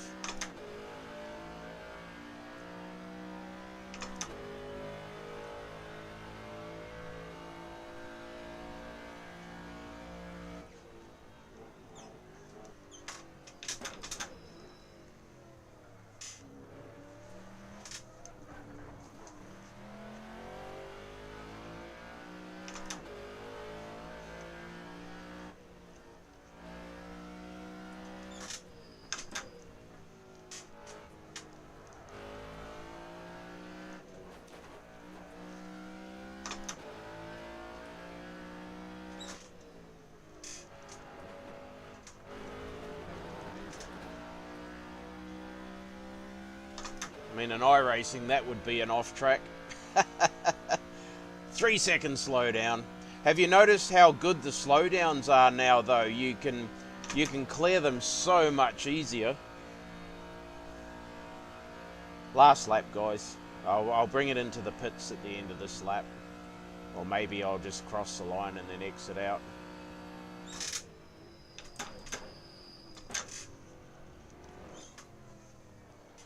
Try and see if I can do a 4 minutes 10.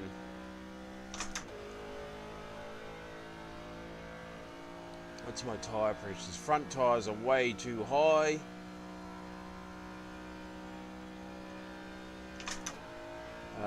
Need to lower those a bit. Rear tyres are good.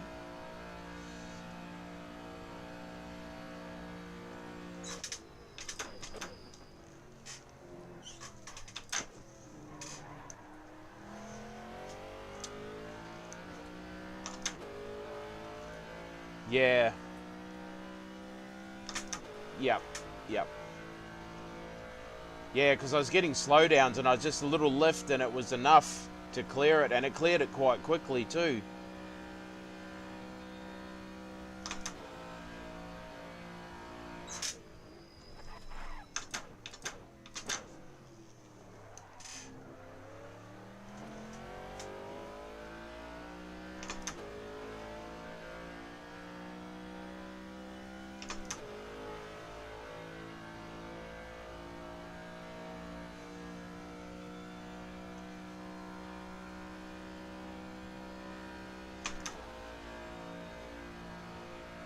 Try not to get an off track on that coming out of the back of the Porsche S's there.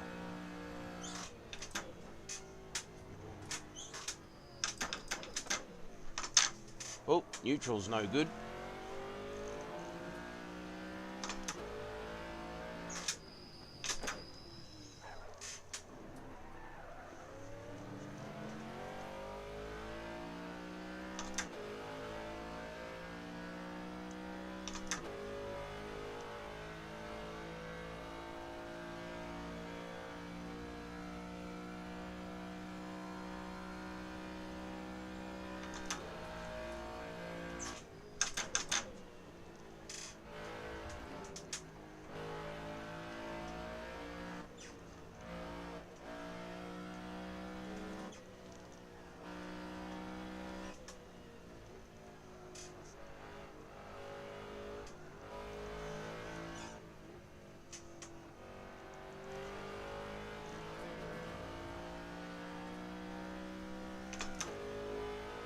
Righto, here we go.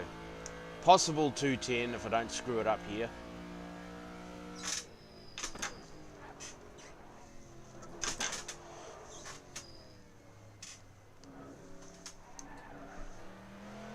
Hello. Hey, Brian. There we go, a 210. .5. Fantastic. Well done. Brilliant drive. That's a Four. world record. Running the Garage 56 Mustang Camaro around Le Mans. All right. Yeah. Have you got a stream up, have you? I have, yeah, but I'm just about to close it down. Oh, that's all right. Got to feed the dogs and yeah. Because they were doing, what's known tonight, they were doing social series in AMS, and they were going to run Aussie racing cars round an oval track. How stupid was that? So I tried one oval track and it didn't work, and I came back because I can't race because of my arm. And then they did a second oval track. That obviously didn't work because when I went to have a look then, they were at Adelaide. So Righto. I'm just going to race an Aussie racing car around Adelaide. I've raced that track 1,000 times. Yeah, yep. I'll just end the stream, Brian. Yep. Give me a second. Okay, guys, thanks very much for joining me in the stream and keeping me company in chat. I'll put up another stream tomorrow, probably around the same time-ish, about 1 p.m. my time. So yes, I hope you can join me again. Jesse, as always, awesome talking to you, mate. You and Christina have a good night. Cooper, if you're still there, I might see you tomorrow for some practice and see what sort of see if I can keep up with you. Thanks, guys. We'll end it there, and I will see you around the next corner. Bye for now.